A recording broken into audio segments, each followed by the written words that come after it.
15 Pro M7 official gaming foam.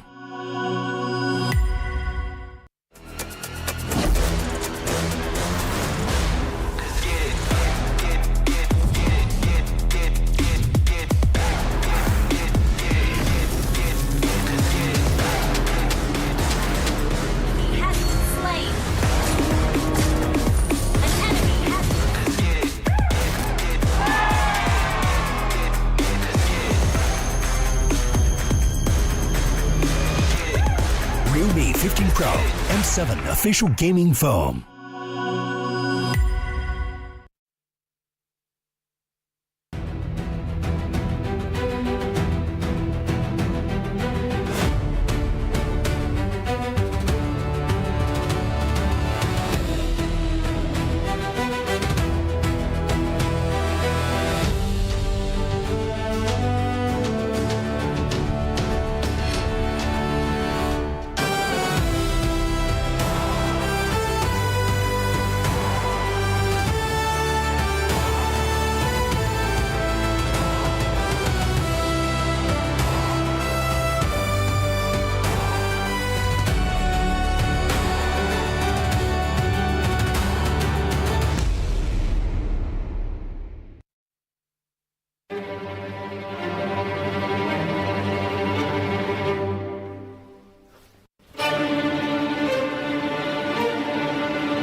kali jadi juara. Are going to the M7 World Championship. Let's go.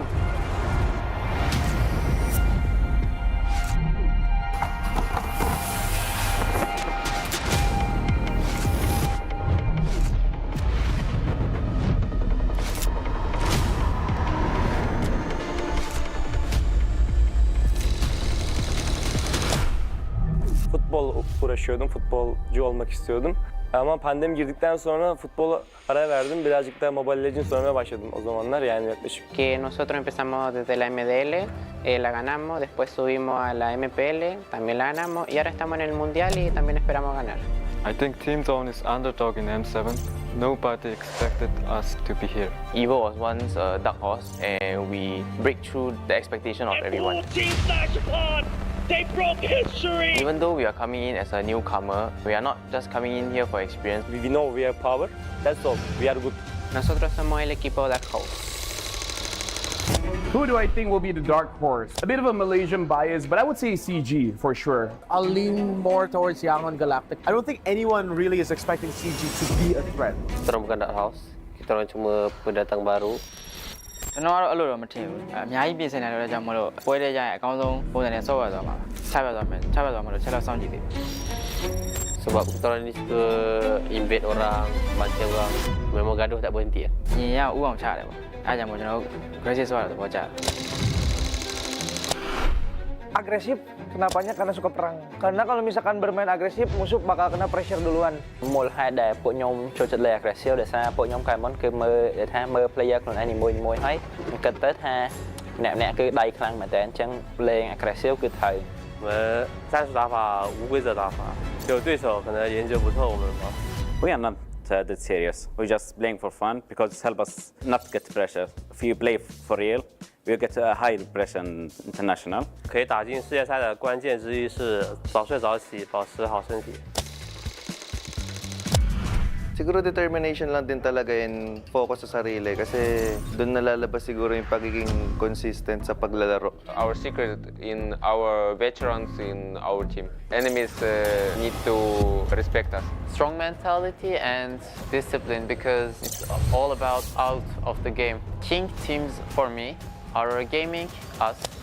Siguro para masabi kong king yung team or legends, siguro meron muna silang MSC title and M-World title. Kalau dibilang tim raja, enggak lah. The Sky Kings have been taken down! Kita belum layak lah dipanggil raja. Ya, back to back dulu lah semuanya, baru bisa dianggap tim raja. Tingin ko isa kami sa mga king teams kasi sobrang dami na namin pinanalo na tournaments and sobrang dami na namin na-achieve ng magkakasama. Sa tingin ko kapag na-achieve na namin yung Golden Road, hindi na siguro king team yung tawag sa amin, siguro mas angat pa doon. I think we are because based on the recent tournament in NSC we are the top 2. If we win, we already show everyone that we have the potential to become more than a king. Let's do it for Malaysia. I will redeem Indonesia. I will complete the Golden Road.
Jakarta, Indonesia, the battle will start here in M7 World Championship. Let the world see us.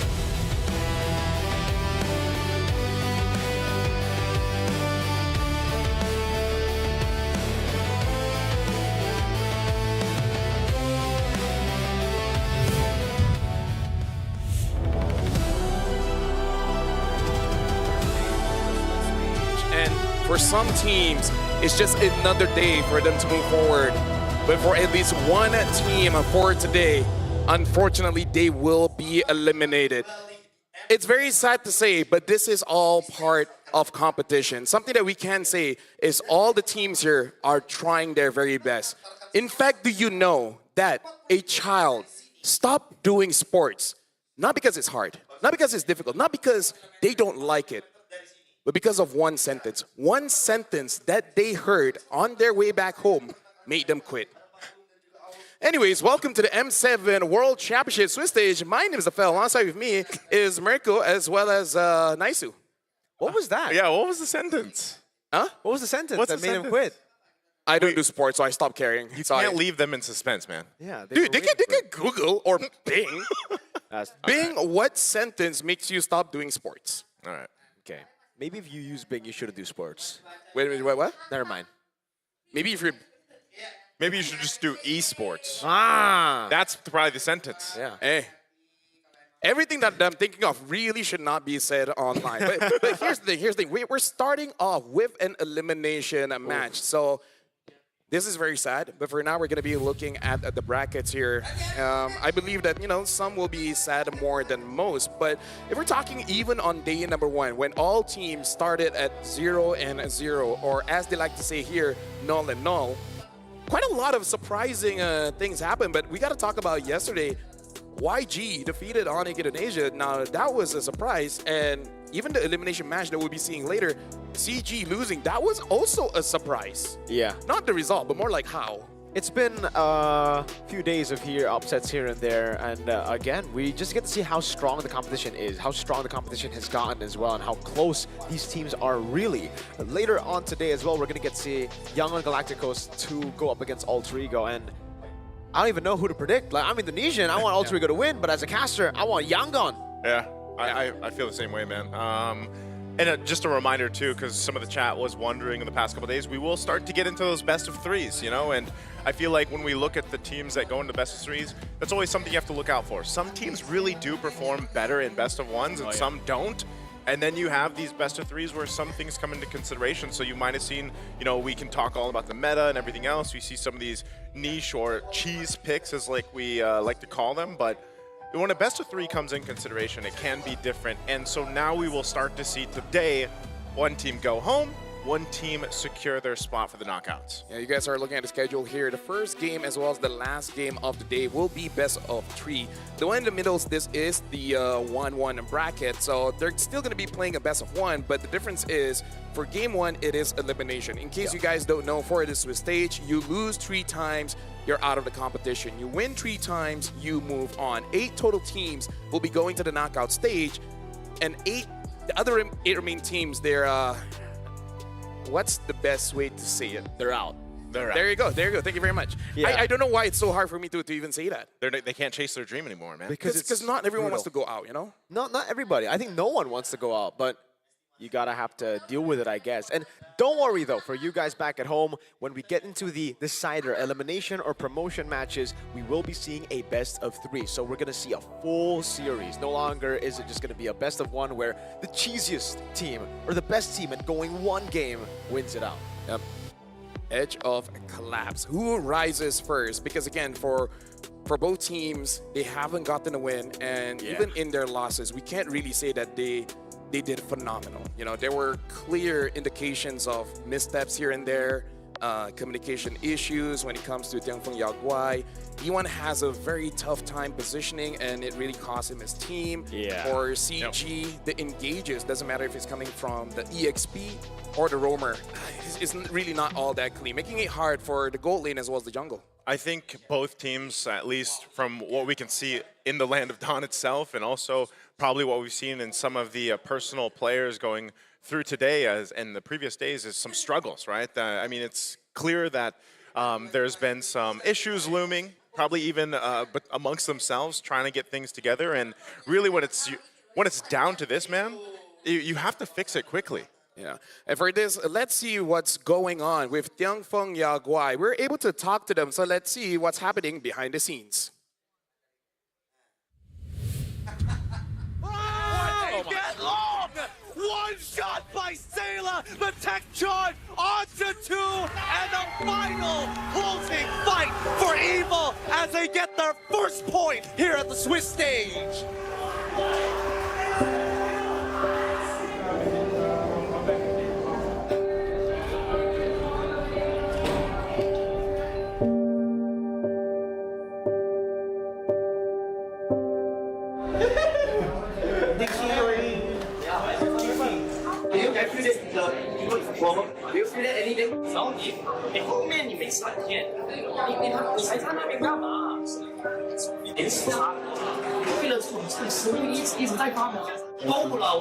I don't know why they are today play like this lah. Can see for the game actually like the early mid games。正常来讲，你在输着的情况，你要冷静先思考，他们可能 reset 不到在 in game， 所以打到很奇怪。就是 based on like our training and tournament so different， 就简单讲 blur 了。Watch me guys, I go big play, bro. I need to highlight. E1 gets caught again. Able to get the brilliance in time. Total ball only connects on towards long side. Good wall from Powerful. And Ben takes out Long. Tianfeng Yaguai has no idea what to do against this. 因为那个 hero 可能没有玩到这么好啦，结果就打出来的效果就是 not so good。我很想讲就是训练了那么久，为的是什么？为的是就是秀出来就是 on the China 的 region 的 power 嘛，就好好把握，好好的打咯，不要想那么多。每一年难得进到世界赛，不要留遗憾就可以了，真的。So a lot of people question saying, you know, physical sport is harder, esports not that big of a deal, but this is a mental sport, right? Like as confident as you look from the outside, no one can really see what's the storm in your head, in your heart, and everything like that. And even you think you can handle it, but once you're on stage, I don't know, man, like it's smallest side of hesitation and it ruins you. Exactly. Every small mistake gets punished, especially at the World Championship where, again, teams don't just play the normal way that maybe Tianfeng Yaguai were expecting coming into the M7 Swiss stage. Teams go all out, and you can really see even from Evil's comms, I am going in with a beep. Yeah. It's one of those things where, again, we hear this so often, you know, in the scrims or in training, it was this way, but then when it comes to the international stage, things kind of fall flat for a lot of teams. And it could be a mix of things, honestly. Communication between the team, the way they're performing, and just overall kind of mood even. And that's why for me, I think finding success in a different tournament before coming into the World Championship usually puts them in a false sense of security. Like it actually makes them kind of feel like, all right, we're already strong, we made it to top 4, we've won an event. Coming into this tournament, we should just do what we've been doing. Yeah. Well, that's not the case. For all the other competitors, they've just been rising. They've been improving as they stagnate here. And I think that's the case for Tianfeng Yaguai. You can see the disappointment in Sasa and Long because, again, it's not what they practiced and it's not even what they saw in GOTF. They saw really good plays from everyone. Everybody being proactive, everybody making the right moves, right calls every single time. Yeah, exactly, because we even hear Lung saying that they don't do this in training, and that's the big difference, right? At home, you're comfortable. Yep. Right? You can wear whatever you want, you can say whatever you want, and anything goes wrong, your surrounding is familiar. Here, on the world stage, it gets very awkward, right? It kind of feels like publicly kissing your sister, right? It's just not something you get used to. Still not have you not tried? Have you not? I don't have a sister, but yeah. See, so you see the confusion on his face. This is something that no matter how much you practice, it's just not something you get used to. I mean, like on stage, you know. Yeah. How does that make it better? Do you have a sister? Could you help me out? I do, and I can't picture this, man. You know, Okay. I'm gonna leave it there. Yeah, no, but you guys get the idea, right? You're just uncomfortable. Yeah, very. Do you feel uncomfortable? I don't even have a sister, but yes. Yeah, so explain that emotion to the audience and try to say that in the sense of CG and Tianfeng Yaguai. Take that context. You know what? Now I understand. When I Right? saw Valence play Cho yesterday, that was the feeling I got. It was awkward Very. and uncomfortable. Disappointing. Yeah. Sad. So this is the thing about players. You need to understand your emotions and you need to understand it well. But the thing is, the more you understand, the more confused that you will be. So sometimes you just gotta stop. We're looking at CG here, and it was an emotional roller coaster for them as well, because their rise from MDL going to MPL and people saying like they're not all that great, start off very strong, and then people have their doubts. Yes. And then when it came to the playoffs, they did better than everyone thought they could. And in the lower bracket finals, Chico even broke down a little bit because he was in that position before. Yeah.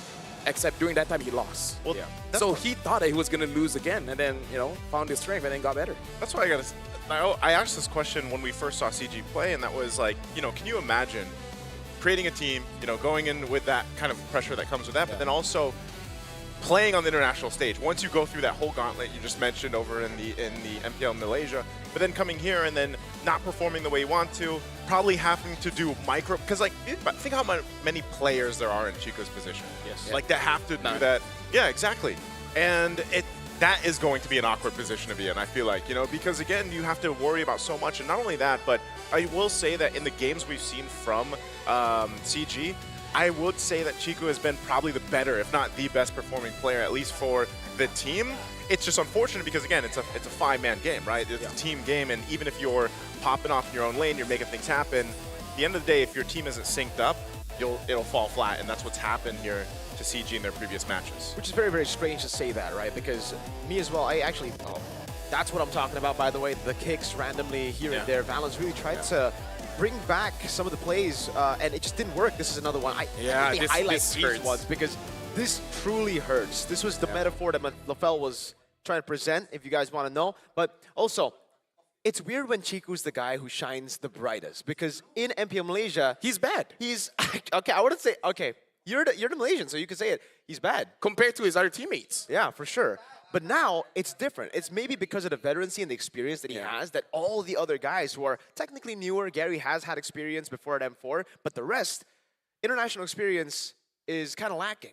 Yeah, it's very hard for Chico because he has to be strong, right? He has to be strong. He has to be the leader. And now we're going to be inviting both teams onto the stage for them to compete.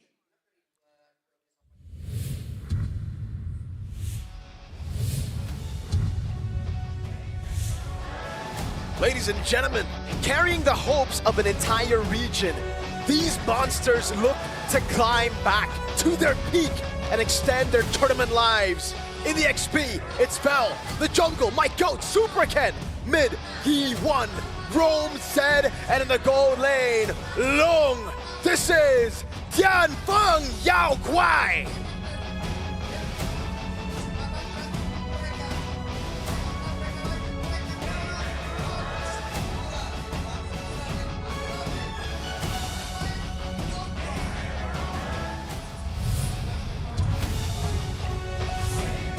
And next up, down but not out just yet. Malaysia's runner-up returns to the stage to keep the M7 dream alive. We've got Ye3 in the XP lane, Gary in the jungle, Chiku in the mid, Valens, Rome, and Amzik in the gold. Give it up for CG Esports.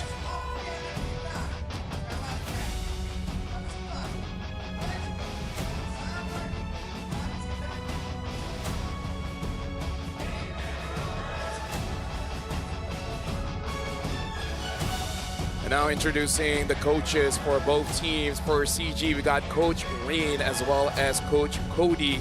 For Tianfeng Yaguai, it's Coach Sasa as well as Coach Lungs. Now, even though this is different regions, but all four coaches are actually pretty close with each other. Malaysia, and even Coach Cody has experience.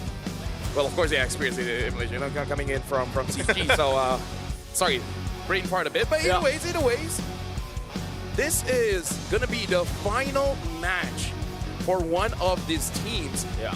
And I feel like this is the moment where either teams could overthink or just oversimplify. Yeah. And to go back to the point of CG Esports, again, we were talking about how Chiku was, he's the veteran. He's bringing out a lot. Now, I expect so much more from Gary. There's a reason I put him in Dark Horse in my own tier list, right? Many people actually just put them in B tier, like a low tier contender team.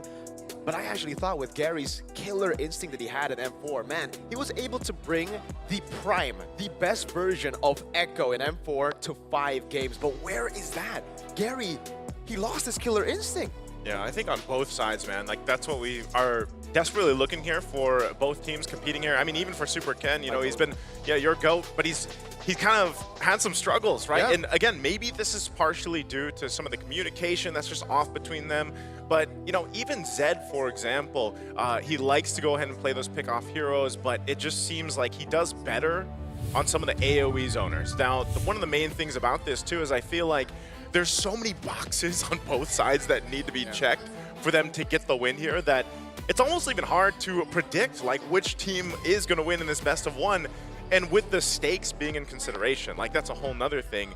And even if they get past this, whichever team gets past this, they have to continuously work on those things to survive and get to the knockout stage.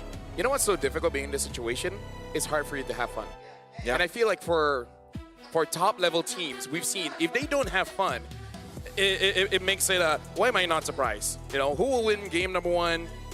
As even though Tianfeng Yaguai didn't have the best of games, CG just next level. When you're helping out your opponents, it's pretty evident that you will have quite less votes. You guys can vote for the teams that you guys feel will win game number one. As for me, I don't know. I'm not a prophet. I'm not a weather dictator. Yeah, I'm not a weather engineer. Yeah, weather I'm engineer. not a That's the weatherman. one. Yeah. Weatherman. Weatherman. I don't know. I just thought of weather dictator. Weather dictator That means sounds you- like he can actually dictate the weather. Unlike the weather engineer, who's kind of like a 50-50, right? And then there's a weatherman who just Reports on the reports the weather, so... Yeah. Oh, but look at this. The votes Whoa, are actually CG. equalizing a bit. 166, 2-0-7. The Malaysians have woken up. Yeah. Tianfeng Yaguai, though. My goat, Super Ken. Come on. Tianfeng Yaguaiers. Wait, what do we call the Tianfeng Yaguaiers? I mean, like, they're monsters, right? Yeah, they're like monsters on monsters. peak. So maybe little monsters? No, No, they're just they're the monsters. No, like for the fans. Yeah, monsters. Monsters on the peak, yeah, or hill, right? The mountain So the monsters. The MMs. The MM. M&Ms. Maybe they have. We should ask Michelle. I feel like we need legal rights to say that, but yeah, I don't know. You guys can vote in chat. What do you guys want to be called? What about the CGs? Like, what are the fans? Are they all Are just they- cool guys? Are they the Chikus? Oh, like the cool guys. They're the cool guys. I think And they were gals. Chico Garys. Cool guys and gals. There you go. We're very inclusive of men, women, and etc. Yes. What, etc.?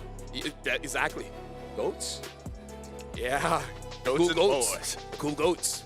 Cool goats. The cool goats. But Yeah, that's Chico pretty has said, you know, if they lose, they're just cute guys. If they win, they're confident gaming. Yeah, gaming. that's what they said. Confident guys too. Confident Yeah. guys. It's very nice where it's kind of like clay. Clay. It can be whatever you want it to be. Yeah. That's the You only, mold it. That's the only non-branded thing I can think of. Clay. Yeah. Which is also a player and the thing that can get stuck in your ears. Have you guys ever had that? No. My sister had. It was very awkward. We're game one in, and you got a whole lot of facts about your sister, man. Yeah. Oh, no. No, we're not that close. Okay. But she did just get engaged. So that's good. Congratulations. Thank you. Yeah. I forgot. Clouds are ever shifting. Forgot about the wedding, or? Yeah. I wished her like congratulations like a day or 2 days later.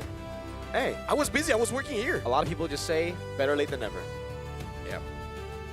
They do? Yeah. All right. Well, CG, they banned out the Eve, the Fanny, as well as the Sora for Tianfeng Yaguai.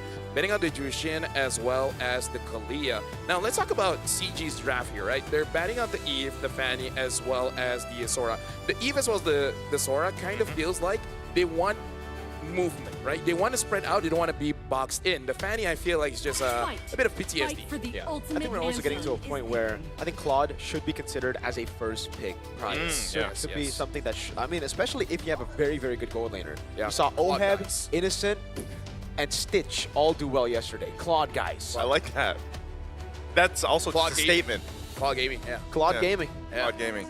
He's 5-1, by the way. 5-1? Claude is 5-1. Is it against the carry? I think it is. Is that the height? No, that would be pretty short. He's yeah. 5-1 in stats. Yeah. Dexter might be 5-1. The head-to-head. Wait, is anyone from our talent 5-1? The closest one? No, I don't think so. Is Eterna for something? It would be either Eterna or Brigida. Yeah. But they should be for something. Hey, Eterna, can you tell us like how tall you are? How short you are? How short you are? I mean, like, glass half full, half empty kind of thing, you know? But looking back at the drafts, Demon Yaguai picks up the Yuzong. Yeah. Any other priorities here in mid? Probably not yet, no? Yeah, personally, I would just go for like... I was gonna say the Claude, but again, they go for the Cho This here. is They so actually, good for CG. I think CG they just don't takes get it. their Cho anymore. Yeah. Yes. Yeah, it no was more Cho taken. gaming. Dude, okay, you know what? Gatot Claude, how you guys feel about that? Gatot Claw, I like it. I Yeah. like the Gatot Claw, but then Yanfeng Yaguai are definitely gonna go for like the Lunox, or do they go for Yi Sun Shin? I think the Yi Sun Shin is also a very, very good shout. Or what, Farsa Claude? Because the Eve's already banned now. I would say Lunox. I think Lunox Yeah, is the Lunox. safest option here. in terms of the mid. I would still go Claude Gatot though, or Claude Lunox actually. It will reveal all your damage dealers, but those are some big, big picks. Again, the Claude's been doing really, really good. Nolan and Leomord have also been showing up, so Yanfeng Yaguai might actually be like, all right, let's just pick up the Claude later, red 3, if, never mind, Claude Gaming. Oh, Grog! Forgot about the Grog. Yeah. This was banned out a 100% lot. win Yeah, rate. because it was banned out, I think, for the majority of yesterday, except for a couple of games, but...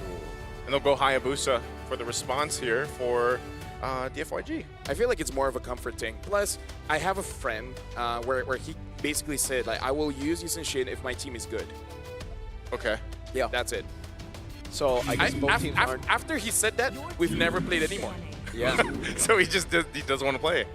Yeah. All right. That guy always plays Lancelot. Yeah. Yeah. The Uranus gets banned here, which... Makes sense. Yeah, makes sense. But at the same time, also in my opinion, is kind of good for CG. Because I feel like Yetri is more of a playmaker kind of guy. I'm pretty sure Chiku wants him to something like the Uranus, but I feel like he's the kind of guy that would prefer something like a Lapu, an Esme, you know, those kind of picks. I agree. That's something that definitely has been lacking from CG, the playmaking here, because they've relied on Valence instead of Ye 3. And again, Nempel Malaysia as well. I was impressed with Ye 3's performance whenever he was on a playmaking pick. So I like CG's start to the draft a bit more here. The Lancelot? No, because you compliment him, and thank you. Oh, you're welcome. It's rare that you compliment Malaysia, you know? What do you mean, bro? I literally put them dark horse. I mean, yesterday was very hard. Yeah. Nah. Yesterday was tough. Rage bait 101, you know? Rage bait 101. Hey, it's tough, but I will say that for CG, if they decide to go ahead and... I don't know if they're still going to ban another gold laner. They might just want Logan to go ahead and play the Mozgov. Like, he's... Yeah. It's been one of those games, too. I know we joked about this in the last international tournament they played in. It was kind of like, you know, if all goes wrong, just break the emergency glass and bring out the Mozgov pick. Esme's going to be banned out, so this... It might just end up being the Lapu that goes in the XP lane here for CG. I do think the Harith fits better for Yanfeng Yaguai over the Mozgov here. Again, just because you already have a lot of physical damage, you don't really want to overload on it. And the fact that you technically have to go for a safe mid laner too, looking at how much dive there is on CG, I think it should be just a Lunox Harith for last two. No, Valen if they want to steal the tectonic charge. I feel like CG, either Lunox or Harry would be a good ban. Personally, for me, I might ban out that Lunox because if you're not careful on this Claude, you dive in and then the Lunox just blows you up. Magic is my Will they go ahead and take out... Was that the Harith? Yeah, I would say Harith. So I think we are just going to see the Mozgov, honestly. Probably, yeah. Yeah, but that's... Like, is the Lunox alright as just a solo mid magic damage dealer? Because I would say it is, but Yuan has been very disappointing on the Lunox. He hasn't been brilliant just yet. He hasn't, and that's really what you need. You need to be brilliant and chaotic on the Lunox. So that's why they go balance. They're like, exactly, makes sense. Yeah. Get the tech charge right. But now, if the Cho doesn't get a good engage, he can go in. That's true. But now Chiku is just gonna be like, all right, brother, I'm gonna gap you in the mid lane again. You saw the Valentino win rate, dude. It's 20%. That's horrible. I think that win is in the XP. Exactly. In the mid lane, it's even worse. That was an XP win for Ying yesterday. Yeah. The only question is, does he go for that Lunox or go for something comfortable like the Kimi, which is something that he does like. But personally, for me, with the current meta, I would prefer a Lunox for sure. Lunox. This land is our homeland. There's the Lapu Lapu, which we expected. So this last pick's going to be the mid. We're opting for 200% win rate heroes. I like that so far they've been drafting normally. Yeah, I think they have to though, man. Like again, given the situation here, right? Yes, it is a best of 3. Yeah. Again, that's consideration. There's the Moscow. So this is kind of what we expected, at least here in game 1. And you know, honestly, on both sides, they have pretty good compositions. More of a standard that we're used to seeing. The Lunox is in an interesting position too, because I feel like you see the Lunox players right now that have been playing it die a lot. Yeah. And part of the job, I feel like, as a Lunox is to do that, like get some of those ultimates or those battle spells out, utilizing the brilliance, and then you're able to pop off and scale up really well. So we'll see if that happens here for CG. Yeah, for me, I feel like playing Lunox is, you gotta be a businessman, right? Like, you will die, but how much do you get in return? If I kill 3 and I die, worth. If Businessman math. Yeah, there you go. Main map. Ladies and gentlemen, welcome to the first elimination match between Demfeng Yaguai and CG. None has been able to get a victory. So from this point forward, it's all or nothing. Welcome to the Land of Dawn. Here we go, folks. Elimination match. High stakes here in this matchup. Let's take a look at the emblems. So far, pretty normal. Nothing too crazy on the right. Yeah, everyone just going for the standard here in this game. Also should be the fighter emblem for the Claude. We've seen how broken that is, but Lung is actually doing quite a bit of damage there over to Amzik. Both regens popped in very early. Yeah, that's complete comfort though. Again, like I said, you know, especially for Long to play this Moscow, but against such a winning hero right now. Valen's actually gonna burn the flicker already. DFYG going for the first blood, and they'll get it. Vel gets it on the Yu Zhong here. That's something you would usually do on the Cho. Now on the Grok, way more difficult to do. No, honestly, you can do it on the Grok, but the way that you do it is you show your face, you slow down the jungle just a little bit, and then you just retreat. And you don't retreat towards the side lane, especially when the side lane is losing. You usually rotate towards the mid because there's a higher chance your jungler can back you up as well. But that's the thing though, right? In the mid lane as well, there was just no prio. So the timing, the decision was just off. Demfeng Yaguai, taking a look at the emblems. Master Assassin for Lung, and it's actually the Festival of Blood for Amzik. We've seen a good mix of Master Assassin and Festival of Blood for Claude. It really depends on the matchup, and in this matchup particularly, Amzik feels like it's going to be really tough to out-trade a Moskov, so he goes for Festival of Blood, will just regen and play the weak side of the map, although Lung has a very good freeze up top right now. Yeah, I really feel like their idea is to hold on. Balance so low again. Whoa, nice response though. Super Ken getting checked actually, so he goes back. Valen's looked a little dicey there for a second. U1 too could be in trouble. Gary goes in with a Phantom Execution, gets the flicker out from U1. So Gary dealing with Zed. Oh, U1, where's he gonna go? He's trying to escape. It looks like he'll actually be able to in between the turrets. Well, hey, it works. Dude. Don't knock it if it works, I guess. Down below. Oh no, here we go. This is the setup. Super Ken still at half health though. Day 3 in trouble. Shadow Kill gonna be used. He has the backup. Super Ken gone. Vel gonna be next. What a turn of events for CG. They're going for Zed as well to get a 3rd kill. It's a triple for Chiku. Yeah, honestly, that's amazing. Good timing, and this is why we wanted more of a playmaker for year 3, able to get good trades, and then good rotation coming in from Chiku. Now, Demfeng Yaguai, I don't think they can really contest this. Right? Yeah, probably shouldn't. But either ways, U1 has to be careful, man. Like, that kind of positioning on that Valentina, you should not be doing that. You cannot give more kills to CG, like, without them trying. Yeah, mid prio again now has gone over to CG Esports.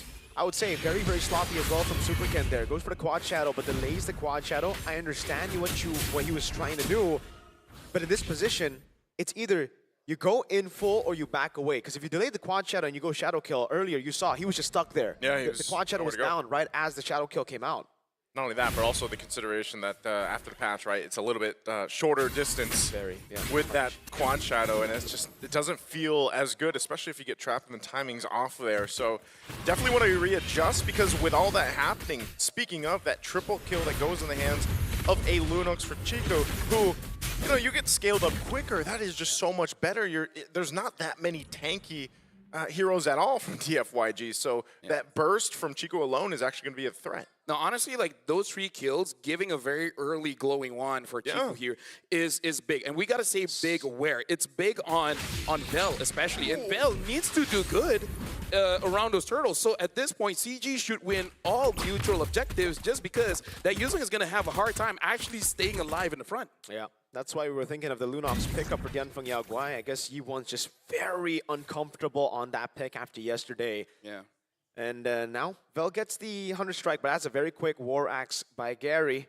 2 levels ahead of Super Ken, by the way. This is a big problem for Dianfeng Yaoguai. Yeah, and here's the thing, Dianfeng Yaoguai, they look headless right now. They don't know what to do. All those rotations are kind of like hoping for something to be there. Yeah. But every single time they arrive at a destination, they're like, wait, why are we here again? Yeah, definitely. Again, you guys can let us know who will win this retreat battle. Is it going to be Gary or Super Ken? Vote in the chat. It's probably going to come down to this fight again for the turtle positioning and just this delay here from CG. Black Dragon form going to be used. There's the kick too. All for Ye3. He's going to be fine though. Oh, he still survives. They go for the setup anyway. Meanwhile, turtle secured. A kill secured and more. All for CG. 5-0 now for Chiku. Oh, and Yuan is there. Looks like will not be caught by Valence, and this is the big problem. Oh, at least Vel gets you a 3. But again, the big problem is the fact that Chico is actually too far ahead. Because in terms of the goal difference, I believe that it's mostly on him. 1,200 difference. A difference when your team has a glowing one and opponent doesn't. Yep. 5-0, doing so much damage, providing proper amounts of utility. Oh, Zed. Valence, he's just trying to cause some havoc here, trying to buy enough time to. Tanky enough, but gets away with the flicker. Oh, will still survive. Oh man, that's tough for DFYG. Yeah, and even the orange buff gets taken away by Gary. Nothing going in the way that Dianfeng Yaoguai wanted to go. This is a horrible start for Super Ken. 3 levels down now. Not an orange buff, not a single kill on a Hayabusa that now needs to snowball. CG, I just want to say, LaFell, I never want to see Ye3 on a non-playmaking pick ever again. No, same. Any kind of pick that makes him feel very egoistic, that's the kind of play that he should have. Yep. And sorry to say, but this is very much mid-diff here. Oh, they're going to jump in. Super Ken just trying to clear that out safely under this turret. But yeah, this Ye3 on this Lapu Lapu. And so far, Lapu Lapu is going to be... Oh, Chico popped the Brilliance. He's dead? He's going to be chased down. Yeah, actually, he's going to be able to set him up with the Petrify. Vel will get the shutdown. Super Ken might be able to go ahead and join this fight with Yi1, but they'll force Gary and Valens back. That's still a big kill for DFYG, at least for now. Yeah, that's a big shutdown there given over. The fact that the turtle is going to be up in 15 means that they will be able to utilize that gold a bit more. Vel also got a solo kill, so it really is Vel right now who's a big threat for CG Esports. They got to be very careful in the back line not to give these stacks over to Vel. Zed! Nice kick, Carry. He's going to be able to get away from this. He has the mobility. He's fine on the Lancelot. Again, the Cho struggling to set things up here, and with this last turtle just going to go over to CG. Valens might just continue to try to delay Super Ken in the jungle. Yeah, and the big problem here is that the fact that Amzik has not been disrupted at all. Like, CG is looking very scary now. Once Amzik, honestly at this point, even gets 2 items, it might be too much for Dianfeng Yaoguai.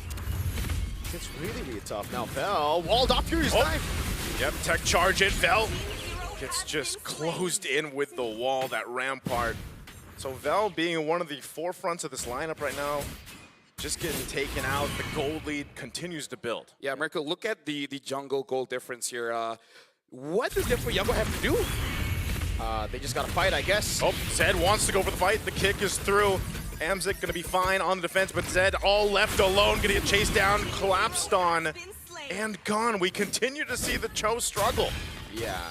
What do they need to do? They just need to go for fights at this point. The lead has actually gone a bit too crazy here, out of control. Dianfeng Yaoguai, it's either they play it safe, farm up, which isn't really what the composition needs to do, or they look for fights where they're at a disadvantage. So it's a lose-lose until CG make a mistake. That's what Dianfeng Yaoguai are hoping for. My biggest worry is that if Dianfeng Yaoguai catches a mistake, do they have enough damage? No. Clearly not. I think Ye3 a couple of times has gone in, overcommitted a couple of times as well, but they just had no damage to punish. And again, it's also Valens. They try to chunk Valens down, they're unable to do so. And as long as it is just Valens in Ye3, no damage. If it is Chico or Amzik, then yes, there will be enough damage to take him down. Yeah, and I feel like that's the biggest problem for Dianfeng Yaguai, which makes it a bit awkward for Zed as well as Vel. It's not that they don't want to go in, but they can't. They kind of feel like if they do, they might set themselves up for failure. Well, that's already what's happened to Zed a few times. Looks like he might try to do it again. Pops the conceals. They're going to go for Valens, even using the flicker. Tech charges on the defense, and they're going to chase him. The Petrify. Super Ken on the chase. They're dealing with it, but Yi1 caught on the backside. Now Super Ken in trouble as well. The shadow kill won't save him as a double comes through for the A3. A bit of a desperation move there, especially kicking Valens. And like you said, not enough damage, and they were punished. I have no idea why they just keep going on Valens, right? Like, the definition of insanity is doing the same thing and expecting different results. And Dianfeng Yaguai are actually just insane there, right? They just keep on going for the same play over and over again, thinking it'll work this time around. Val trying to defend mid. There's no way he does that. Maybe they just don't like Valens. Maybe they don't like his face. Yeah, they took away his Cho, and now they try to kill him. But Valens is like, dude, I'm not on Cho this time. You can't do that. I have a tech charge. I'm on Grok. I love Grok. You can't spell Grok without OK. Or Rock. Yeah. I don't. You guys covered it. Yeah. Okay. 3,000 gold. There's no lead. lose in Grok. There is not. There's no lose in year 3. But there is a lose on Lapu Lapu. Not when he's on the hands of year 3 though. Holy shielded mid. Oh, down. They're managing the waves really, really well. They're actually going to be slow pushing the side waves, pushing in mid. They are looking to go for a base turret with the First Lord. And honestly, they can. Gary's 4 levels ahead on the Lancelot. He can just go all the way. Sorry, at this point, Dianfeng Yaguai has not done anything, man. No. I've not seen an attempt. Well, when they do, it ended pretty bad. The attempt are the conceals that you hear. That's about it. There's a kick. Zed's just going to kick A3. They want to deal with this. Vel is gone, deleted, dusted, and gone again. Double kill. Yi1 going to be in trouble trying to get away as the A3 chasing down. They still have the Lord. Even with Chiku gone, CG might want to end it here. They have enough damage. There it is. Amzik finally being able to shine, and Gary will clean up the kills as they go for one more. A shadow kill to delay it, and that will be game of 1 going over to CG Esports. GG CG. Match point 1-0 currently. Remember, ladies and gentlemen, this is an elimination match, which means Dianfeng Yaguai are a game away from being eliminated. This is the first win for CG, and this is the most stable draft, I would say, that they've been able to get for themselves.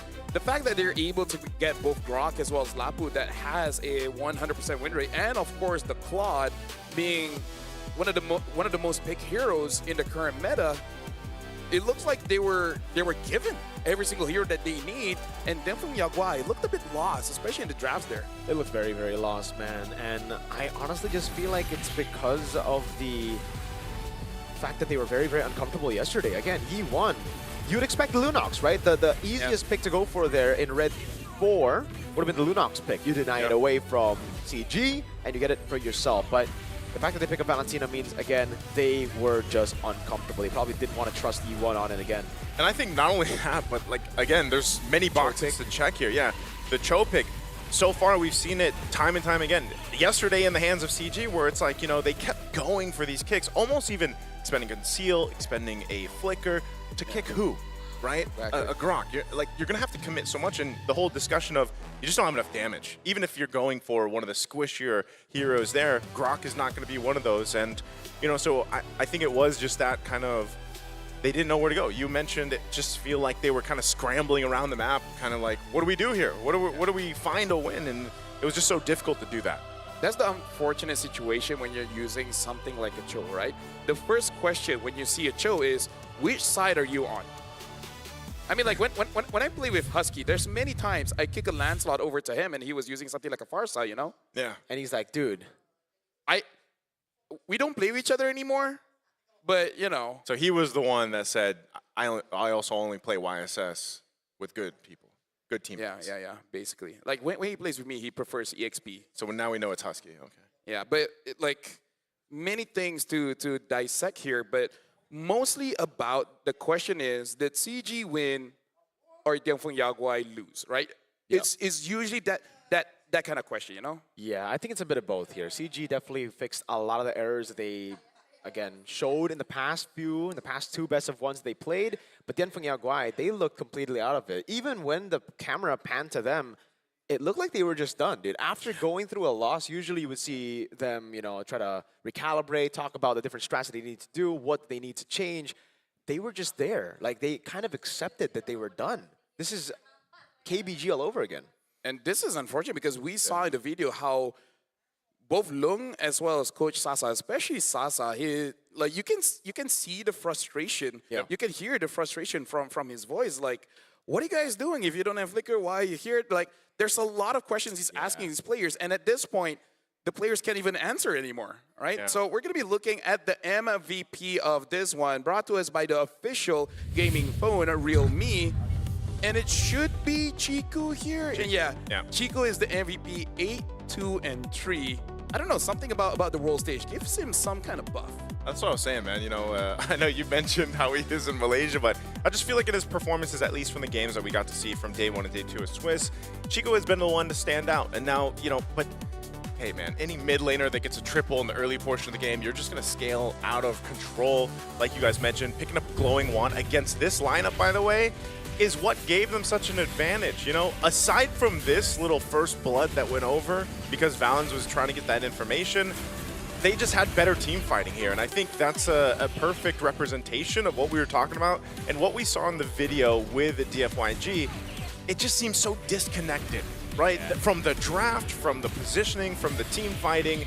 And, CG Esports just kind of punished them for that from start to finish. Yeah, I think aside from Vel, everybody else just got gapped hard. Even my GOAT Super Ken, right, in the jungle here, wasn't really able to do much. And maybe you could say it's because of the mid lane here. Yi1 wasn't really able to push in any time here. There was a good shutdown to Chiku, but again, look at the rest of the team. Gary just stole a purple buff for free while that happened. And again, that led up to Gary being so far ahead that Super Ken just couldn't do anything. I think he ended the game 0-4 and 0.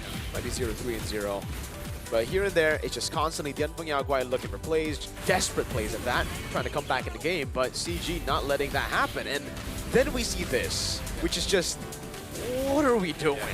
We're all inning on Valens. Say it worked, you would only get Valens. That's like a guy with no bounty. There was no value that you would get there. And then Ye3 could just do whatever they want. He wanted Gary as well, and he just kept on doing that. We don't get to see the one after that, but then, yeah, obviously with this big of a lead, they went through it. Great wave manipulation by CG.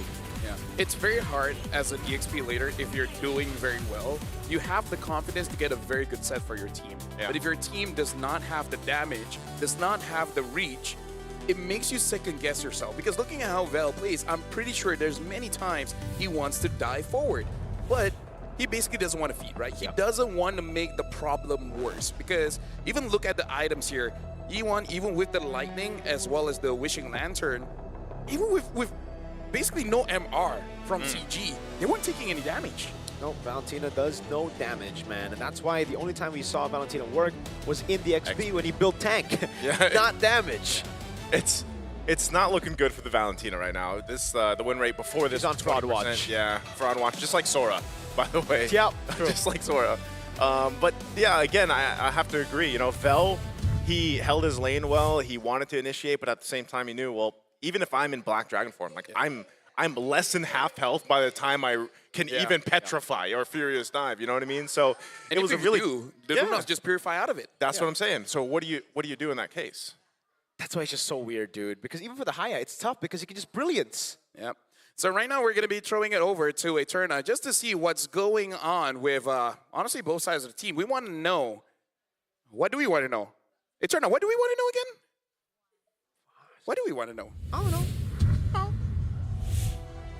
Hi everyone, it's Eterna here outside the player waiting room for CG Esports. We're gonna now try and speak with one of the members of CG. Hopefully we get to talk to the analyst. Excuse me. Hello, hi. Can I speak to Maria? All right, amazing. Maria, would you be comfortable inside or outside? Outside, said, okay. Okay. Can we get her a mic? Thank you so much. Let's close this door. Okay.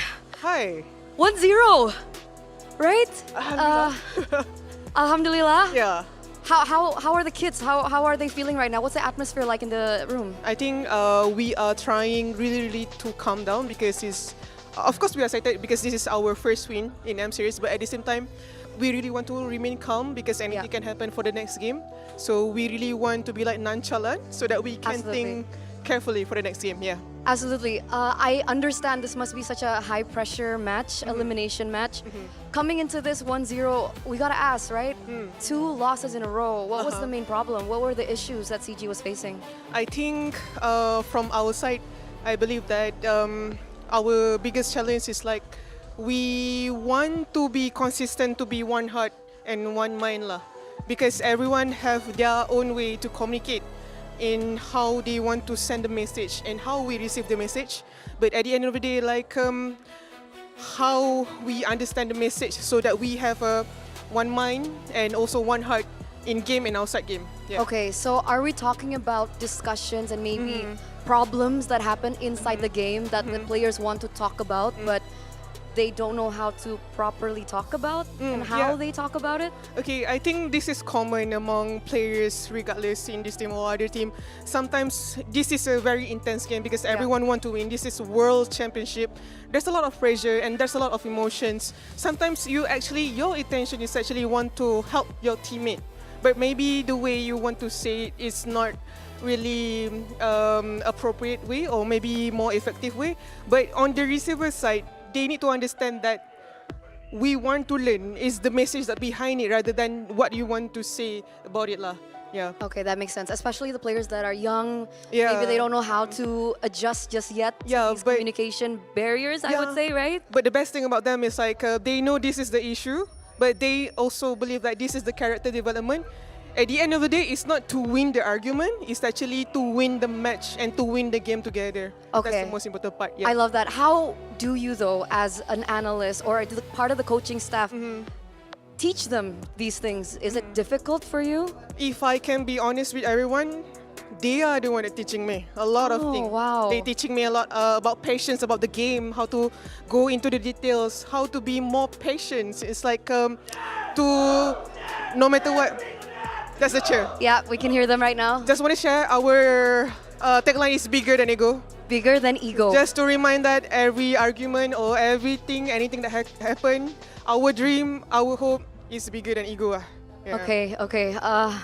I know things are getting, I don't think I answered high your question, pressure. but I'm sorry, yeah. It's okay. I mean, we're watching the players get ready as is. We're hearing them chant in the background as well. Yeah. You must be proud. What did you say to them as we got into the second game before we brought you out? To my team? Yeah, what did you say? I don't say this thing to many people.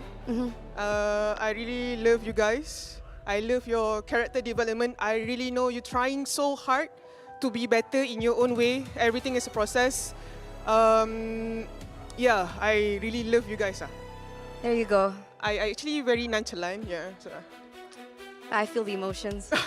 Thank you so much, Maria. I don't want to take too much of your time. But ladies and gentlemen, there it is. Sometimes the things happen backstage that you guys can't see, but you've got to know that behind every player that is playing behind their phones right now are people, and the interactions are real. So with that, we're going to throw it over to the panelists to continue over game number 2. Once again, good luck.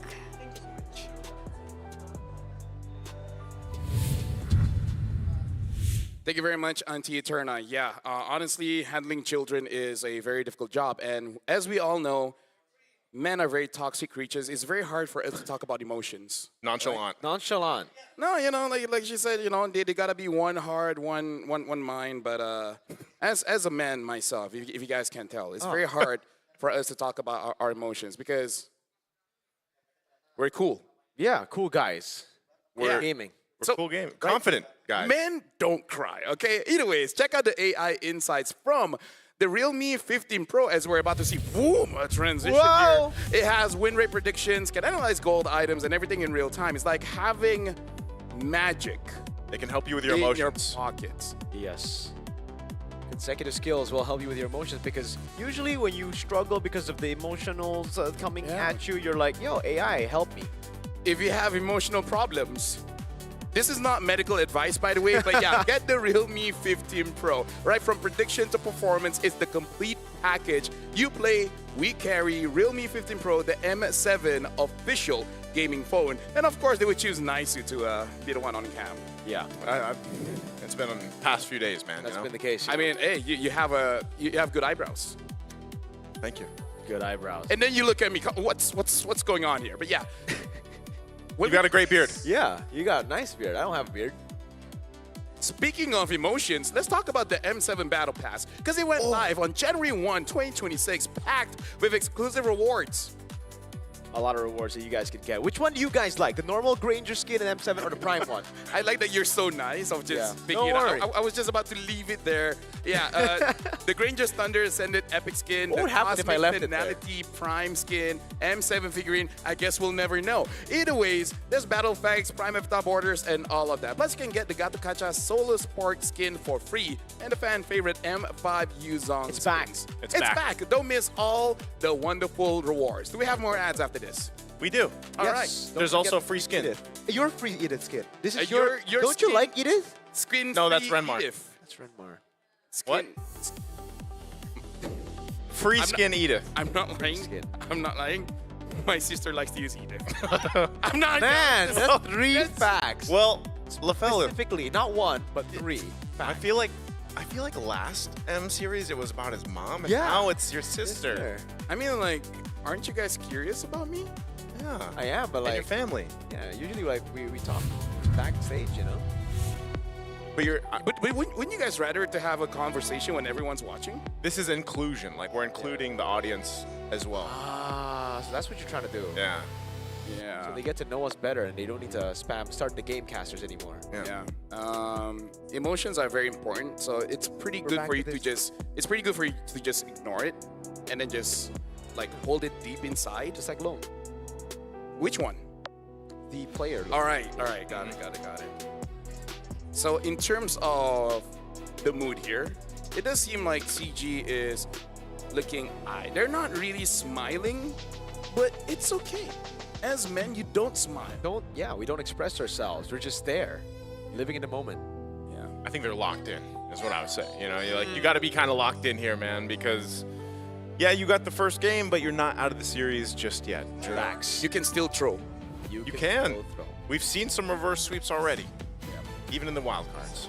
Especially the wild cards. Especially the wild cards. Well, right now it is going to be expanding river. So if there's any map that mid needs to win, that side laner needs to win, this is the one. So I feel like the jungle matchup is, pretty important, but they really got to make sure, especially for the gold lane, right? If you're able to get a hero that can rotate fast, it can start to get out of control very, very fast. Yeah. So are you saying that Yaguay are cooked? Am I saying they're cooked? How do I phrase What's this? your command? Your As a parent. As a parent. Okay. Right? You're a parent? Not yet. Okay. All right. Yeah. It's kind of like when your son comes back home and said, "Dad, I got suspended." Okay. For what? Yeah. You don't ask. Like as a dad, you don't ask. Really? You just isolate yourself in a room. What? Wait, as a parent? As a parent. You're going to isolate yourself? I mean, that's what I would do. Or are you putting your shoes in the boy? What? Yeah, I guess that's what I want. Instead of reacting immediately, Yeah. how about dad just Think about it. think Alright. about it for a while, Okay. Maybe he had a good reason, right? Maybe there was a kid that gets bullied, right? Ah. And you're the hero. But then you're the one that got suspended. fight. All right, so Fight how are, for the And the- who's who in that story? And Yeah. the kid that was bullied, his dad is a CEO, but he doesn't know it yet. So Okay, that's... but wait, is that Denfo Yaguay yeah, or I was going to CG? say, is that... Which Yeah, one's yeah, the exactly. boy? Exactly, yeah. Yeah, exactly. Alright. In terms of the drafts here, Denfeng Yaguai banning out the Grok, smart. I think CG's a dad because they're cool dad. Story. Cool. But that would be CD. Cool not CG. granddad. I can't speak. Cool granddad. Cool granddad. Actually, no, you can't, because they're children. Children. The die. children's goat. Oh, that sounds better. The children. Yeah, right? die. It's actually not bad. All right. So Grok ban, which also means that they don't want to first pick that, so that's very interesting. And then Eve as well as the Hilda. And now for CG, banning out the Kalia, the Fanny, as well as the Jushin. In terms of first pick here, what is uncookable? Claude. Right? Claude. Claude. Yes. You just take it, man. First pick, honestly, if you have a really good Claude player, I would say, hey, I'm an advocate for first pick Claude. But the Anfang Yaguai, they may not have that. They have a good Moscow player. Yeah, They do. Makes sense. I like it. I like it. I like it. We are going to see more of this, by the way. First pick Claude as we get into the later stage of the tournament. This is going to be the new Bruno. Yeah. The only thing that worries me about it is last game was what, 10, I think under 11 minutes. It was like 10:40. So even for Amzik, the last game, like he was just like that base finish was like, oh, I can finally do something, you know. But then the game was over. So I feel like even with a first pick Claude, you obviously need to be able to go ahead and win that lane, but the rest of the team needs to be doing the right things here for DFYG, because if you don't get to utilize the Claude, especially when that 3-item power spike happens, which is usually under the 10-minute mark for a lot of the gold laners right now, then you don't really get to utilize this quality first pick, and they have to be able to complement it. Look at this, wow. So it's actually CG that's going to say, okay, now we'll take the run. Dude, you're the analyst. What do you think? I feel like at this point, it's like, dude, we want all 3 games. I like the Lancelot, to be fair. The Cho, though, why are we prioing Cho like this? You can't spell Cho with an ow. Yeah, like earlier, I wanted to be a little bit more feisty and say, yo, which one would you go for, Valence Cho or Zed Cho? And now we actually do get it, so hey, it's a battle of the Chos. I hope balance improved. Let's hope Amzik is the one who's like, how about you give that to me? Yeah, you know what? Amzik should be like, yo, Coach Rain? Yeah. Or just like, Valence, look at me. I know we don't talk. Right? How do you know when you don't talk? Huh? They don't talk? Men don't talk. Right? What are you doing right now? Actions speak louder than words. Every time I'm speaking to you, am I or am I not moving my body? I just remind you, they were referred to as kids earlier. Yeah. All right, you know what? Children don't talk. Actually, they do too much. Yeah. They do quite a lot. Okay, carry pick. If this is not a carry pick, it's going to be a very hard lead. I think it's fine, by the way. Like, I don't really like the carry into Claude anyways here. It's 5-1. So what, tournament right Obsidia? Now. Oh, that's a little too far. Yeah, I'd say just go for the pick and gold later. You know what's interesting, though? We haven't seen too many fighter golds, like, lately. We've seen Freya coming in from Alter Ego. Alter Ego. And Alter Ego. Yeah.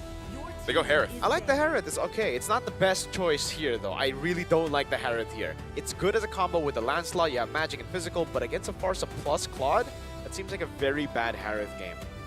I'll take the Harith over the Cho. But this does mean that this Cho is not going to go gold. Yeah, that means... they banned the Guinevere as well. Super Kin on Gwyn. I don't really... With a 0% win rate so far here ever since the 1st of January. They're just cool guys, man. They're so cool. They want the Anfang Yaguai to fight back.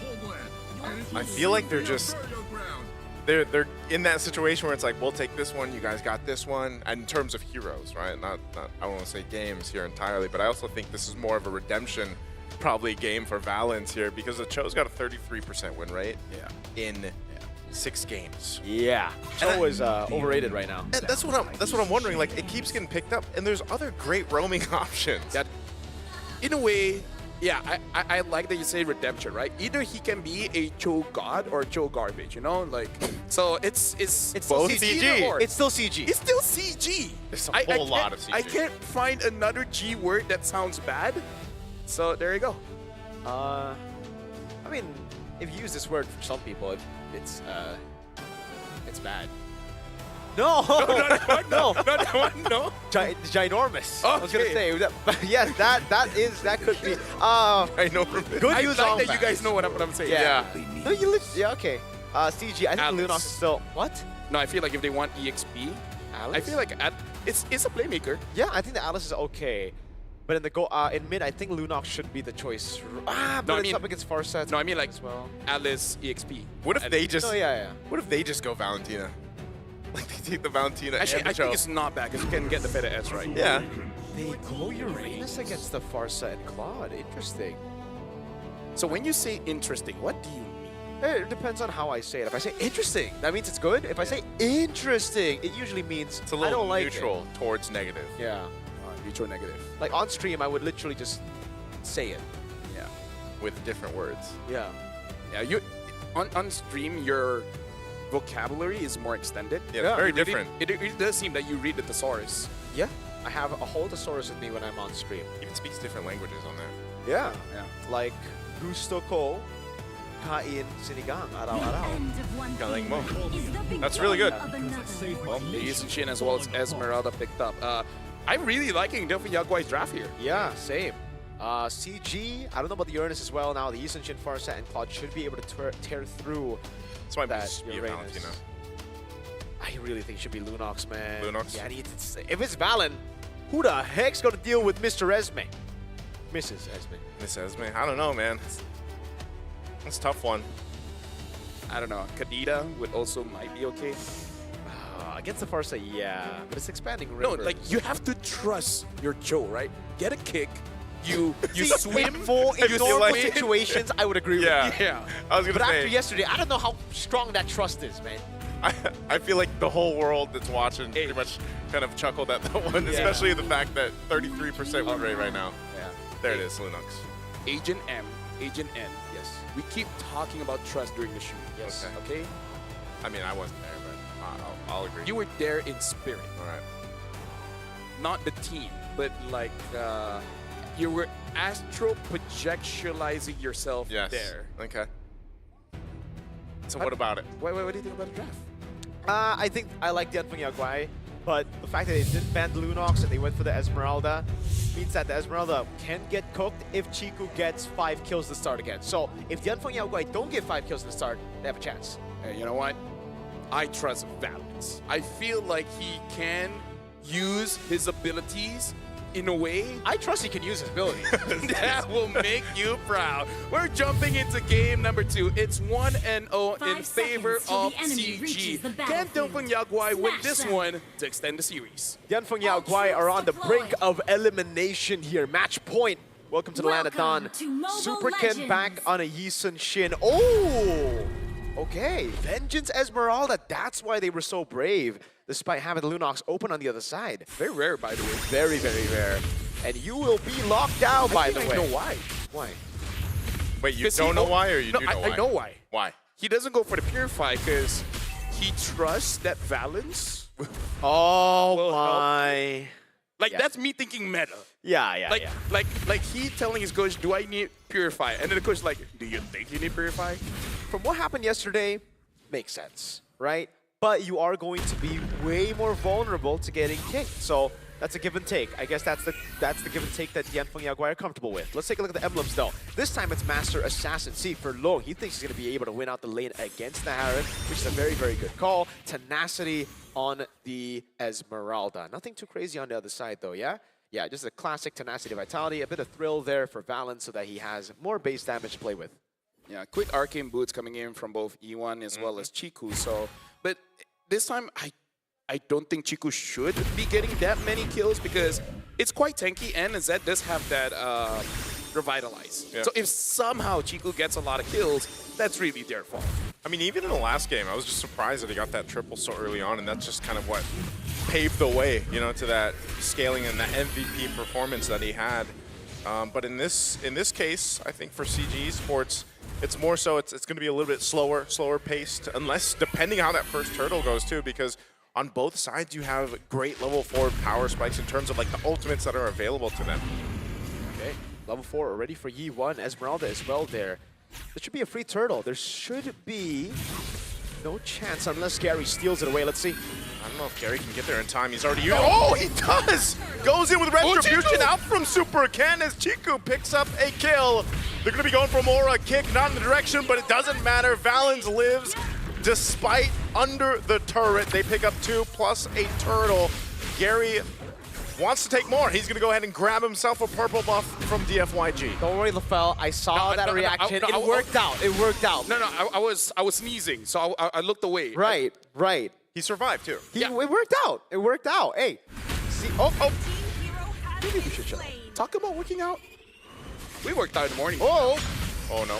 Okay, Gary's fine. Gary's already again doing this to Super Ken, and the gap is going to be crazy here as Gary has stolen away the purple buff, has stolen away a green cap. Super Ken can't do anything right now but go for Lethal Wanderer. He's going to be at least 2 levels down by the time Gary, or sorry, 1 level down by the time Gary clears up orange.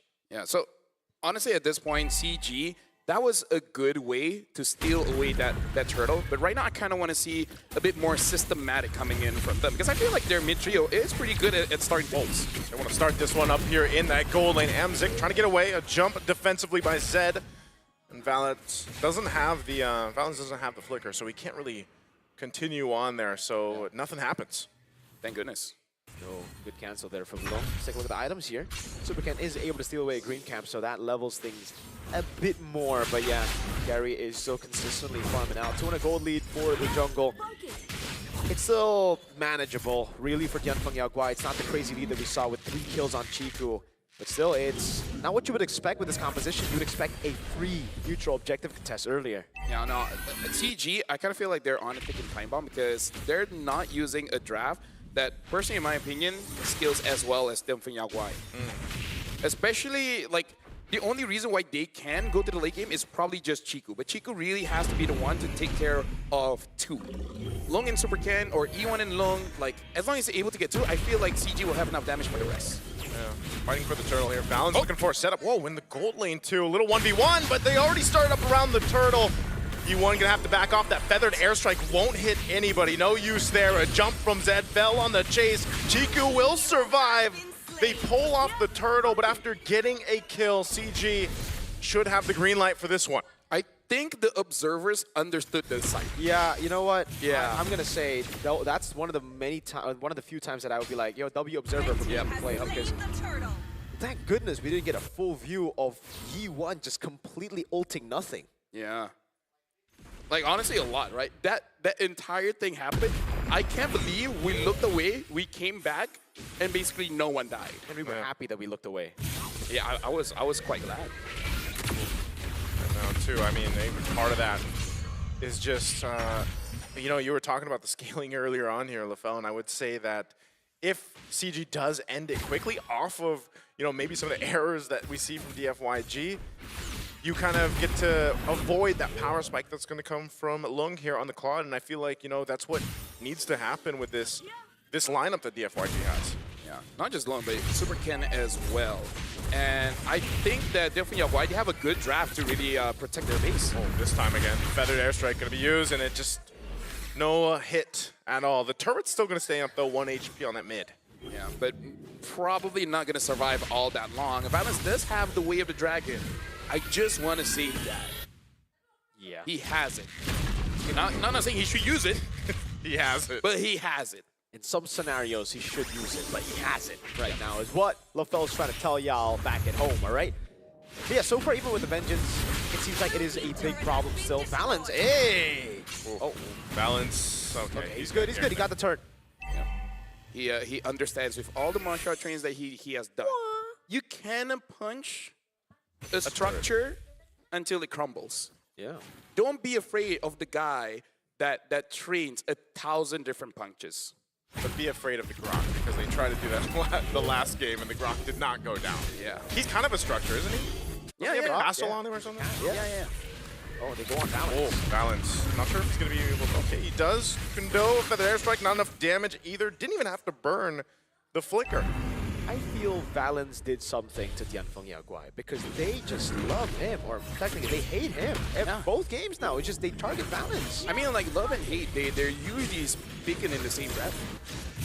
Usually how a lot of fight starts. Gary going to do the same thing here where he just shows up, gets the retribution off. They're going to go for it, and that he does! Gary again, 3 for 3 on these turtles for CG, and I don't think they're going to force anything further, man. DFYG just struggling. I like that the CG, they're basically just playing macro, not really forcing fights, understanding that Tianfeng Yaoguai is the one that has to get away. There's the kick, fell, trying to bob and weave out of there. Thorn Rose doing quite a bit, but still, it's just CG taking what they want. A3 is going to be fine. He's on that Uranus, and they just continue playing that macro level. We got to look at the items here to really see, like, what's the difference, especially when it comes to farm. Looking at here, it's really mid-diff again. Yeah, I don't know how to say it lightly, man, but Yi1 is getting gapped so hard. It's not even funny. Like, the feather airstrikes have just been missing. Fell? Oh, fell, even with a vengeance. There's 3 members of CG here. He does try to get away, but Chico will go ahead and secure that kill. And now a feathered airstrike. Drop down this time Super Ken to follow through, finally getting something for DFYG, but they're just losing across the map.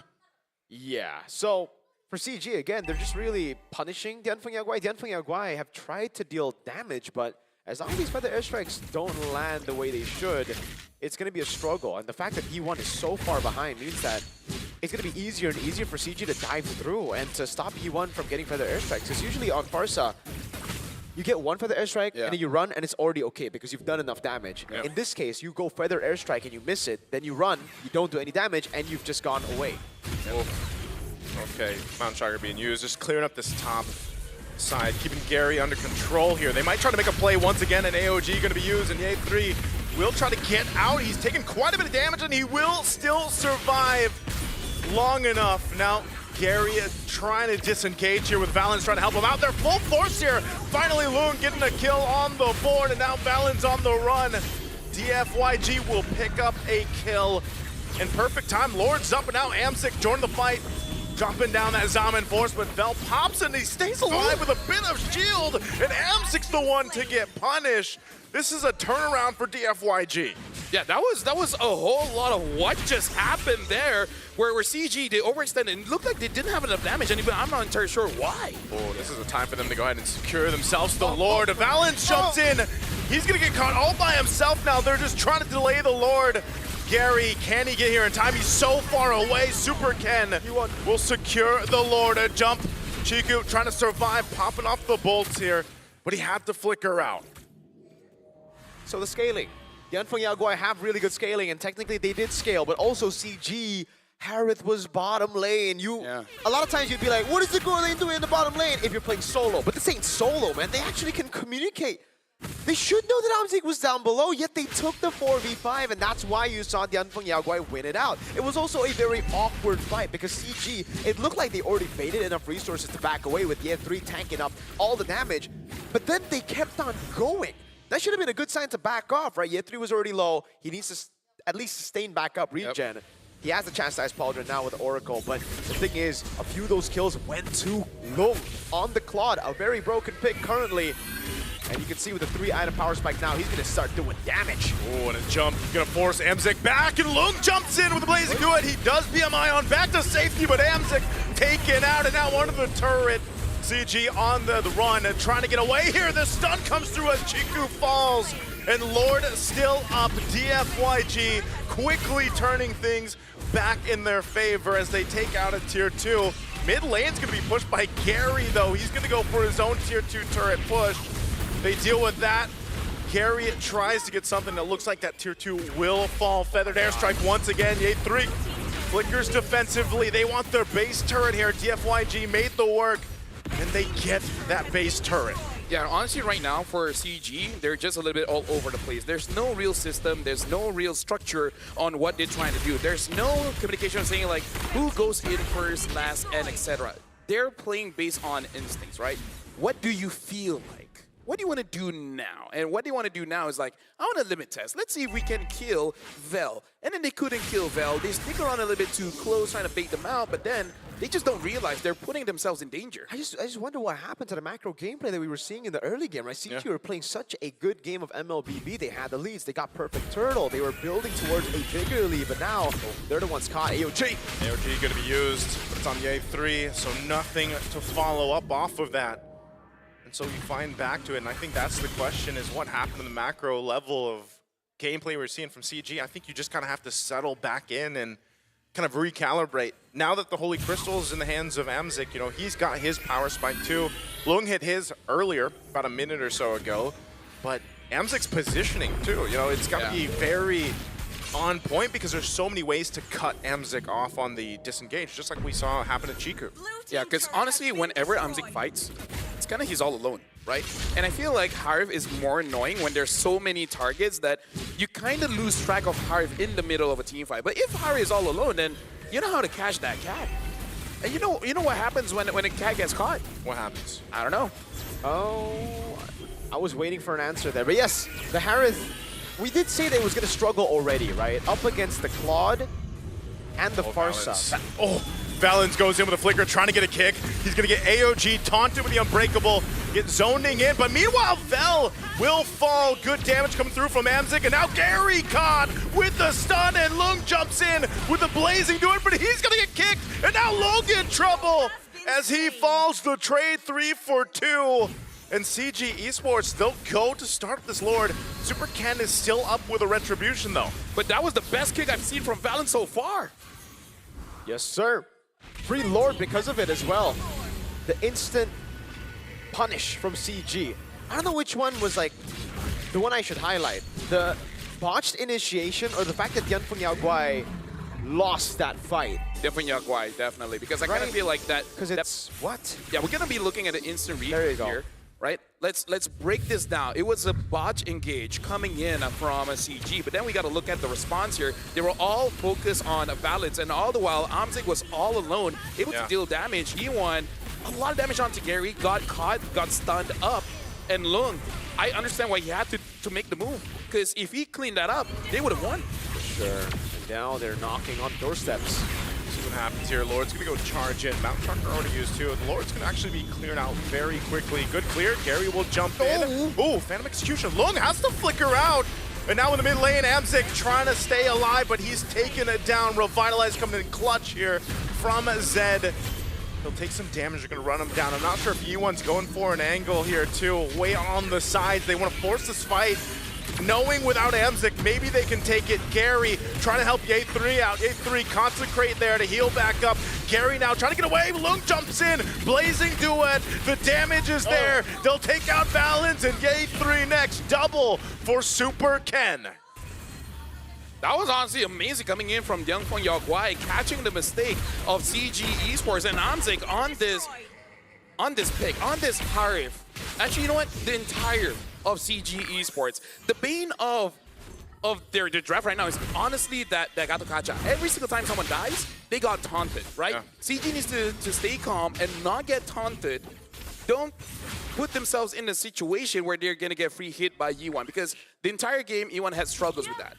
But the moment Zed was able to catch either Gary or Amzik, that's GG. It's over. Like at this point, Farsa really hurts. It really does feel like a meteorite to the face. Yeah, it's... I don't know what to talk about sometimes in these fights, because it really just feels like in that fight as well. CG had the siege. Yep. It looked really good.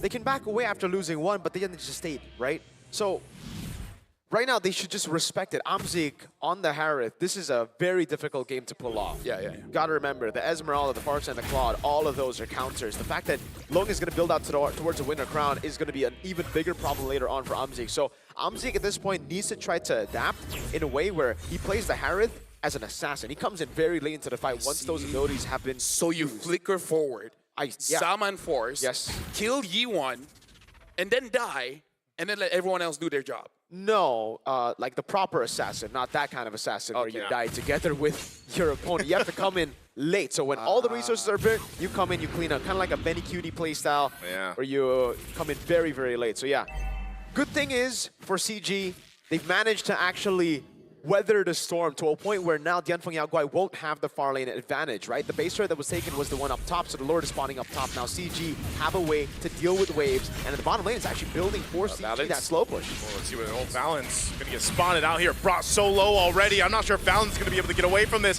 Feathered Airstrike dropped down already. Zaman Force as well.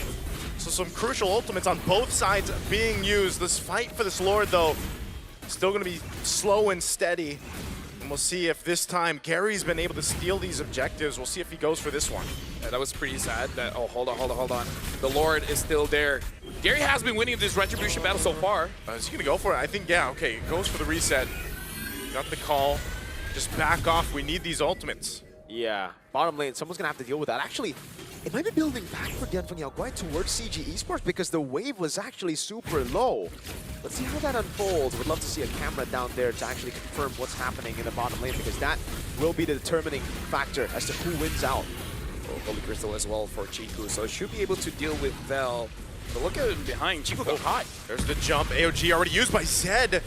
taking quite a bit of damage, goes in with the Unbreakable, goes a little bit too far, pops the Revitalize. He's in trouble. Gary gets the Lord secured. Lung is gone, Zed is gone, and CG Esports will take down 3. They're going to be going for Vel as well. Yi1 so low, he's got to disengage and get back to base. Vel has enough shields and defensiveness. He's going 1v3 now. And with Lord secured, CG will just go ahead and get ready to go with the Lord. And now just don't throw, right? You got the Lord. Gary's still there. Yetri is still there. It's unfortunate that Chico and Valens will not be here.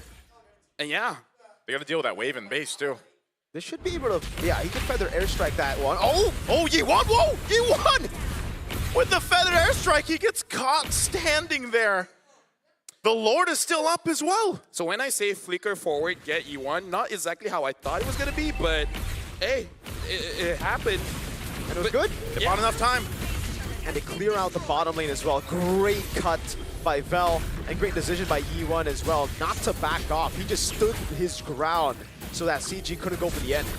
Oh, I don't know if they're actually going to continue to put pressure, knowing that Yi1's down for another 15 seconds. No flicker available for Valens, so they can't quite force it, but they will get the base turret on the bot. CG sees the win in their sights. Can they actually end it, though? Trying to clear out the minions.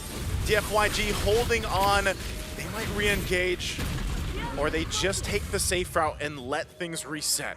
I like that CG actually took it slow there because, again, you could easily throw there, and at 19 minutes, that's an instant win for Dianfeng Yaguai. They could just all mid, especially if Lung does not die. Exactly. Again, the scaling for Dianfeng Yaguai is getting really, really good. We do have a pause, so we actually have a little bit more to dissect here. I would actually say, again, an advantage is an advantage, right? They were able to get the gold lead back. They were able to get some good turrets.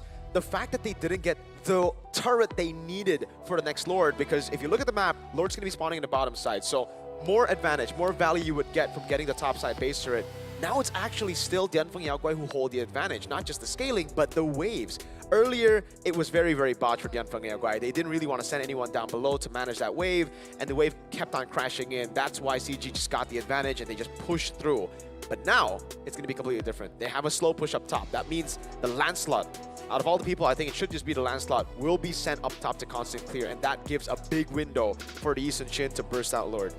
Not only that, but you saw from that last fight when they delayed it, and one of the stories, the main points for DFYG throughout this game is Zed on the Ganakacha. Yeah. Well, you saw what happened there. If he is also off on the timing with his AOG, he popped the Revitalize, he get focused in, he's not able to actually catch anyone, you lose such a big component of what's been working for their lineup, you know, and even Lung got blasted, man, and, you know, unfortunately for him, by the way, he had the winner's crown, right? I mean, he had it, but still, he was just gone so quickly, and I feel like, again, it's just, the team fights this whole game have kind of been a little just all over the place, you know, and it's really like whoever comes through with the less errors is going to win that one. That's why I feel like for Zed, he should play it differently. Like, he's been constantly going in, and it has worked, but he needs to know that in positions where you're not chasing, in positions where you're actually trying to just hold your ground around Lord, you should be peeling for your Claude, for your Farsa, and for your Yi Sun-shin, right? It's all about the 3 backliners here.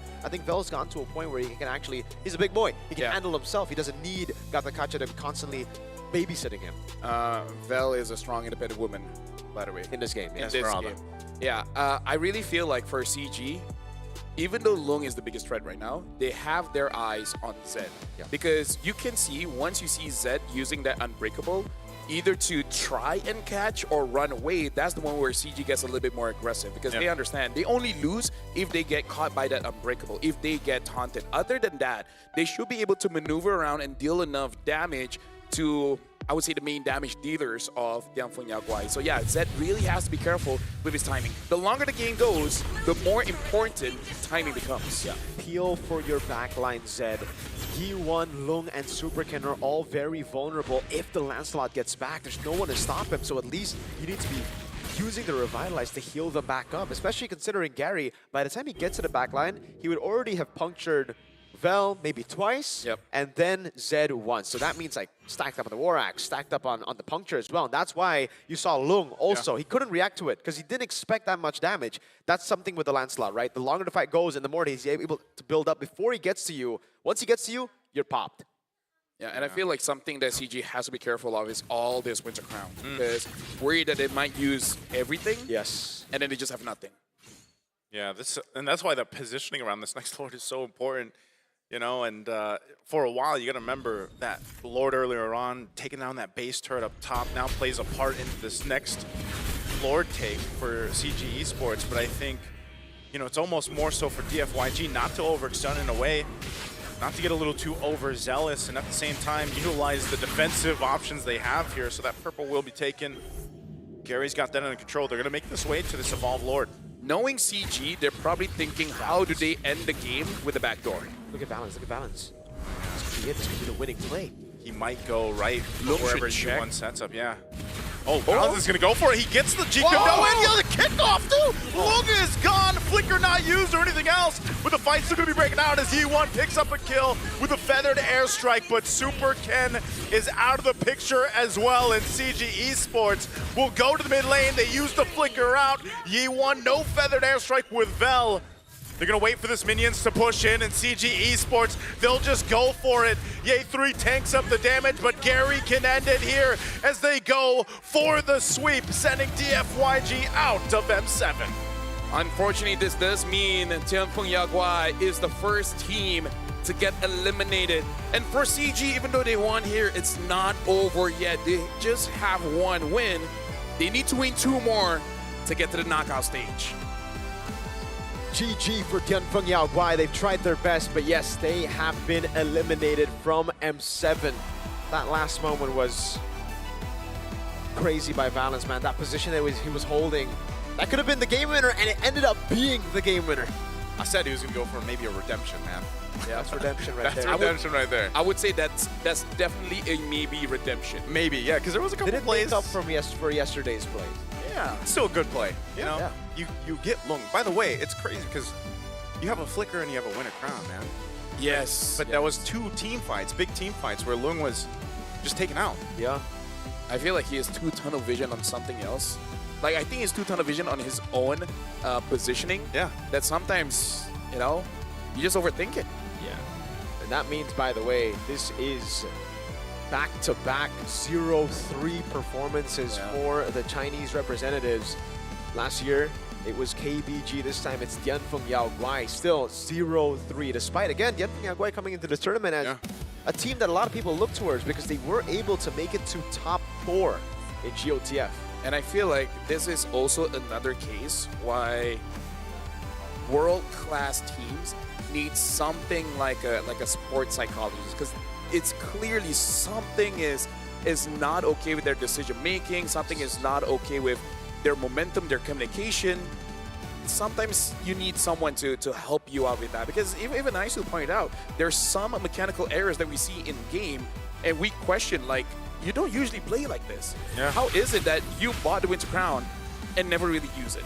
Yeah, you didn't really see him use it that much, or even the Flicker, you know, to an extent. And it's like, that was one of the fights right there, right? And you see it later on, too. And, you know, it just, again, it was down to both teams having mistakes and errors, but CG Esports kind of locked in when they had to and made it happen. Yeah, and it's just, there's a lot of what if in this game. What if E1 had a better early game, better mid game? Because they were able to go all the way to the late, and it looks like Lung had enough damage to do it, just didn't have the space. Yeah. Really looked that way, man. Yeah. So now we will be looking onto the stage where it looks like Eterna is there with both Gary as well as Chiku for us to understand what really happened in that game. Once again, thank you so much to DFYG for their time here at M7. But unfortunately, their journey must come to an end. And on a brighter note, we have CG now up on stage with us. We have Chico as well as Gary. Let's give a round of applause for CG! Hello. Hello. Pulse check. How are we feeling about that 2-0? Of course happy, but cannot happy yet because we still have match, right? Yeah. You still have matches, so you're happy but not too happy, right? Okay, Chiku, I want to continue on this because earlier on I got to talk to Maria, one of your analysts in the coaching staff, and she mentioned some issues that have been happening within CG. Yeah. You guys have been through so much to get to this point. Can we talk about those problems just a little bit? What do you think was the main problem? Because she mentioned something about communication. Did you feel the same way? I think communication and we don't play together. That's the problem. Okay, communication, you guys don't play together. Yeah. Now, with this 2-0 victory, do you feel that that problem has been resolved? I think already okay. And then, but still sometimes have miscommunication. But we can fix later. Can fix later. Yeah. Positive though, right? Yeah. Positive. What about you, Gary? Do you feel like there was a similar issue for you as well? Communication and not being together in the team? Yeah, I think we just not play as a team, and I don't know, maybe we just got pressure by BO1 because we never play BO1, right? So when we got play BO3, we can do better. Okay, so it was just because of the tournament system. The tournament format, best of ones, made you a little shaky, but now you're back in a best of 3. Gary, it's been quite some time since we've seen you on the international stage, but this isn't your first time, right? We saw you at M4. Yeah. What do you think is different about your M Series performance back in M4 and now here at M7? Another team or me? Just you personally, how do you feel? Oh, if I personally, I think I already be more mature in gameplay, and for another team, I think all the team now very stronger. Okay, so personally you feel more mature, and then you see now in the landscape of the MLBB community here in M7 that the teams are stronger. All right, on that note, before we let you go to celebrate just a little bit for this victory, we do want to know if you have any messages to your fans back at home. Cakap Malaysia ya. Boleh, boleh. Okay, untuk fans Malaysia, untuk fans Malaysia and CG, InsyaAllah kita orang akan buat yang terbaik untuk next match and keep doakan kita orang sebab perjalanan masih belum terhenti ya. Okay. The venue is clapping for them right now. We're so proud of you. Do you have anything to say, Gary, on top of that? Anything you want to share? A special someone maybe you want to shout out? I just feel happy. You just feel happy. We're also very happy for you guys, and we hope to see you in your next match. Good luck, because we now want to throw it over back to our casters to break that best of 3 down. Casters, you know what to do.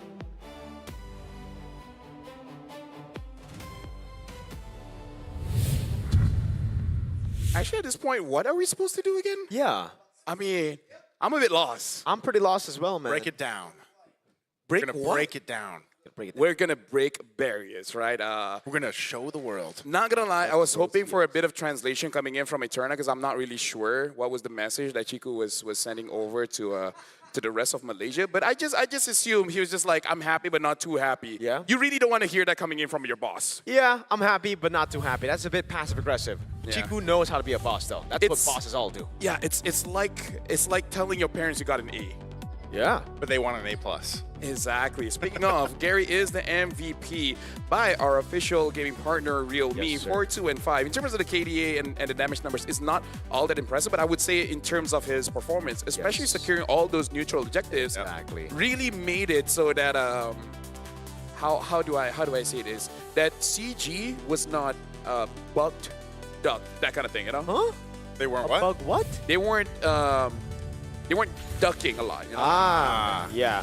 But yeah, I think a lot of people would say like a balance would be MVP after that final one, but I'm like, yeah, no, Gary was the guy the whole game, not just one moment. He was constantly getting Lung, getting the backliners, like here you can see, and also, like you said, Lafel, the neutral objective takes, man. He out-retried Supercan the entire series. Like, Supercan got gapped, and he's my GOAT. But yeah, all throughout, it was, again, early on CG playing the macro game. They were really just out-rotating Tianfeng Yaguai everywhere, even around the neutral objectives. After the clutch steals of Gary, they would be able to convert on even more objectives, but then they lost track a couple of times of what they needed to do, right? It was just Amzi getting caught, not being able to adapt fully just yet. But after that, I think he actually did learn. He improved, and he was like, okay, I should come in very late into the skirmish. I shouldn't be the first one there. Tianfeng Yaguai, though, with this draft, Yeah. I think it's safe to say that they should have done better. This was a draft that was really, really good. So many moments here and there where Gary just styled on Dianfeng Yaguai. And again, it's because Zed just showed up and used all of his resources way too early. Yeah, it was tough too for Vel because I think, you know, he was able to go like 1v2, 1v3 as much as he wanted to on the Sesma. I see him, usually he's like half or full health, right? But it was those back lines, and I think that's why, Mirko, when you mentioned earlier on, like Zed might have to reconsider sometimes peeling instead of using that as an initiator a lot of times on the Ganakacha. Like your list of priorities, especially when you're these roamers, just like we saw from Valens, will change in the course of the game with how things are going, you know? And again, you can see the emotions here from the DFYG, and it's just unfortunate because, again, there was a point in that game when they did have control. But like you mentioned, even with MVP Gary there, when their base was being focused on, he was split pushing and he was going down that mid lane to get those tier 2 towers down. Yeah, that's one of the tougher things of using a roamer. You got to think on your feet, right? Because your job changes depending on the time, depending on the situation. And yeah, even though Super Ken is the GOAT, right? But in this game, Gary was the cat, and that's why they won. Cats beat goats. Wait, cats beat goats? No, because he was the cat for that one. Carry at the time. Carry at the time. There you go. I can think of letters that become sentences. So it's C-A-T-T. Carry at the time, yeah. Sure. But it's still cat. Yeah. I'll think of other animals. Just give me time. Yes. I'm trying to think of something for lizard. But okay, you'll work on that. That's a long acronym. The next one, crocodile. Oh. And then hippopotamus. But yeah, like let's break this down, Mirko. Like, what could have DFYG really changed so that there's really nothing that CG could have done? Because I kind of feel like the devs did say CG had a draft that was kind of hard to execute against DFYG. Yeah, DFYG had all the cards, the necessary cards to win. They just fumbled it, I feel. And I think the biggest change that I would do, very small decision, but has drastic impact, is to Purify for low instead of the Flicker. Going up against the Cho already, that should have been the case. Just looking at the match yesterday, SRG vs Team Spirit, it was kind of the same case there, right? Where you saw Innocent and you would be like, why is he going Purify even though there's only one CC on Team Spirit? It's for moments like that where he is the target. And on the Claude, once you get to the late game, you are the hyper carry. You need to be the one carrying your team to the next stage. The fact that he didn't have the Purify opened that avenue for Valens to get that flank. Yeah, honestly, even as a kid, that's why my bully told me, you know, you only need to get kicked once to feel the pain. But anyways, you know, in Mobile Legends, every big play starts the same way. Small moves that matters. Kind of like kicking the Claude. It's a small move, but it ends up becoming big rewards. That's why your unlocks, your upgrades, and every step in between stay fast and secure, keeping your game in rhythm and giving you smooth access to everything you need, both in-game and beyond. And all of this is brought to you by the official payment partner of the M7 World Championship, Visa. Be the champion that you want to be. All those small moments will become big memories. Ooh. I like it. I got it. I got Thesaurus. I also can get a free skin. I just got to log in for 13 days between January 9th all the way to the 31st of September. 31st of January. Yeah, like September. That's a long window. Night, completely free. I was just testing y'all and y'all. Okay. Hey, I even gave a pause so that you guys can say something. You should let your sister know about that, by the way. What? That's his sister's favorite hero. Right, your sister. Yeah, he did. Next item, Gato Kacha. Who doesn't love free stuff? Gato Kacha's electrifying Solar Spark skin is free when you hit level 45 on the M7 pass. Keep leveling up and claim your reward. Because if you don't, you might lose friends. But don't worry, LaFell. If you thought you were done, you're not. Oh, sure I am not. Because now we got to talk about the MLBB Rising Open, or Moreau. Season 5 is back. Still open, by the way, to everyone and flexible to join. Now with major upgrades, in case you guys don't know, you guys can team up with your friends or enemies. It really doesn't matter as long as you have 5 men or women or other team to compete. Rewards are stacked, win or lose, earn Muro coins to redeem permanent skin, exclusive at-top orders, and more. Climb the weekly championships to qualify for the championship, win bigger prizes, and keep the M7 passion alive, and make more friends or less friends, depending on the result of the game. Moreau. I like that. I like that, LaFell. That was a great job. By the way, we can help you on those sometimes if you want. I don't need help. No. I don't need Doesn't help. help. Don't That's ask fine. him That's for right. Don't. Men don't ask for help. Exactly. Right? Exactly. He is a strong, independent man. Man. I'm strong in the man, yes. Strong in the man? Independent. Strong, independent. Independent. You forgot the pendant. Yeah. You just put in the man. CG won, so congratulations for them. They're moving forward. Liangfeng Yaguai has been eliminated. After this, it is going to be a best-of-one match between a Black Sentence against Falcon. We'll be going for a short break. How short it is, I don't know. You'll find out, and you'll see us right after this.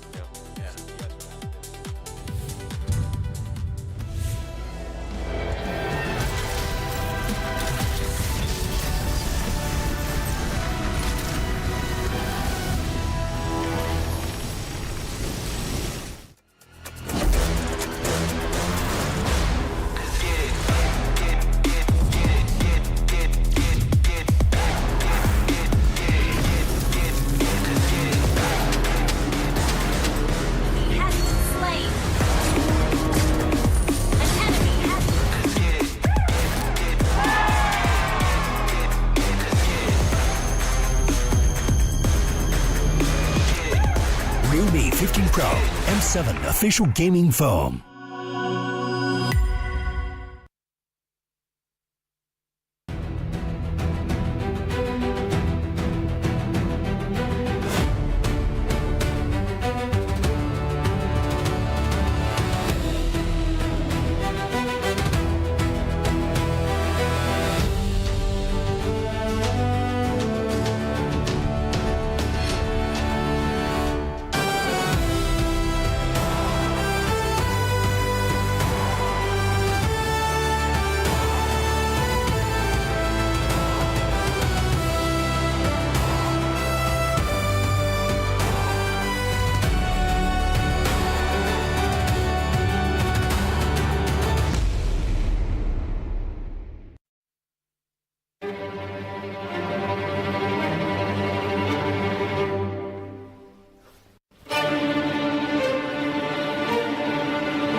Nothing can withstand the withering. Against the endless erosion, my strength grew weaker by the day.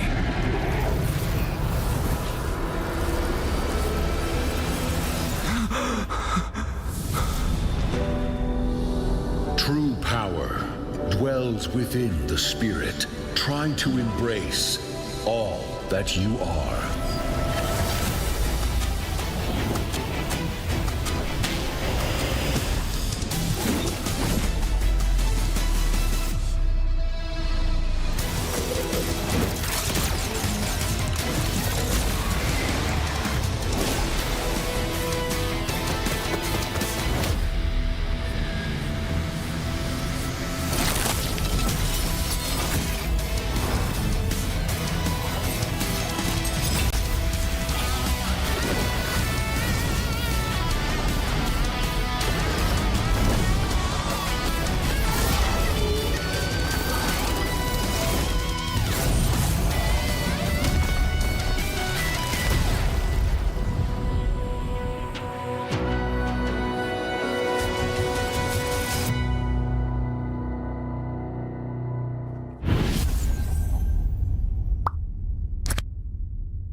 Are your M4 World Champions, winning the game, getting the checkmate, setting everything up right now.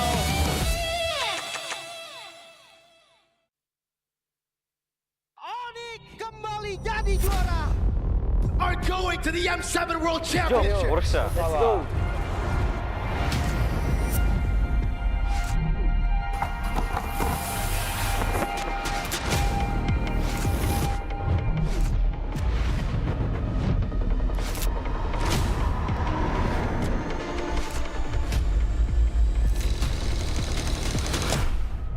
Futbol uğraşıyordum, futbolcu olmak istiyordum.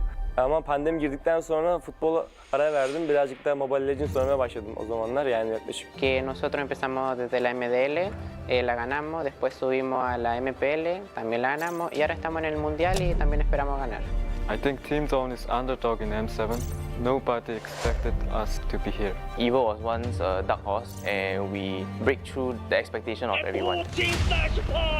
They broke history. Even though we are coming in as a newcomer, we are not just coming in here for experience. We know we have power, that's all, we are good.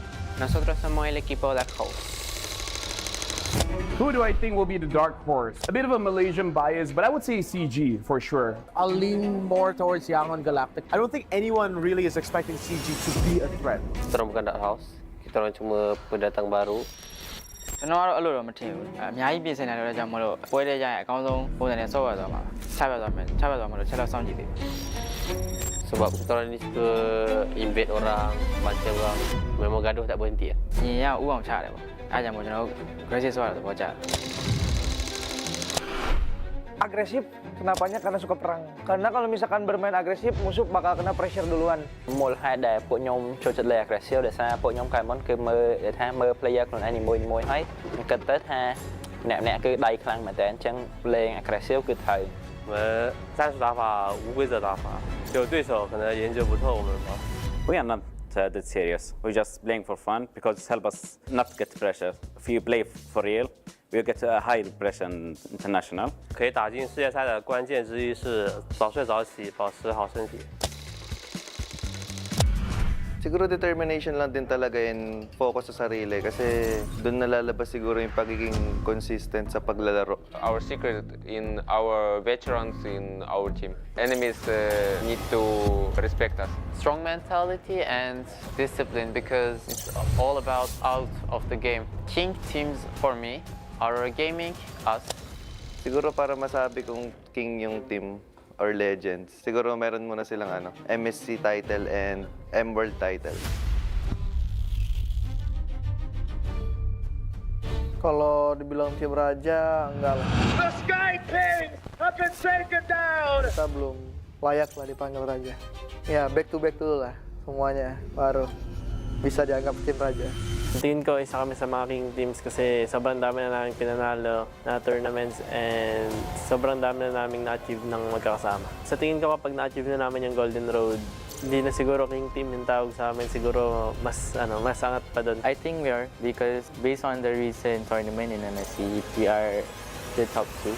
If we win, we already show everyone that we have the potential to become more than a king. Let's do it for Malaysia. I will redeem Indonesia. I will complete the Golden Road.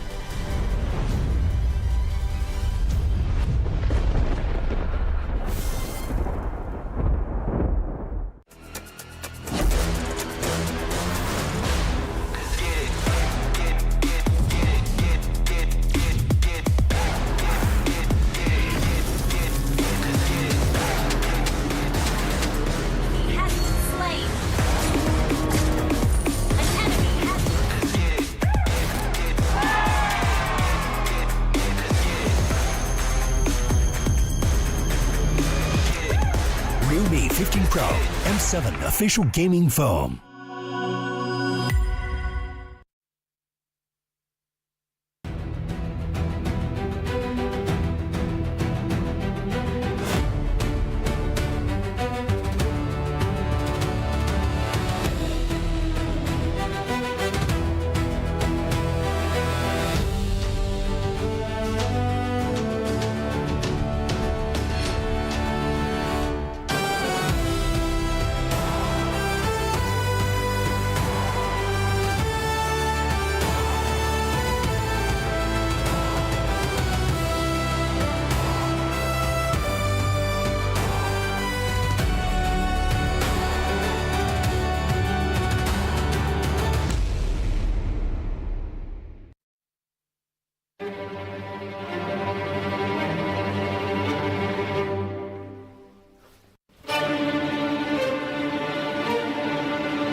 Nothing can withstand the withering. Against the endless erosion, my strength grew weaker by the day.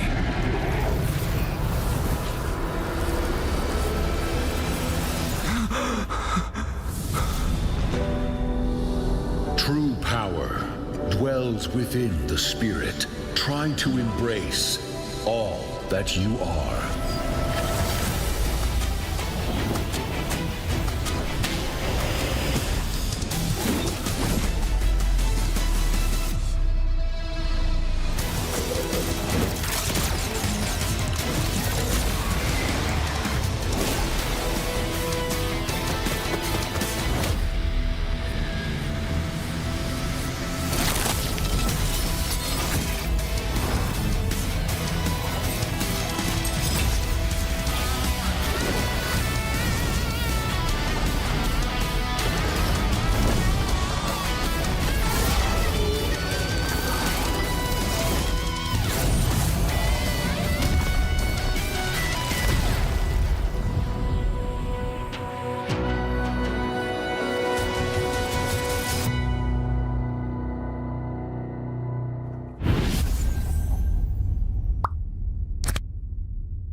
Are going to the M7 World Championship. Let's go.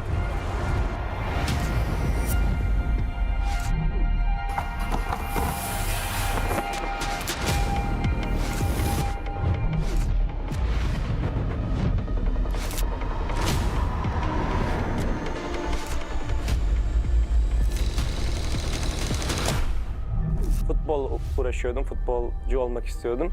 Ama pandemi girdikten sonra futbola ara verdim. Birazcık da Mobile Legends oynamaya başladım o zamanlar, yani yaklaşık. Que nosotros empezamos desde la MDL, la ganamos, después subimos a la MPL, también la ganamos y ahora estamos en el Mundial y también esperamos ganar. I think Team Zone is underdog in M7. Nobody expected us to be here. Evo was once a dark horse, and we break through the expectation of everyone. They broke history. Even though we are coming in as a newcomer, we are not just coming in here for experience. We know we have power. That's all. We are good. Nosotros somos el equipo Dark Horse. Who do I think will be the dark horse? A bit of a Malaysian bias, but I would say CG for sure. I'll lean more towards Yangon Galactic. I don't think anyone really is expecting CG to be a threat. Kita orang bukan dark horse. Kita orang cuma pendatang baru.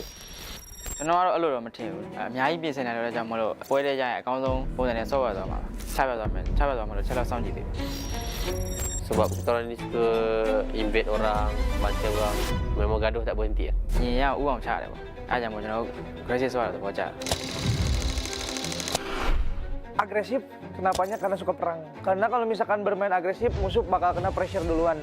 មូលហេតុដែលពួកខ្ញុំចូលចិត្តលេង aggressive ដោយសារពួកខ្ញុំកាលមុនគឺមើលថាមើល player ខ្លួនឯងនីមួយៗហើយគិតទៅថា ម្នាក់ៗគឺដៃខ្លាំងមែនតើអញ្ចឹង playing aggressive គឺត្រូវ我们战术打法无规则打法，就对手可能研究不透我们吧。 We are not that serious. We're just playing for fun because it helps us not get pressure. If you play for real, we'll get a high pressure international. 可以打进世界赛的关键之一是早睡早起，保持好身体。 Siguro determination lang din talaga and focus sa sarili kasi doon nalalabas siguro yung pagiging consistent sa paglalaro. Our secret in our veterans in our team. Enemies need to respect us. Strong mentality and discipline because it's all about out of the game. King teams for me are gaming us. Siguro para masabi kong king yung team or legends, siguro meron muna silang MSC title and M-World title. Kalau dibilang tim raja, enggak lah. The Sky Kings have been taken down. Kita belum layak lah dipanggil raja. Ya, back to back dulu lah semuanya, baru bisa dianggap tim raja. Tingin ko isa kami sa mga king teams kasi sobrang dami na namin pinanalo na tournaments and sobrang dami na namin na-achieve ng magkakasama. Sa tingin ko kapag na-achieve na namin yung Golden Road, hindi na siguro king team yung tawag sa amin, siguro mas angat pa doon. I think we are because based on the recent tournament in NSC, we are the top 2. If we win, we already show everyone that we have the potential to become more than a king. Let's do it for Malaysia. I will redeem Indonesia. I will complete the Golden Road.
Ladies and gentlemen, welcome back to the M7 World Championship. I didn't thought that would be the opening scene, but This is going to be a 1-1 match. And whenever we're in a 1-1 match, we always ask questions. Like, for example, who will hold the territory? And when you speak about territory, what do you think of? That's right, poop. Now, here's a very interesting fact here. Do you guys know about wombats? Because wombats, when they poop, it's in a cube shape. Because when it's round and cylindrical, it moves around. But as a cube, it stays there, so they know where the territory is. So the more you know about wombats. Welcome, my name is Rafael. Alongside with me is Naisu, and speaking about poop cubes, Mariko. Wait, what do you mean? You know what would have been better? Instead of a fun fact about wombats, why not falcons at least? Yeah, because like oh, camera goes somewhere else for me to look it up real quick.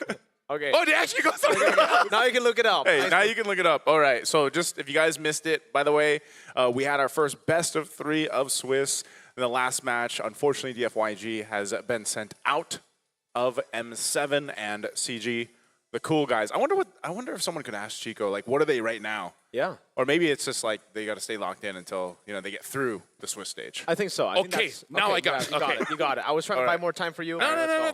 All right. I don't need it. Do you guys know that falcons don't actually kill with their talons like eagles do?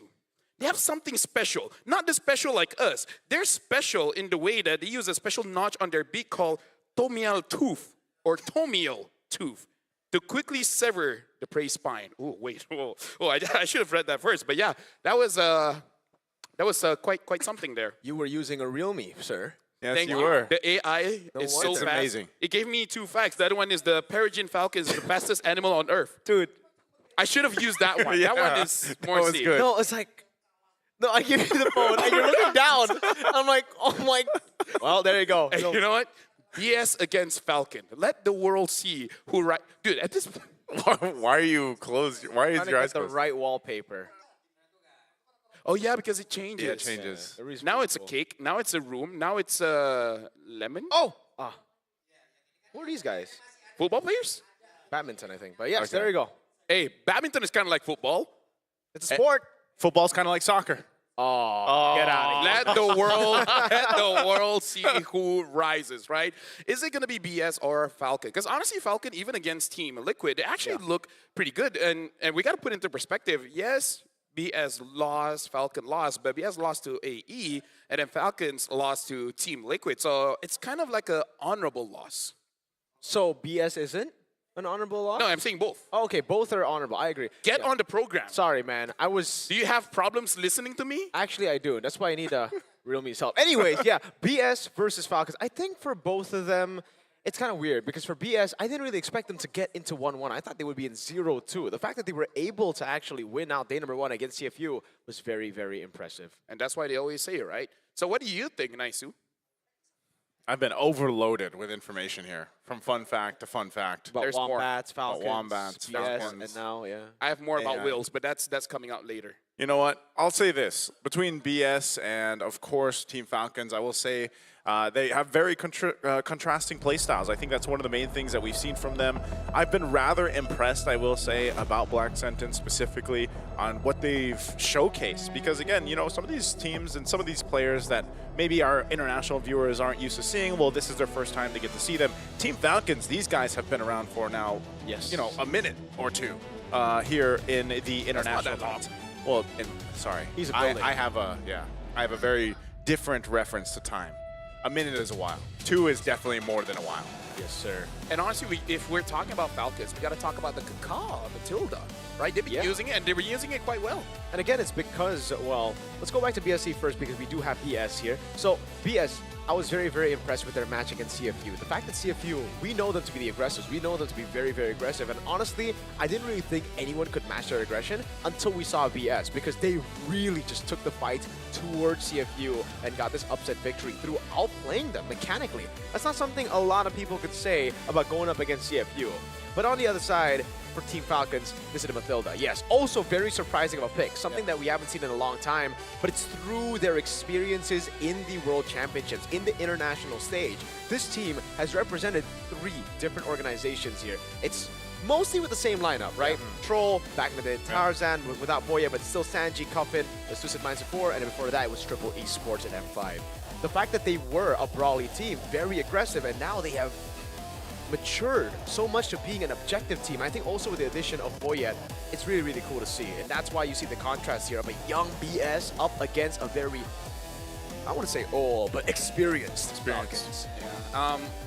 Speaking of, I want to talk about Boyet here, Naisu, because so far he's only been using the utility junglers, right? Using the Fredrin as well as the Akai, to the point where we even see TL ban out other utility junglers like the Baxia. And then even though there were assassins up, he still chose that Akai. Do you feel like this makes Team Falcon, in a way, a bit of a disadvantage because they're kind of just playing one style here? It's interesting to ask that because I feel like when it comes to the current meta, and we always see it develop through the course of, you know, the M series specifically, and even when what you see in wildcards, and then by the time we get to the knockouts, it can change, right? But I feel like, yeah, the jungle's been in a weird position because after the whole meta kind of changed the landscape a little bit, and then we had these, even the map changes come through, it's been a lot more assassins that have popped up. Utilities, I feel like utility is still great in certain hands of players. Yeah. Now we got to talk about this team head-to-head here, where we're looking at the numbers, and in terms of the Lord rate, funny enough, it's actually on a black sentence, despite Team Falcons having more utility.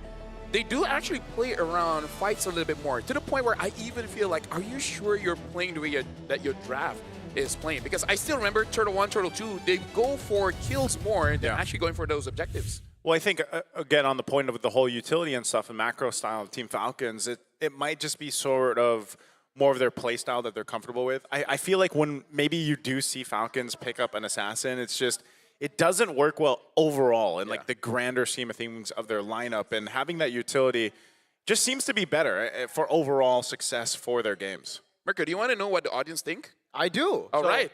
Ling, they want to see Ling over Amon and Julian. And honestly, this is not fair. Amon and Julian are very, very boring compared to Ling, so no wonder. Do you know who's Amon's brother? Who? Yeah, Gushin. Do you know who's their grandma? Who? No. Valentina. Wow. Yeah.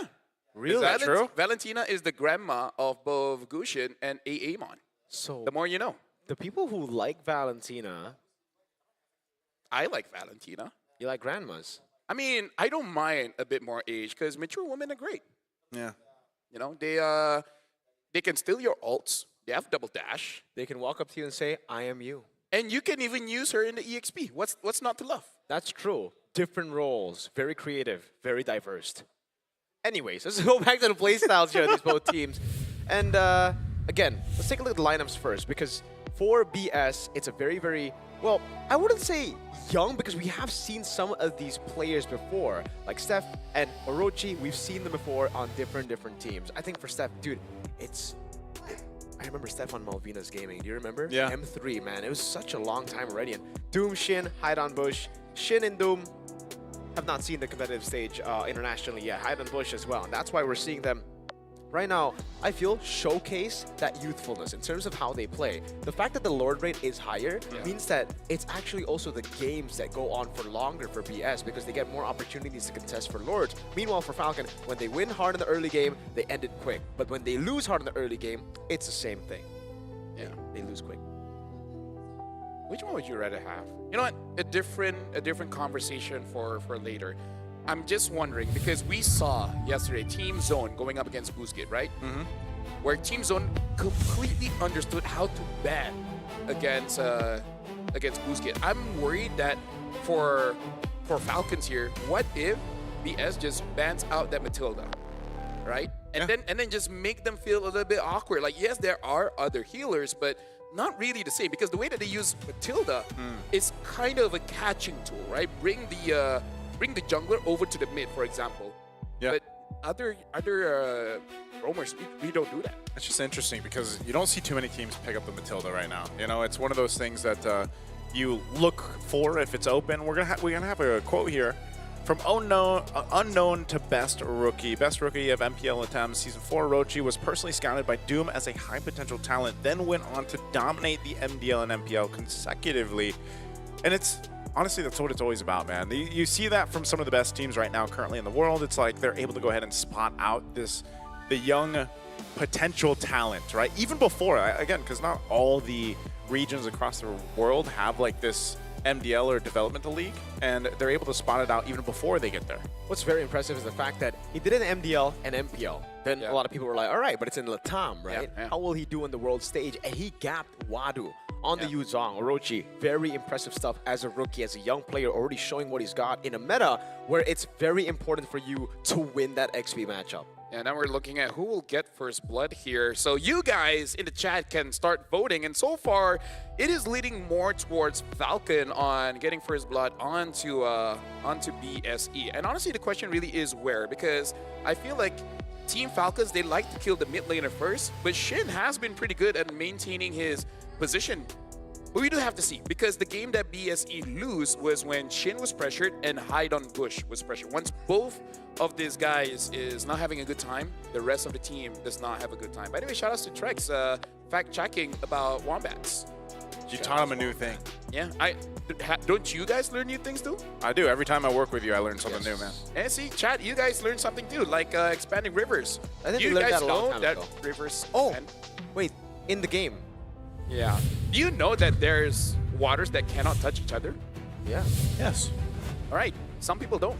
Oh, well, if you don't, now you know. I wonder how many new facts people will learn by the end of M7. Count. I'm already thinking ahead of M10. Ooh. Where do you think M10 will be? Speaking of, Valentina got banned. Bro, why you ignore me, man? Yeah. The Bachan got banned. It's because he likes the grandmas. That's why. Grandmas. That's the first thing you noticed. Both. Okay, I saw it with the Valentina band that was set up for the Sora. Exactly. But it's they said banned no. too. Hey, it's how you get in your opponent's head. So BS are gonna be like, damn. Is this the Claude like priority? I think so. I think it should be the Cloud priority here. If it's not the quad, Yuzong. But then they have to take Lance because BS can just take Lance. yeah, I'm really liking quad, because you know what they say about quad, right? What? Lazy duet? A good Claude is a good Claude, so you gotta pick it up. There's not really a quote that would make me want to pick Claude. I'll find someone else. The guy I found behind, he was not that creative. Okay. Okay. Yeah, but to be fair, his job is just to make sure that people go in and out. You know, he's not really thinking about Claude all that much. Maybe he doesn't even play Claude. Yeah, he looks more like a Tigro player, honestly. Well, it is the Yuzong here, not the Claude. And it makes sense because for Falcons, the way that they want to play, the objective-based playstyle they have doesn't really suit the Claude. It suits the Yuzong. It suits the strong top side of the map more. And you know what they say about Yuzong? What do they say? Is it Yuzong or Yizong? It's definitely Yuzong. It's definitely Yuzong. All right. Yeah. Yuzong. Just want to make sure. Just want to make sure. Well, on the other side, they will take the Claude. Yep. So that seems to be the trade. The Claude, the Ganacontra going over here to the S. And now on this, do you just... I wonder if we will see Boyette on something other than utility. Maybe he does pick up a Lancelot or something. Take it, yes. Yeah. Because it's actually very, very difficult for the Yuzong to deal with the... Not very difficult, but it is a bit more troublesome because the Lancelot has two abilities where he can actually use to be untargetable. The carry still comes up despite the matchup not being favorable in the Swiss stage. Again, it's 5-1. It almost feels like the Bruno Granger matchup, you know, in M6, where we're like, yeah, Bruno's doing really good, and we see more Grangers, and we're like, I guess it's a matchup, although it's really one-sided so far. By the way, they don't pick up Lance. They still stick through to the utility pick. But again, this actually gives a lot of value to BS if they get Lance. That's another target where you can just go puncture, puncture, puncture before he gets to the backline. But now I want to see what's the next option because they didn't pick up the Matilda, so probably going to get banned. No, Naisu? Might get banned. Also, I want to say with the Baksha, like this is just going into the whole thing we talked about with Falcons, the way they like to play on the macro level. Baksha kind of likes to... He gives you a bunch of rotational speed, but also you get the passive, right? The passive that you can go ahead and use. Because you already know, like, Ganacontra's over there. There's going to be a Revitalize. At least it helps alleviate some of that pressure. Maybe even helps with the build path in terms of the mid lane option. But the Farce is already over there. And it's interesting because with all these options out, like, what are we going to see? A Lunox? Like, are we just going to see a Lunox for Team Falcons? Yeah. You know what Roamer I think would be good for the, Minotaur? For BS? No, for Falcons. Because they want to play like some kind of healing. how about just a little bit more crowd control? And then who's going to do anything to the carry? Why haven't we seen a Minotaur? Like, very easy to poke. You're kind of squishy here, especially the fact that there's a Farsa on the other side, right? And a lot of heroes that you see now are anti-CC, so he just bypasses the Minion's Roar. I just feel like, you know, he's got the heal himself. He's got like Elevator. Minotaur. Yeah. There's no other hero that motivates other characters. Yeah. You're right. Motivational roar. Hey, if you wanted Minotaur to make it through, you should have rooted for Guangzhou Gaming because they were the ones to actually pick it up in the wild card. Yeah. Actually, I feel like a lot of people did, but you know. Yeah. That didn't happen. Yeah. Zone had other plans. Hey, they actually banned out of Matilda, by the way. Yeah, Matilda and Angela. I think right now Falcon are probably going to be on just normal picks. Yeah. I don't think we're going to get to see a healer unless they pull a sneaky one and pull up an S-Test because for BS, they are looking very, very strong. Again, I like the Farsa. The Lancelot would have been a good pickup, but I think the Farsa actually gets more value than the Lancelot here just because the carry is short range and the Bakshi is going to take a big beating against that Farsa. And there's always an option for Guinevere for BS still. Yeah, I'm really interested to see what, maybe I don't know if they're going to go with like a Hilda or something just to scout things out. That could be good. Yeah, I don't know if we'll even see, like, we've seen so much of Cho, man, but just his win rate is not great. And if you do pick it up here, again, you put yourself in a position where you're constantly looking for those picks off. Now, with a Baxia and a Yuzhong, that might actually be helpful in a way. They do go with the Hylos and the Kimmy. Man, it's been a while since we've seen the Kimmy. She's only been picked twice. Ooh! I like that pick, bro. That's very smart. Yeah. X-Borg in the jungle. Wait, BS. Yeah. Gone a very, very good composition. And honestly, not a lot of bursts, especially if the Farsa is able to bully out that Kimi. Yep. So the Kimi does nothing against the X-Borg, so the X-Borg just laughs in her face like, what does he say again? X-Borg? Light it up! Yep, and watch the world burn! He definitely is going to burn the world here because there's not much that can stop the Fraga armor. And if they do, then the world burn. Then the Farsa and the quad gets a lot of value. There you go. You like X-Borg? I do like the X-Borg quite a lot. But do you want me to say more? Yeah. Yeah. Well, we got to jump into the game here because, ladies and gentlemen, this is a best of one. Falcons going up against Black Sentence. And I can say Black Sentence has a very good draft here, but Falcons going with their identity as the fastest animals on Earth with the utility jungler. Are they actually the fastest animals on Earth? Okay, let me. Because, like, you want to fact check that? They can actually fly. Yeah, the peregrine falcon is the fastest animal on Earth. Peregrine falcon. These are green falcons. They can reach over 300 kilometers an hour. Holy wow! Which is over 190 miles per hour. Hey, that's pretty fast, right? That's what I said. Wait, Yuzhong gonna go for the Brave Smite. Interesting. I think we've seen like different iterations of Yuzhong, like War Cry and then also Quantum Charge. Quantum Charge, yep. Brave Smite is new. Have we seen Brave Smite? Is it just because you're up against the Lapu Lapu and, you know, he's got Brave Smite himself and kind of look at that. Yeah, they have the exact same emblems. Yeah, I think it's because of the poke that Black Sentence have with not just the Lapu Lapu, but the X-Borg and the Farsa. No, I think this is just a draft for Sano. You're like, all of us are just going to be very hard to die so that you don't die and you kill them. Okay, that's fair enough.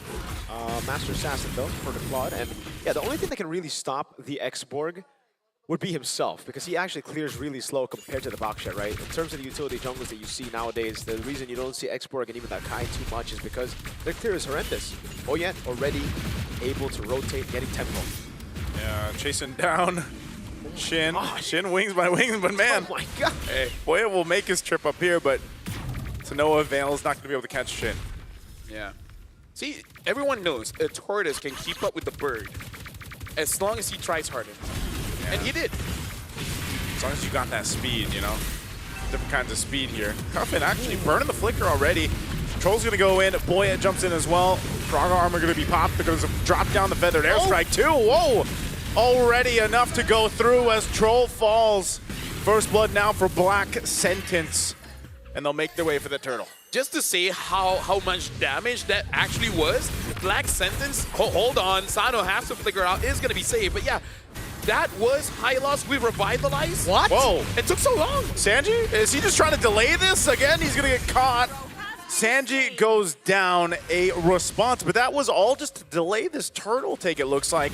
So Falcons will go for control. They might be able to secure themselves this objective. A feathered airstrike drop down. Boyet will get it, and he'll get on out of there. So it's actually worth it there, yeah. I thought it was an awkward skirmish to take. But it ended up being good. I think Black Sentence should have just held their ground as the Yuzong came in, so then they could have still gotten the turtle plus the Yuzong, but hey. Oh, wow. Yeah, that flicker may be a bit unnecessary, but hey, better safe than sorry. Have you ever been charged by a horse? A mystical horse. In real life? Yeah. By the way, that's a centaur, not yeah, a that's horse. not like, but yeah. It depends on who you ask. Some people would say it's a unicorn, right? But for me, I would run away. He does have a horn, right? Right. He does. has Yeah. a So he's horn. technically a unicorn He centaur, is what man. you want him to be. Unicorn tar. Unicorn. Yeah. Yeah, sure. I'm pretty sure in some languages that is not okay to say. I'm pretty sure it's so. Yeah. Can we get an AI? Sounds like a slur. Can we get an AI fact check? Well, either ways, right now for Black Sentence as well as Team Falcons, do you feel like it's okay for both teams to kind of like take it slow here, Mirko? Because they're trading, but kind of like just testing the waters here. I think it's okay because the scaling is fine. It's just more pressure on Team Falcons to actually build a lead because Black Sentence can actually just scale up to be very, very scary monsters, man. The fact that they have an expert in the Parsa means that Team Falcons later on, it's going to be very troublesome for them to siege against Black Sentence. So I think for Black Sentence, again, even though they didn't get the turtle, even though Falcons were able to, again, minimize that gold lead, it's fine. Because Black Sentence, with their composition, all they need to do is scale up and wait. So play chill. Yeah, I kind of feel like Cuffin has to be careful here because now with the Lightning Truncheon, I feel like Shin, even just hitting one time on the Feather airstrike, he's already out of the fight. And if he's out of the fight, there's really no damage coming in from Team Falcons. Yeah. Ooh. Okay, then part of that too is just the amount of like objective space that can be controlled with this lineup that Black Sentence has. And that's why, again, you want to go ahead and post up here. Gold laners, are they actually going to rotate down with the expanding rivers? It looks like at least Sano will, but might get it here in time. They're going to break it out. Orochi jumping in. Orochi, Boyet securing the turtle, but they still want to go for the fight. Last Insanity on the disengage. And now Orochi trying to get away. He's going to get crashed in by Boyet as he picks up a kill. And now hide on bush. Can't hide in that bush as he falls right there on their side of the jungle. And with that, Team Falcons have gone what they wanted. Early on, it would have been even better for them if they got the lead, but they had to wait a bit longer. Now on their turret, actually, also, the Doom gets a trade up top. So again, Black Sentence, they're still finding avenues to stay level. They are finding trades on the board. It's just that Team Falcons are so proactive now. Yeah, but we can also definitely see that for Team Falcons, they understood that they're kind of a comp that really has to play as 5. So, yeah. As long as Sano stays alive, it's all good. The moment Sano dies, then it becomes a bit of a headache for Team Falcons, where now they gotta make sure that Cuffin is A-okay. So I really feel like for Black Sentence, we gotta look at Orochi as well as Shin. I feel like both these guys, for the first 40 minutes of the game, will be pinnacle to make sure that Team Falcons does not deal enough damage. Yeah. Right now for Falcons, I like the fact that they understand the assignment, right? Like when they're going for neutral objectives, they don't wait for anything. They're not hesitant. Usually up against a composition like this, you would actually hesitate, and that's what gives the export, the Parsa, so much more value because it just shreds you down and then you're forced to back away with no healers. But the fact they just go in, force them back, get a Faraga armor at least before the turtle, it makes it so difficult for Black Sentence to just walk up, and the constant cuts as well. Sano, whoa! Good flicker, man. What a reaction. Yeah, could have got caught there. He doesn't. And we'll stay up on that top side. Now they're going to go here for hide on bush for Faraga armor. Going to go down here with the last Insanity. He will still be fine, but without that, with this turtle coming up here, they're going to have an advantage once again for going 3 for 3 in the objectives. Yeah, they got to be careful of that Yuzong, but he doesn't have the Black Dragon form now, so hey, maybe Black Sentence can do something. I don't know about sending your jungler. Export is very reliant on Faraga armor to bot because they got it down. He has it back up, but still, that should not happen. They'll use the Feathered Airstrike. Troll will back off here, but they can still go now knowing that there's no Feathered Airstrike. Stefe trying to hold up on the front side. He's actually going to be able to do quite a bit of damage to Sano, but Sano still fine, fighting for the turtle. Boyet will go in and grab it, and as Orochi falls as well, still looking. Boyet sticking on here to hide on bush. Once again, the Faraga armor will pop, but still in the mid lane. They got to respect this. Look good. Stun through, but Cuffin trying to clean up the kills. Feathered airstrike dropped down again. Whoa, Cuffin! They're all lined up for Cuffin as he gets a double. And Sana will make work to get that mid-tier 1. Yo, I'm liking Boyet and Cuffin putting together like this. Like, even catching all of them in the traction pulse, understanding that they have no more mobility skills. That was so good. They're playing so good, man. That 3-man traction pulse. Yeah. Again, a lot of Kimmies would just throw out the traction pulses early on. The fact that he waited for those resources, LaFell, what you said was great. And it was Boyet who baited out those escape abilities first. Now you can take a look at the items, and now you can really see where the struggle is for Black Sentence, right? When Steph gets poked, oh, perfect timing on that pause, right as I paused, but right as he gets poked out, once he's out of the fight, they have no anti-regen. Meanwhile, on the other side, Cuffin's always there. He's so safe in the back line, so the fact that he got Glowing Wand means that he can just constantly put the anti-regen down on Black Sentence.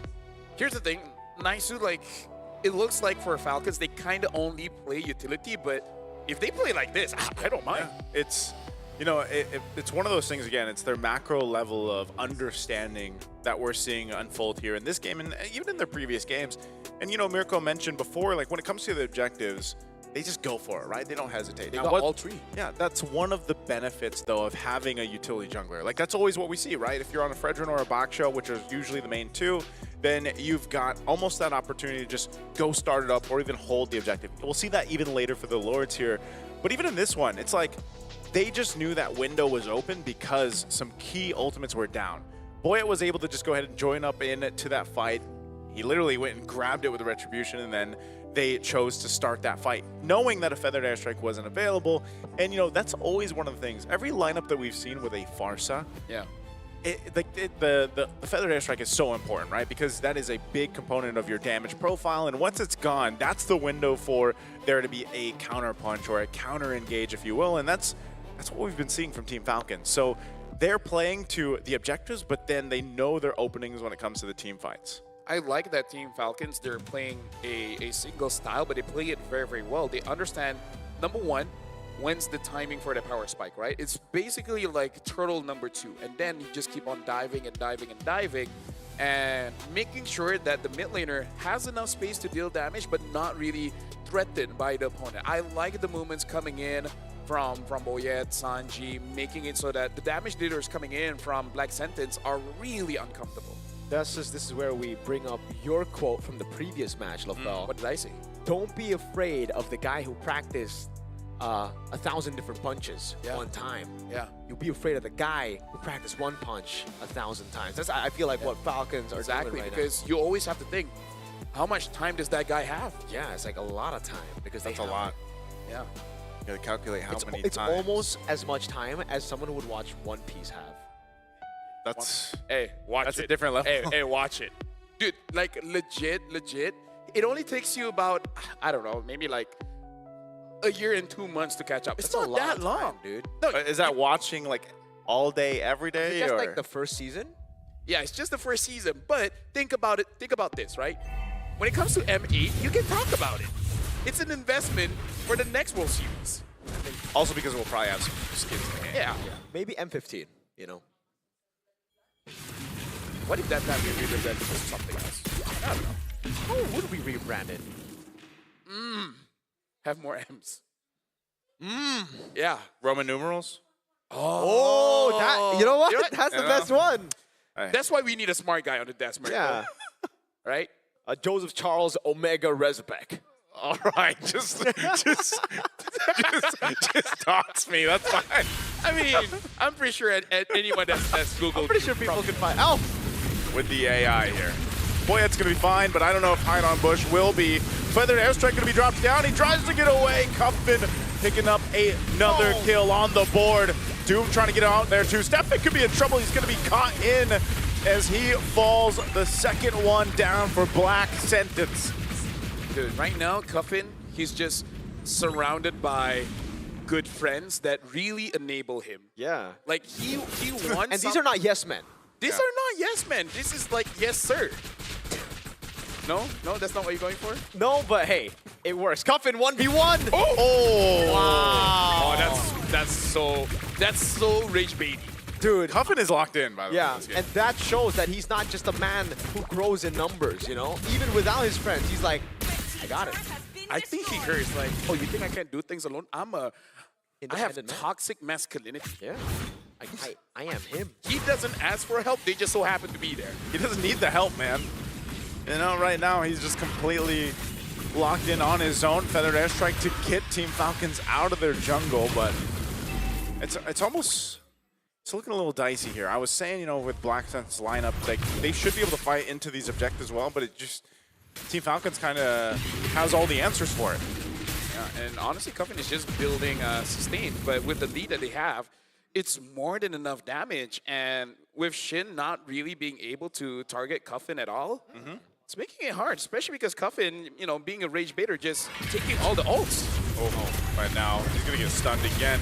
Lord making his way up top, but mid lane is gonna be the focus as the tier 2 does fall here. And this X-Borg just has not worked out so far. Yeah, not at all. I mean, maybe in the early parts of the game when they were able to get first blood in the first 2 kills, but after that, yeah, the Faraga armor, it's just the instant adaptation from Team Falcons to group up together, like LaFell said, utilize and revitalize because they only have Dominance Ice on Sep and abuse the Faraga armor completely, just jump on him. Also, great pickup by Sanji. Right after the war. Oh, Steph! Oh, Steph jumping in. They give the call. Last Insanity can be used as well, but Doom just blazing to it. Nothing in the back. They're going to re-engage. Team Falcons going to capitalize on that mistake. They do get into Mortality out. Steph and jumping in. Once again, Boyet falls. And now Team Falcons, maybe the first time in a long time in this game, will have to go ahead and recall. Where's the AOG? He was saving it, okay? He's looking to the future.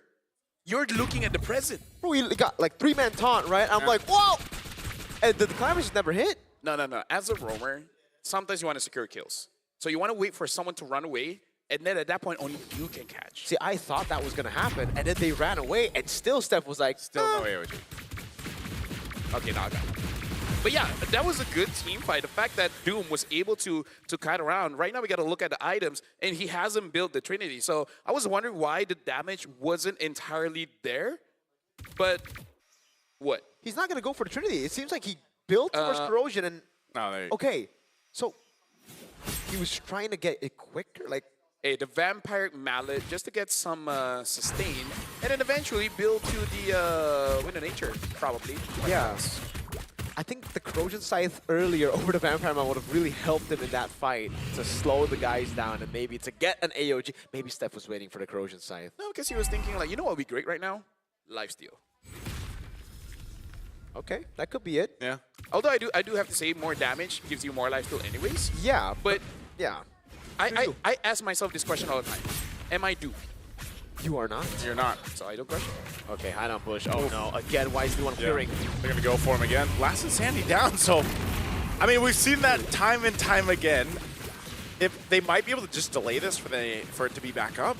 This Lord is gonna be started up though. So Team Falcons knows they have an opportunity. Shin still got the feathered airstrike. Stefan going in towards his backside. He's actually gonna pop the conceal. Goes right to the back. Lasana's gonna spawn him out. Lord already secured by Boyet. Now Cuffin. He'll just chase Stefan down AOG, but there's Boyet. Meanwhile, Sanji falls. It's a split up fight with a 1-for-1 trade, and the Lord goes to Team Falcons. Man, he used the AOG, but also, I'm just so weirded out. Nice Sue and LaFell. Why is Hideout Push always the one clearing the waves? It doesn't do him want gold. Yeah. Like, why is he the one there? Because the Faraga armor, you need that. Falcons knew the Faraga armor was down, so they took it. Oh, man. I'm sorry. Yeah. Yeah, something about the last 2 days. Yeah. You just don't give your marksman a gold. Yeah. Maybe they're like, you already got your Trinity. What else do you need? What else do you need? Maybe a Wind of Nature. You know, maybe. that might be beneficial. Lord's going to charge in into that mid turret. They won't be able to get down the base turret just yet unless they can actually push in a little bit further with these waves still powered up. But, I mean, look at Black Sentence. They don't mind the 7,000 gold gap they're dealing with. They still want to potentially fight Team Falcons as these waves approach the base. A Glorious Pathway dropped down. They're gonna go for the stun. There's the last Insanity. Trying to go for Boyet. Doom jumps in with a Blazing Duet. He's gonna have to go back, just doesn't have enough. And now Orochi goes down first. A defensive AOG. And they go in a little bit further and hide on Bush. Will get taken out under the turret. But Sanji as well will fall. And a Revitalize to top up Team Falcons. Good defense by Black Sentence here, but they will lose their base turret in the mid lane, I believe. Mid turret gonna go down here. Still quite healthy for Team Falcons. A Feathered Airstrike. Stefe won't be able to get away this time. Feathered Airstrike down. Top turret gonna be the next one on sights here for Team Falcons as they take that back. Orochi will be back in a few seconds. They might just get all base turrets down and then reset from here unless they have a different plan. Gloria's Pathway dropped down and that mission accomplished for Team Falcons. So, never mind. Not good defense. You know, they lost all their base turrets. That's first. Spoke too soon. You know what? You cursed it. Secondly, we still have the Vampire Mount. Okay, Hey. I thought it was going to be No, one of the- hey. No. This is smart, okay? Because he saw as the main damage dealer that there's not enough damage. No. So he needs penetration. No. It's not about that.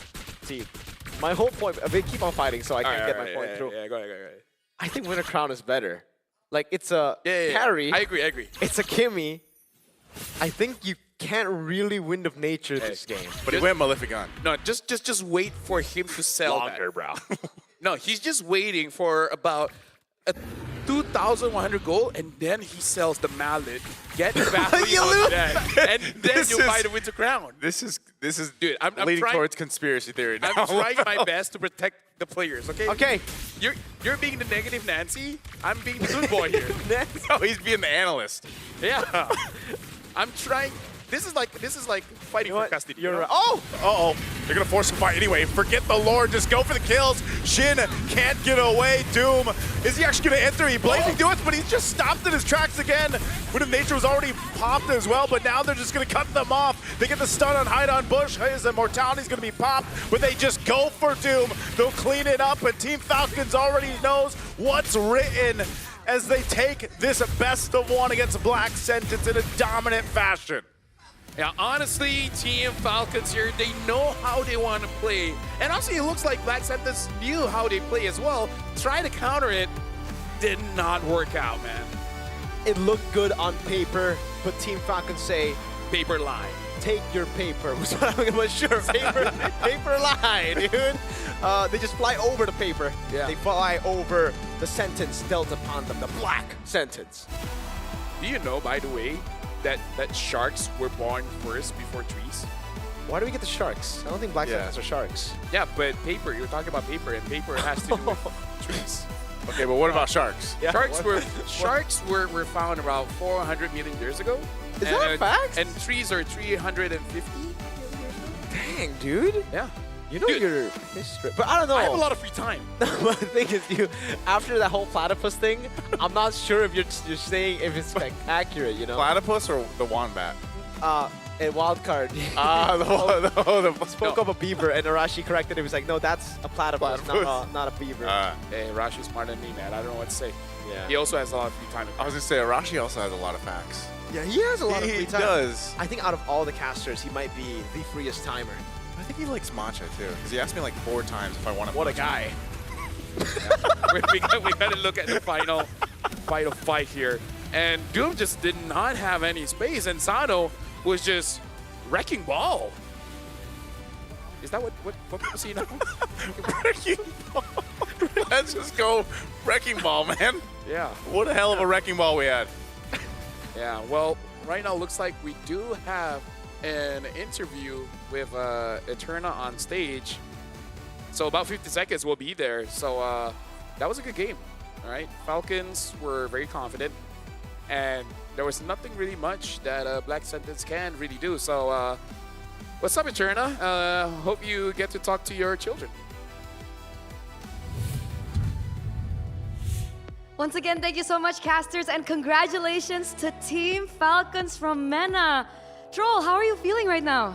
We're feeling really good about this win since it puts us one step closer to the knockouts. Absolutely, one step closer to the knockouts. What's the pulse check? Did you think this was an expected win? Was this unexpected for you? No, I think we expected to win since we were practicing all night. Oh, you were practicing all night? Wow, that's some dedication. Troll, people have identified that there was a clear difference in playstyle between you and Black Sentence. Was that a problem for you, Black Sentence being a little bit more microcentric and you guys being more objective-centric? No, I think we didn't have a problem in that sense. No problem. Easy? It's okay. It's okay, it's okay. What about you, Sanji? How did you feel about that match? I'm feeling well. Feeling good. You mentioned that you guys were practicing all night, right? I heard that you guys didn't get enough practice though, coming into M7, is that right? No, because all of us are college students, so we don't have that much see. of time. Okay, what are you guys studying? All of you?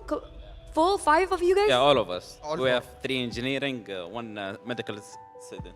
3 engineering and 1 medical student. Wow, round of applause from you. How do you guys balance your time between Mobile Legends and your studies? I think you get used to the pressure. Used to the pressure. What about you? What are you? Are you an engineer student or the? No, medical student. Oh, you're the medical student. Yeah. Okay, we have a very intelligent person next to me right now, guys. I'm a little nervous. But yeah, how do you balance that? Just in the time we're not practicing, I just study. Would you say that you would spend a lot more time studying or playing Mobile Legends? It depends on what time it is. Like now it's break, so I play Mobile Legends more. I see. Well, earlier on, you did mention that you are 1 more game away to the knockout stages, and I do believe that this is kind of a similar situation as you guys were last year. Is that right? Yeah, we were in 2-0. 2-0. What is different this time? Maybe we'll see later. We'll see later. You were smiling there, Sanji. You have something to say? No, I'm good. No, I'm good. Do you have maybe a message to the people back at home or maybe your family back at home, those of you that's supporting you right now here at M7? I hope they keep supporting us. Maybe we'll get to the grand final or at least top 4. We hope so too. Any final message? Support us more. Support us more. I'm pretty sure everyone is supporting you. Even the casters are supporting you as well, and we're excited to see your next journey here at M7. And with that, congratulations once again, because we're gonna throw it over back to our casters. You guys know what to do.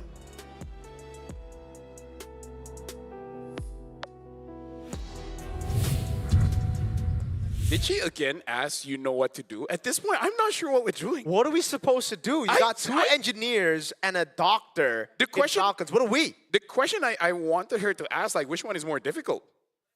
You know, learning medical school. She was too intimidated. Or playing Rome. She was intimidated. She said they were too smart. Yeah, too intelligent. Too intelligent. Yeah. Why she never been like that with me?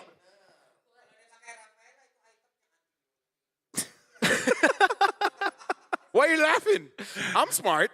Yeah, you are. You've got all the facts, man. Yeah, I got a diploma. You know what? I think if you ask Troll, he probably wouldn't know about all the facts you know. Yeah. Yeah. You got to start looking up medical facts. Dude, medical fact, your brain does not feel pain. It's the skull and etc. I'm kind of disappointed by that, LaFell. No, okay, look, dude. I've learned so much about semen, so I can talk about it a bit later on so that you guys understand your body better. Speaking of learning your body better, Cuffin is the MVP by our official gaming phone, Realme.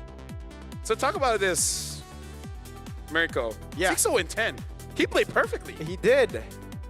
He did play perfectly. 6-0-10, 60,000 total damage. Good GPM as well.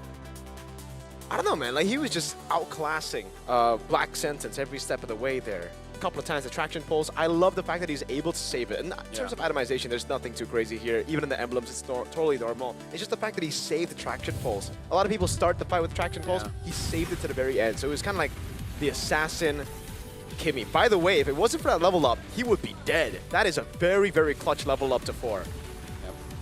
Honestly, like, maybe the fact that he's so used to having other people start the fight that he's not pressured to be the one to start it.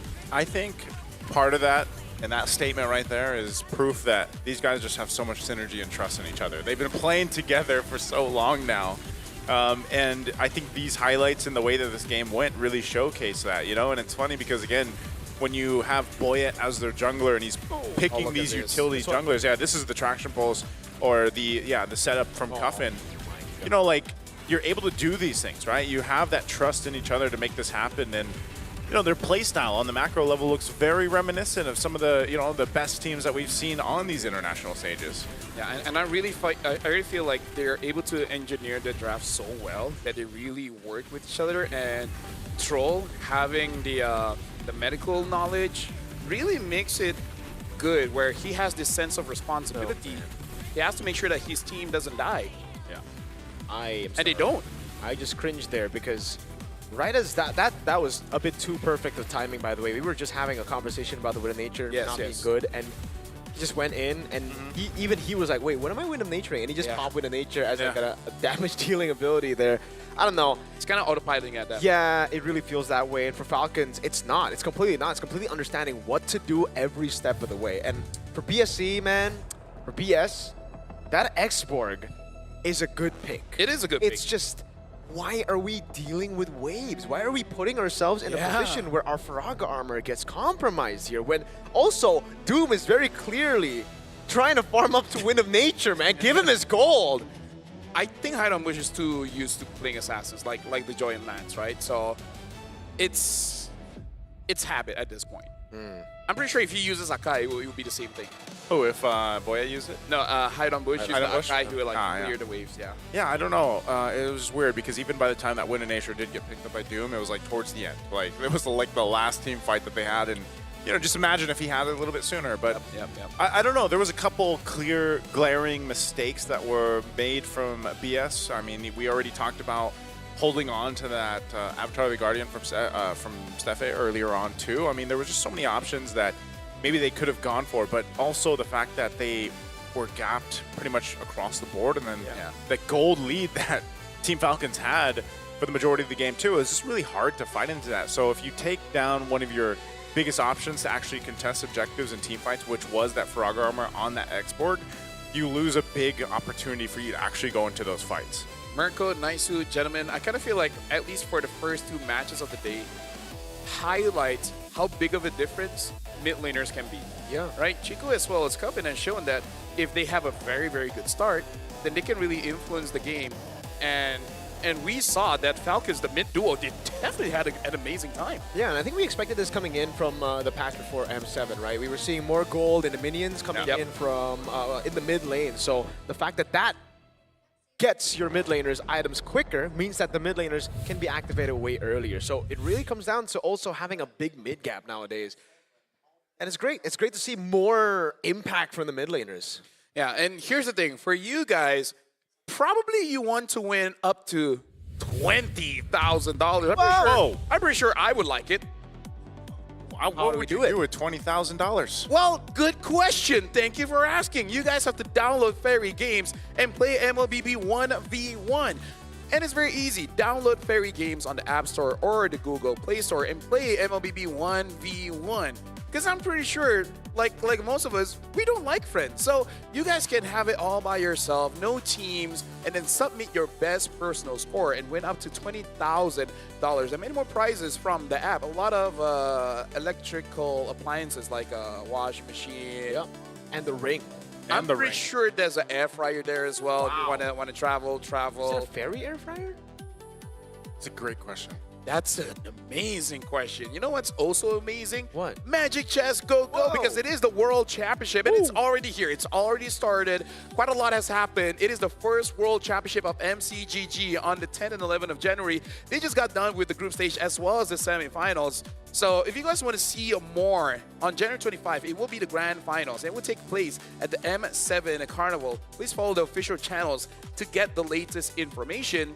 And that's when is the birth of the first MCGG World. Something about talking makes me feel like there's intrusive thoughts coming in. I just don't know from where.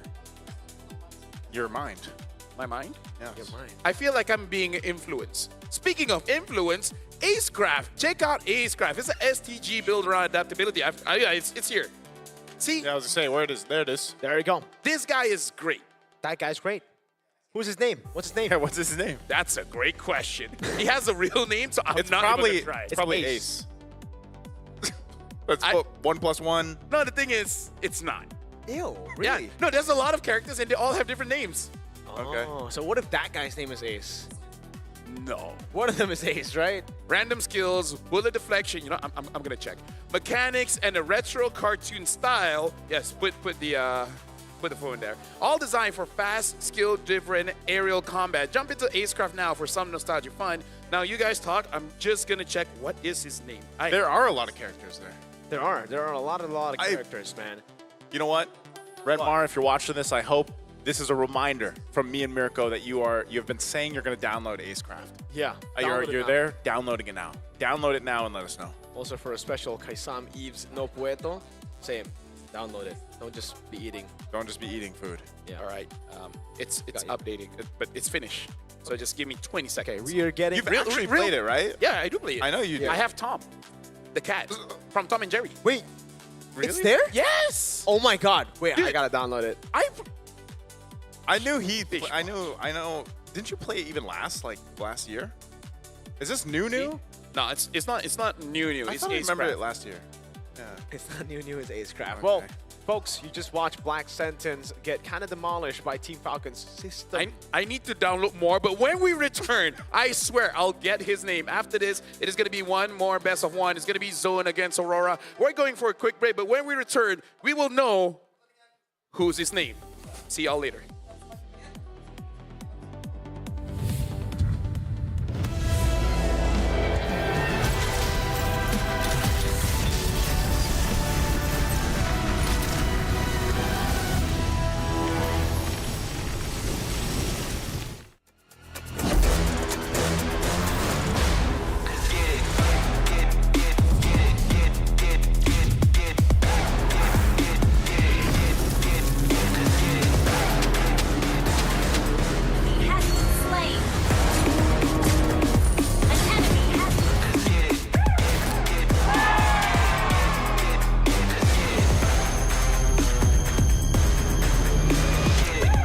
Realme 15 Pro M7 official gaming foam.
going to the M7 World Yo, Championship. let's go.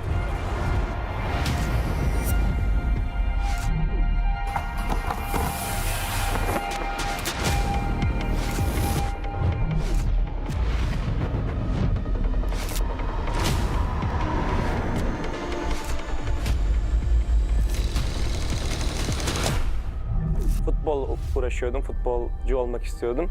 Ama pandemi girdikten sonra futbola ara verdim. Birazcık da Mobile Legends oynamaya başladım o zamanlar yani yaklaşık. Que nosotros empezamos desde la MDL, la ganamos, después subimos a la MPL, también la ganamos y ahora estamos en el Mundial y también esperamos ganar. I think Team Zone is underdog in M7. Nobody expected us to be here. Evo was once a dark horse and we break through the expectation of everyone. They broke history. Even though we are coming in as a newcomer, we are not just coming in here for experience. We know we have power, that's all. We are good. Nosotros somos el equipo Dark Horse. Who do I think will be the dark horse? A bit of a Malaysian bias, but I would say CG for sure. I'll lean more towards Yangon Galactic. I don't think anyone really is expecting CG to be a threat. Kita orang bukan dark horse. Kita orang cuma pendatang baru.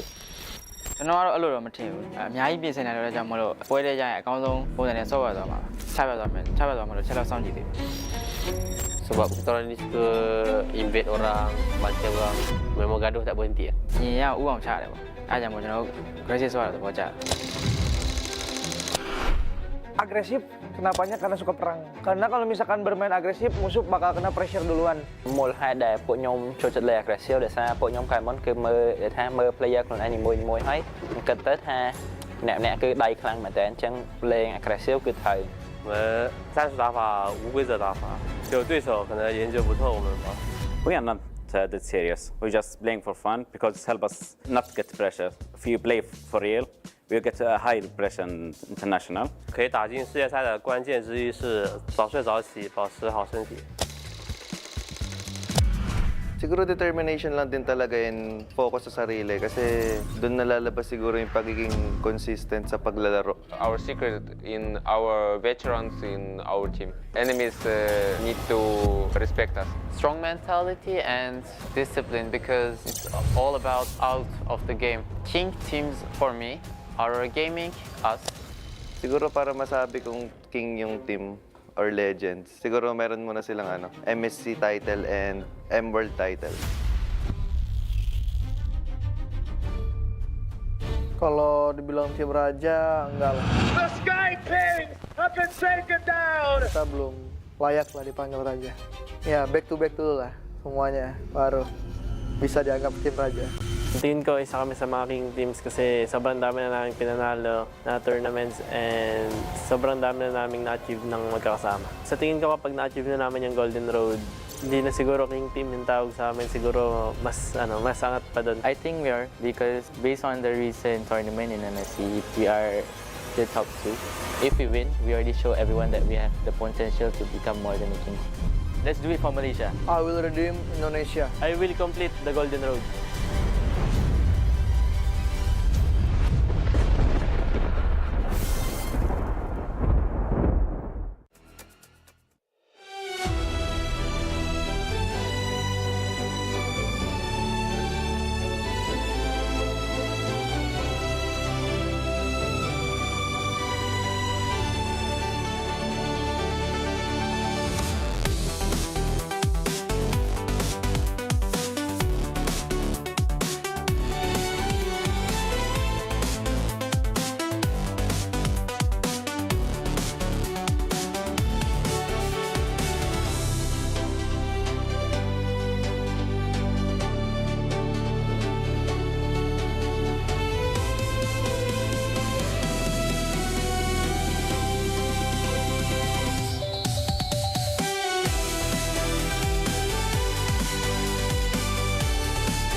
So now that we're back, and you want to know what is this guy's name? Yes. Well, first of all, there's not one pilot in the game named Ace.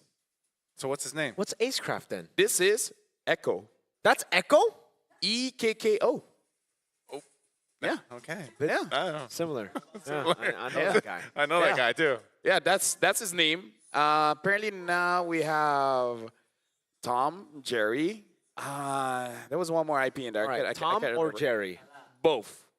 Come on, man. You gotta choose. Oh, no, me, I have Tom. I don't have Jerry. Okay, so you're more of a Tom guy. I'm a cat kind of guy. You're a cat kind of guy. Speaking of cats, do you guys know that Mongolian horses are actually quite small, very strong, stonky, and the reason is because they're built for performance and not aesthetic. So Mongolians make sure that when they feed as well as the climate, make it so that they're more efficient.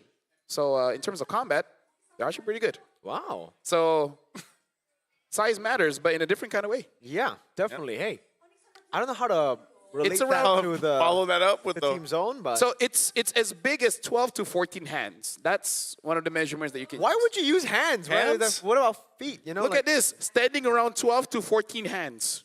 Look, I'm not lying. wait standing. So that'd be vertical, Yeah. right? It's equivalent to 122 to 142 centimeters tall. What? Look, 122 to 142 centimeters tall. So that's about 500, 600 pounds. All right, that's diff. That is built diff. Yeah. Thick coats for extreme cold, excellent stamina, and ability to survive on grass and minimal water. So is that zone? That is zone. Or is it Rora? I'm pretty sure Zone's Mongolian, so it's more on them. This is Aurora from Philippines, by the way. It's going to be a tough opponent. Yeah. Do you have any fun facts about Roras? He's got the real me. He's got the AI, man. That's true. I'll have this fun fact. Let the world see bright light. Oh, I get it. Yeah, I get it. Bright versus light. Bright And versus did light. you guys know, fun fact, Bright was inspired by light. That's why he got his name. His IGN is Bright because of light. light. He's a fan of light when he was in RSG Philippines, yes.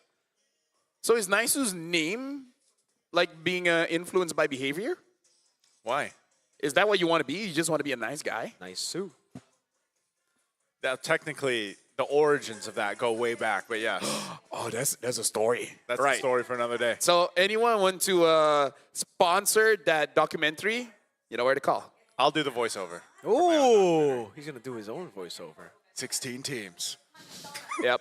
But for now, before we go into the game, we actually have a little bit more backstory coming in from the players. So maybe more fun facts. Let's check out this video. Get zoned. Hey, right, I heard that you idolized someone at M7. Yeah, Light was my idol since RSG days. Wait, Bright? What's going on? What's going on with the lights? Guys, hello? Can someone help?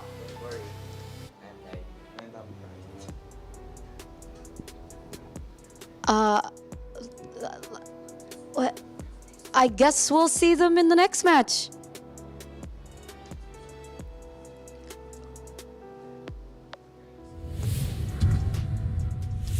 Think about this, gentlemen. Look at the genius that our production team had, right? Not only did they turn off bring the lights. bright light and turn off the lights, they even have yin-yang visuals there. Yin-yang? White shirt, black shirt.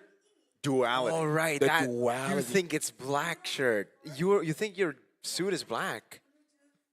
Is it not? Wait, is it not? Look, it's black. It's not. Oh man, We have you're the right. same color It's- blindness. Okay, Oh, yeah, I'm the we're both minority colorblind. here. I'm the only one here that's actually not colorblind. But yes. What color is this? If you're the only one that, Maroon, burgundy. if you're the Exactly. only one that looks at colors different, aren't you the strange one? Yeah, I'm the minority on the desk, but Yeah. in the world, I think it's. Right here, buddy. Right here. Hey, That's my boy right there. type in the chat right That's now my whether boy. it's black or whether it's like maroon. This is back like what, 2016, when you just have a dress and be like, is it white and gold? Or black and blue. Yeah. Yeah. Anyways, Cool game. Check it out. It's scrapped. why'd you think? It's just here. So is this. Yeah. That's there. Do you too. guys feel like who would win? Do you guys like VIPs? Yeah. Yeah. So let's talk to them. Some VIPs? We have VIPs? Actually, I don't know. Oh yeah, there you go. they're gonna do an interview probably. No. Oh, we're still talking.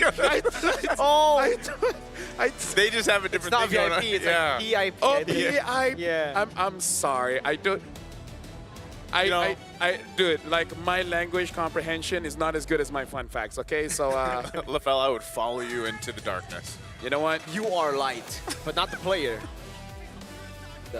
Yeah. Dude, we all know that I am special. I get it. I'm trying to work through my struggles. Speaking of struggling, we got to look at how Boostgate really couldn't do much because Team Zone know exactly what to do against Boostgate. If I remember correctly, they banned out the Hayabusa as well as the Selena. But against Aurora Philippines, is there really any real target in the bans to make it easier for Team Zone? I think for me, it would just ban out Edward. For some reason, like the whole team, despite winning out in the early game, what we've been seeing, right, is Aurora dominate the early game, but actually they fall short once we get into the mid to late game. That's when, I guess, the passive of Aurora comes back to hurt them. But it's always Edward on the playmakers that's able to turn things around again, like you see on your screen right now. Yep. So if I were an opponent of Aurora Philippines, I'd be like, all right, let's get rid of this Depot-up guy. He's a bit too good. I think not only that, but also maybe some of the options from Forward Light. But honestly, it's been a whole lot of high losses and Gataconchas, right? So I don't think that's going to change too much. Not only that, but I would say that even with the Cho, that's potential. Demon Kite, obviously, as well. You're going to have very specific options you can go over there, but it's mostly been a whole lot of YSS Lancelots, you know, the Assassins there. So, yeah, the biggest playmaker right now is Agent Zero, Mr. Consistent Edward himself. You know, we talked about it on desk yesterday. He literally put that winning game on his shoulders to get that win, and I think that would be a great place to go ahead and focus in when it comes to the bans. Yeah, speaking of Edward, we got to talk about Bankai as well, because between both, honestly, Bankai hasn't been the most consistent. He has great games, and then he has games where he doesn't really get to contribute much, right? It's either the MVP, or you just forget that he's there. But for now, we got to look at the lineup here. Bankai, Zexora, Kenny, Bright, as well as K. And I would say Kenny is probably the most consistent coming in from Team Zone. Kenny's really, really good, man. Even from the wild card, right? He was stealing the show actually from Zexora too. Yeah. The guy that we thought was just going to be the main guy on the team, which sometimes can be the case. But just like Bankai, I think Zexora is actually also kind of inconsistent. When he's really good, oh man, he steals turtles. He turns the game around. But when he does a few of those extra moves that you would not expect an experienced jungler to do, that's when you're like, okay, that's when Zexora dials it back. And you know what's crazy? We can say the same thing about just Aurora as a whole, because yesterday's match against CFU wasn't convincing, dude. Yeah. The first 4 minutes were like, oh man, this is top tier MLBB. And then they just started Auroraing everywhere. Are we gonna have that as a verb now? It's either that or I say choking, right? Like I don't they're Auroraing. They were Auroraing. It's unfortunate. Auroraing. Yeah, because, you know, like you just mentioned with the ZX Aura, and I hate to say it because he's my boy, but Demon Kite as well, man. Yeah. You know, he's just been, he hasn't been doing what we're used to seeing him do in the jungle, and, you know, maybe that's just a combination of a whole lot of things, but they're definitely going to have to do more than just rely on Edward to carry them through this game, and specifically because, yeah, it's that best-of-one format. I like that most talents now, we just adopt players to become our little brothers, because everyone has their own boy now, right? Yeah. Virgo, I think, has just a bit too much, but... No, I don't have a lot of boys. I have a lot of goats. Yeah. Who's yours? I'm not supposed to say this, but we're... Izanami and Stormy. I'm not supposed to say this, but we're going to hold an intervention, but I'm not going to tell you when, but it will happen. Intervention? You have too many goats. Yeah. If there's too many greatest of all times. No, they're not greatest See, of all time. I said this yesterday, and just he told goats. me. They're just goats. They're not the greatest of all time. emojis. Like, just think of the emoji. They're not goat. Because I said the same thing. It's kind of like saying all money is the same money. It's not. There's currency differences. Yeah, there's rupiah, and then there's every other better Ringgit. currency. Rupee, he has dollars, Australian dollars, Singapore dollars, Filipino dollars, Philippine pesos. There's a Vietnamese dong. Yes, sir. What else? What else? Yen, the Japanese yen. Yes, sir. Yuan. You know, they used to pay in seashells. That's a fun fact. Yeah. Like way back in the day. That was the currency. It was actually seashells. Imagine getting products and giving seashells. Seashells, yeah. Yeah. Until basically boats advanced enough to gather so many seashells that they lost their value. Yeah. That's a fun fact. I didn't use the real me, by the way. Yeah. If you have Oh, that was just in your head. That was just in my head. How do you have that? I don't know. Reading. It's kind of like I was a teacher before. You were a teacher? I was. What did you teach? He teaches special kids like me. That's why, Oh. Yeah. So that's why they got you to do it. To work with LaFell. Yeah, me and LaFell. Yes. Who and is- everyone on the talent pool. Honestly, everyone. Who's normal at this point? Who's the better roamer? So far, 7 votes for Light. Guys, Nothing against you, Bright. show some love to Bright. Nothing against you, Bright, but Light is XBTR, so I'm inclined to believe that he's my GOAT! Okay, you know what? You gotta shut up. XBTR, by the way. There needs to be a piece of merch or something. Find a different animal. Hey, 10 guys said Bright is good. 13. 13? 14? Guys, keep on voting. The more votes you give, the more blessings that you give all around Indonesia. Sure, we'll use that. 77 to 55. 87. Oh, my goodness. Oh, he's getting close. 6-7. Oh, no, too late. It's past that. Wait, Bright's getting a lot of votes. Let's go, Bright! Light's got this. I like that everyone is doing their jobs, like voting. Yeah, W Jobs back at home. Good job, chat. Good job, Chad. We're proud of you. You know what? We love you, chat. If no one has told you this yet, Yeah. we're proud of you. We The are fact that very you're proud of you. here, Yeah. the fact that through everything you're going through in your life, you're still here to watch the World Championship, having fun and talking in chat. Some of you, you know, say a lot of things, and some of you don't. Yeah. And we love you both equally, but just a little bit more to those that talk. Yeah, no, not really. We don't love you Yeah. equally. That's It like depends on what what you say. parents say to the kids when they have multiple. But yeah, we have favorites. When technically, multiple chat is kids. multiple, yeah. Yeah, when you have multiple Chat is kids. multiple. Chat is multiple. Yeah. So, Or is chat No. singular?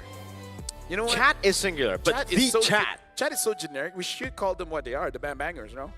Welcome, Bang Bangers. Unless they're watching Go Go. Oh. You know what? Go Bangers. We love everyone equally. What about No, we Acecraft? don't. We don't. What about esports for Acecraft someday? Go Bangcraft. Go. That sounds like an entirely new game. yeah, you know, yeah, it sounds inventive. But now Aurora Philippines will be the first pick here, batting out the Kalia as well as the Yuzong for Team Zone, batting out the Grok as well as Uranus. And very interesting here. Oh, usage. We haven't seen a usage ban for quite a while. Yeah, I think it's just because Zone has been able to utilize the usage so well with Zexora that Aurora is going to respect it here. But I will say this is already a different approach to what I expected from Zone coming into this matchup against Aurora. I thought it was going to be playmaking picks taken away from Edward, not the Uranus. Because, again, if I'm Aurora's opponent, I'd be like, okay, yes, it's annoying. Yes, Edward's really good on Uranus, but he's even better on Lapu, on Yuzongs, on Arlet. 5 for 5 yesterday, Yes, by the way. sir. Huh? 5 for 5 yesterday. 5 for Lapu 5. Lapu. I think 100%. yesterday, yeah. Even to after, after day 2, he was 5 for 5. It's still 100% win rate. Yeah. It won earlier. And he yeah. got It nerfed, won man. earlier, Wow. yes. He got nerfed, was it not? Dude, he's just the bravest fighter. He's just, he doesn't He's just less brave after the nerf because the cooldown is a bit longer, but he is still brave. Because bravery is measured by how scared you are. If you're not scared, are you really brave? Facts. Or you can be scared and brave at the same time. Yep. That makes you a fighter. Yeah. That's the point. So you're scared and not fighter.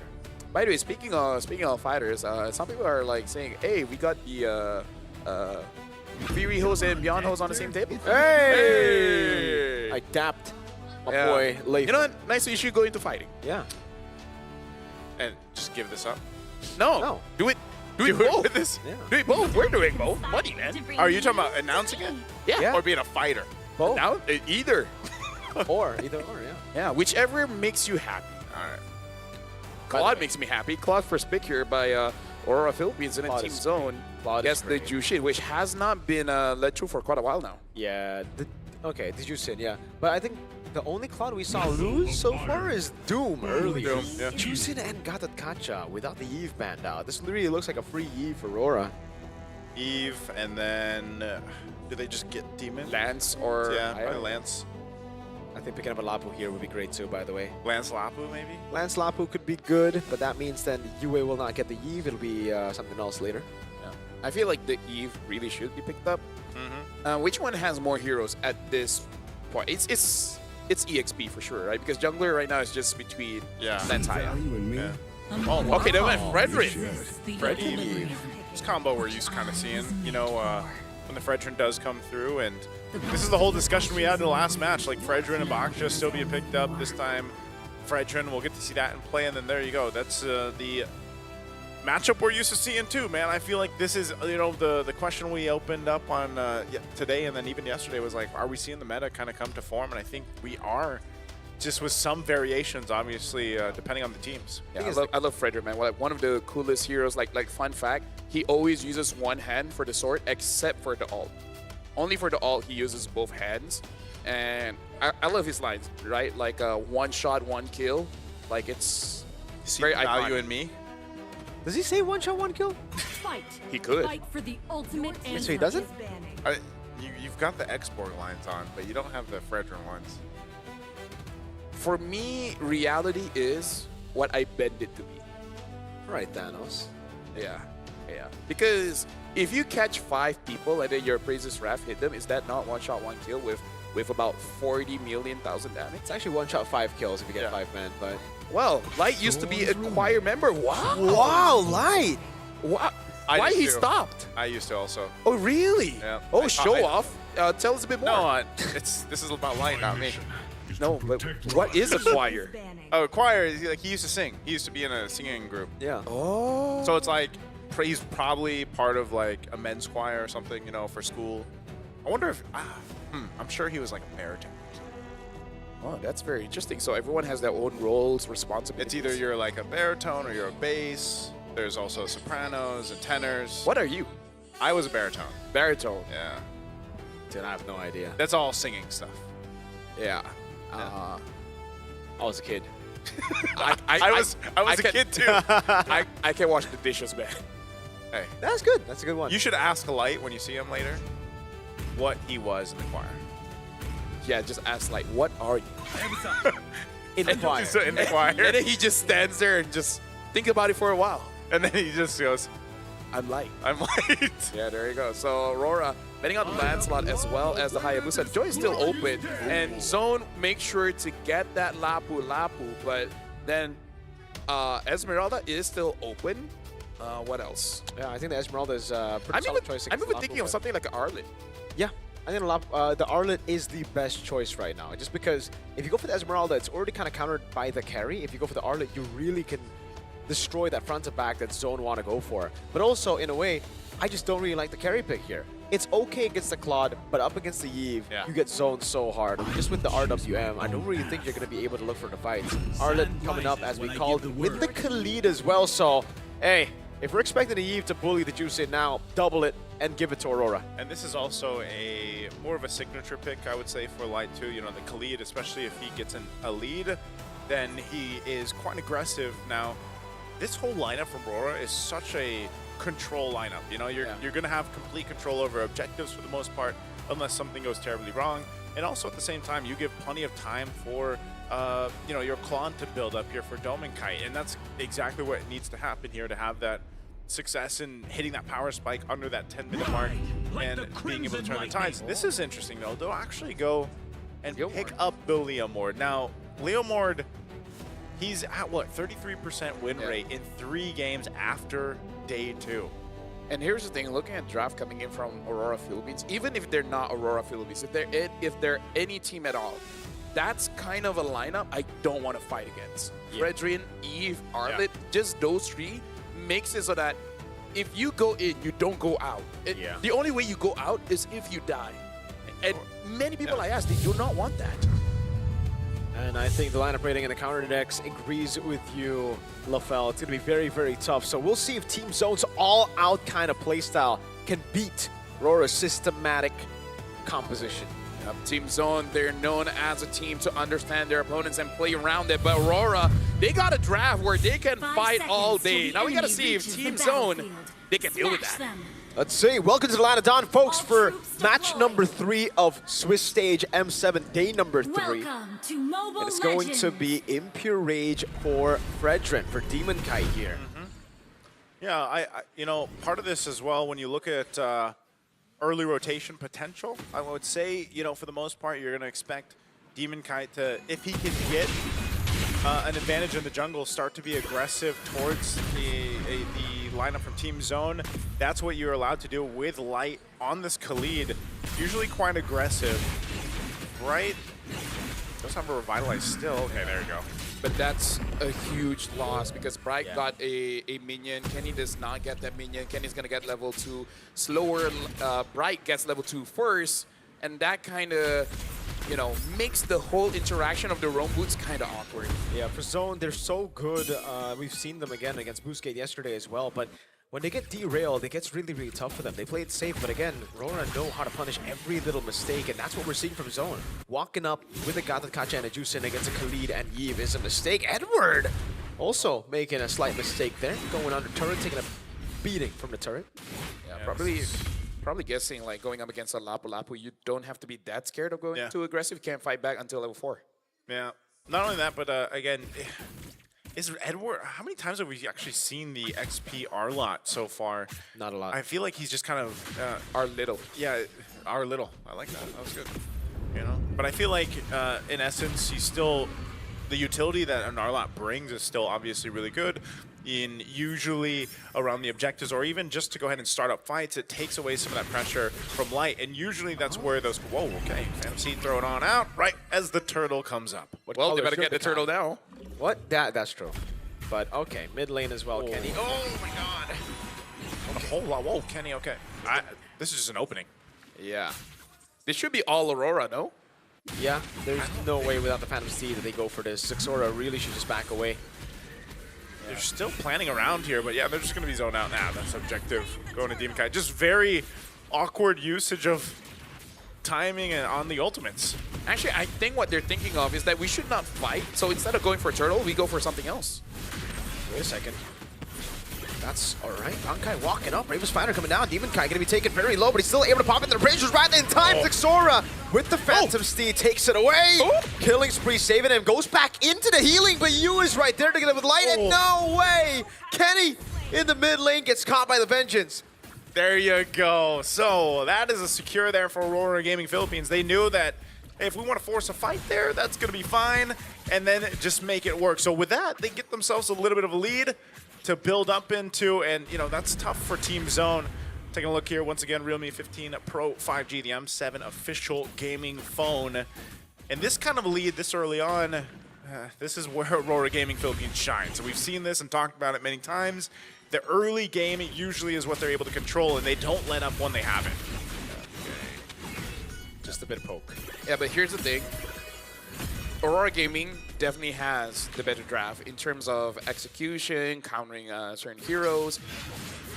It makes it so that, I don't know what Team Zone is supposed to target on here. Bankai even forced to use his flicker. Like, what avenues should Team Zone really look for so that they have a fighting chance? Because I feel like if they fight now, they don't have a chance. Yeah, that's really tough, man. Again, I'm not even sure if Bankai needed to use that flicker there. And the avenues that they can go for is just having a better time. Wow, okay. A whole, again, I still have to say it's a whole lot here. Oh, Raging Sandstorm lands as well. Kenny locked down completely by Demon Kite. Phantom Steed now over on Light, but he gets shoved back while he was trying to go for the heals.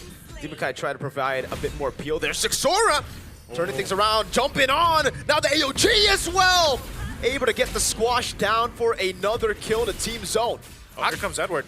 Yeah, Edward is there, gets onto Zixora. Good stun on Bright. He's still able to sustain for a bit longer. Final Slash coming down as well now. As that's a Lantern Flare. Can he go for the pickup on Edward? A Vengeance coming down now as Zixora does a little bit more damage. Good stun. Edward gets out with the last Vengeance. I gotta say, Zixora actually is looking pretty good on his Neomorph, considering that during the wildcard, it said it's been over a year he hasn't been using it. Looks like he's been spamming it for a while.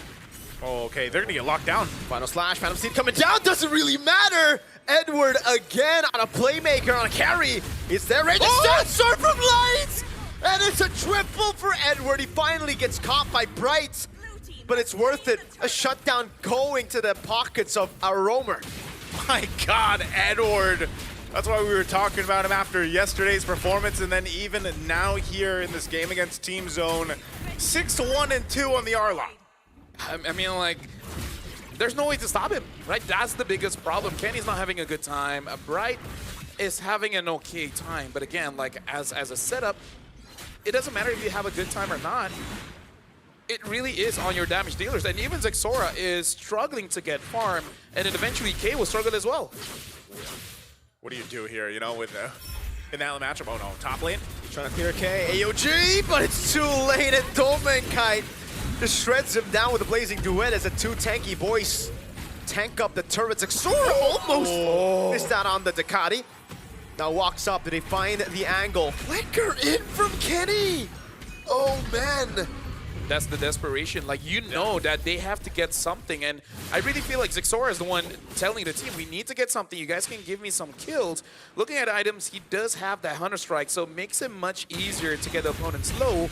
But again, the finishing power is there, but you're not stopping anyone. And I feel like that's what Xora is looking for. Kenny and Bright is having a difficult time here just to make sure that Aurora Gaming sticks in place, especially this Arlen. That's why I said, man, it's just these weird timings from some of the ultimates and battle spells even from Team Zone. You can see even with that lead that Edward got, you know, he's basically just got that Fury Hammer, then he went Oracles, he's got the Black Eyes too. So that all is enough to pretty much make him a threat, but also durable enough. Whoa, Domenkite. This might be a solo kill. Bankai taking very low. Domenkite going on, and they get the shield in time. And Kenny provides the backup necessary. Yeah, but that's kind of scary when the Quad at 7 minutes wants to 1v1 the Lapu and almost winning. Yeah. Bro, that's not a good sign. Yeah, he just got his golden staff too, so right on target for that Trinity when he gets it. Oh no, this is trouble. Yes, Flicker. A good flicker out of the Raging Sandstorm now, but he gets stunned up there by Edward. It's still K surviving against two. Almost doing enough to take Edward down. Domenkite gets lifted up by Crimson Beacon and now gets all in. Xora takes him out. Good pickup by Kenny. They're rotating up here though. They're gonna join the fight. They're gonna force him off the turtle. A stun with Final Slash lands, brings him into the RWM now as Kenny gets chain CC down. Xora doing a little bit more damage, but won't be able to find that skill 1 down on him as Bright AOG's out of there. You know what? Honestly, looking at how the game has been playing out, there is a chance for Team Zone here because Xora as well as K, they are farming up. If you look at a KDA, it doesn't look like a good game, but they understand that as long as they get some kind of farm, eventually things will be fine. That's leaning towards the carry like we've seen, but yeah, statistically the matchup is in that favor. But DHS now picked up the pressure on this purple buff. Xora will go ahead and grab it though. It seems like he's going to be just fine. A good turret push up top from Bankai. So with that, it's more so of Team Zone finding what they can across the map. They know they've got some distance to cover here and some grounds to cover in terms of catching up, but it's not too big of a deficit. I mean, the biggest one was Edward. As Yue takes some damage here from Bankai. He's going to have to go reset. The fact that Xora and K, they're not losing by a lot is quite impressive. K only losing by about 700 gold. It's still manageable because it does mean that they'll finish the Trinity at roughly the same time here. And eventually K will become a big problem unless Light or Edward is able to get onto him. Okay. So with that, we're looking at the next objective at this point in under a minute with all 3 turtles going into the hands of Aurora Gaming. This is kind of what we've highlighted with their run through the Swiss stage so far. You know, they've had relatively good control in this portion of the game. They just can't let it slip out of their hands. You know, they've had this bit of a lead. They've got majority of control around the objectives. They might go set up on Bright here. Oh, Kumar. He knows. Yeah. Yeah. If they go all in on Bright, I really don't think it's worth it. And so they don't. They just look for a little bit more poke as Bankai rotates over mid. Yeah, so right now for Aurora Gaming, being 2,500-ish doesn't feel like a lot. The main threat right now is definitely Domenkite. So I feel like Team Zone, the moment they see that his Purify is out, he's going to be the main target. And if they're able to deal with Domenkite, I feel like they're in a relatively good space because it does seem that Xora can deal quite a lot of burst damage on both Domenkite as well as Yue. And if they have not been fighting against a lot of Leomorns, they might not be able to be prepared for that. Look at this zone, though. He's still farming up top. Bankai finally goes in. That's going to be the final slash locking Xora down, but he finds the Phantom Steed now as the Crimson Beacon goes in. That's a stun over from Bankai. Now goes in with the Raven Spider again on towards the rest. Right, with a good taunt coming down. A Precious Wrath! Oh my damage! The AOG out of there. Demon Kite getting away, trying to look for the taunt. Yue constantly with the Void Blast. Bright ticking down, but he survives somehow as K gets it straight to the mid lane, and now it's Light with the heals back up. Yeah, even getting a Trinity. Yeah. And you at least get something. Yes, Lord is going to go over to Aurora Gaming, but, you know, still, you look at that fight, it could have gone either ways. Xora was just zoned out enough from even Edward sticking onto him that, you know, and they tried to juggle around that Lord fight, but it was just unfortunate that Team Zone couldn't get the positioning they were looking for, and so they just go and get a turret. This is going to be the tier 2 that falls now on that bottom side as the Lord makes its way down that mid lane. Yeah, I feel like Bankai needs to get the Chastise Pauldron as well to deal with Dominkite, and Zexora is, I feel like, just a few gold away from that endless battle and start becoming a real threat against Aurora. Eyes on Edward. He definitely is looking for a set. K's not going to give him the opportunity. Bright still holding the mid lane as the Holy Shield in the bottom lane should be procced in. They get rid of the mid lane Lord, actually, and they keep the base turret Holy Shield alive. Yeah, they'll keep it together. Again, even with this lead, it's with Team Zone's lineup, it's not too much to deal with. Whoa, the jump in from Bankai. An attempt, even with the Phantom Steed. They're using it a lot. Edward, again, looking for the set. You always got to put your eyes on Edward when he has Flicker up. Yeah, I feel like, in a way, that's kind of good because they did push UA off, making it so that Aurora Gaming cannot apply pressure onto the mid lane, and Team Zone were not punished for that one. So I feel like, considering that fighters generally do have lower cooldowns anyways, I feel like that was worth it, right? At least you protect your base. Yep. That's really what matters. You protect it long enough and as many times as you can until he gets to where he needs to be on this carry. He's starting to get there. I mean, the damage, Bankai again. And the Steed. Bankai gonna go back in with Bayless Fighter now. RWM locking them down, and look at that! That's gonna be him getting out. Zexora caught in the back spot. Still, whoa! What a knock up there from Kenny! K with a victory! K! Oh my god! Now an AOG! And K gets a double before he ultimately goes down. You know what? That was cool. K made the hero play, and Bright comes in, giving him enough time to actually get Dominkite. And even though K died there, but the main pushers, you and Dominkite is not there, making it so that Aurora, they're in a standstill. Oh, and Edward has to flicker defensively. I'd say all that was worth, basically. Yeah. I mean, Team Zone needed to make something happen, and they do just that. They will actually get a good push up top, too. Getting that tier 2, it looks like it's going to fall here. Good work from Zexora. Now, kind of opening up the map a little bit before this Lord comes up in 30 seconds. So again, Aurora Gaming, you know, they're going to find themselves in a very precarious situation for this Lord take. Let's take a look at the instant replay here, though, for this one. Again, a lot happened in this team fight. Yeah, we got to look at the initial engage. Zexora was actually taken quite low, making it so that he has to back down. But look at K's positioning here. He was basically ignored for a while, got a lot of space, and then instead of going back towards his team where Light was waiting, he went forward because he knew that he had enough damage for Yue as well as Dominkite. As of now, K is doing his very best to bring back the honor, the glory, the reputation that the carry deserves. Hey, he might be beating the odds here right now in that matchup, the Claude and the carry. Again, earlier today it was 5-1 favoring the Claude. They're going to go here for that fight around the Lord. Final slash from Edward now. Zexora zone in the back line, gets caught with the real world inflation, and now it's going to be the shred coming down as K is still in the midst of it all, dealing a lot of damage, and now the blazing duet from Dominic comes in, but he gets stunned up and he's forced to use the Purify. Zexora runs away, gets the dash, but it's unable to save him now. It's a 2 for 2. That's Crimson Beacon backwards. Bright with the AOG gets out of there. Honestly, that would have been better if K stayed alive, because it does seem like they're doing a double prong attack where Zexora attacks the damage dealers, allowing K to deal with the front line. It was unfortunate that Zexora really had a very bad time, unable to do enough damage to either Yue or Dominkite, and he tried to run away, but again, it's just not enough. Not enough. Lord's going to be secured here for Aurora Gaming off of that fight. So now Team Zone once again on the defense. We saw some of the holy defenses go down earlier on, and now they'll have to rely on this lineup to make it happen. I think they have that potential. It's just down to that positioning, especially on the defense here. We're going to take a look at the items. You can see K's got his Malefic Gun. He's going to be building into that Winter Nature. I think that's going to be crucial for him to deal with this. You've got a Wind of Nature already for Dominkite as well. And then over on top, I mean, like you mentioned, this is the potential to just force a fight into the base because you have Edward on the Arlot. One of those heroes that can just kind of take surprise on even a base defense. They got to make sure they're not all clumped up. Malefic Gun now picked up for Dominkite as well. So Immortality's in play here for a couple of the members of Aurora Gaming as they walk in with this Lord down this mid lane. Lord charging in, able to get the base turret down in the mid lane now. Looking for the bottom lane. K sent down below. Chastised Pauldron. Picked up by Bankai. Should help him against Doming. Kind of the winning nature as well for K.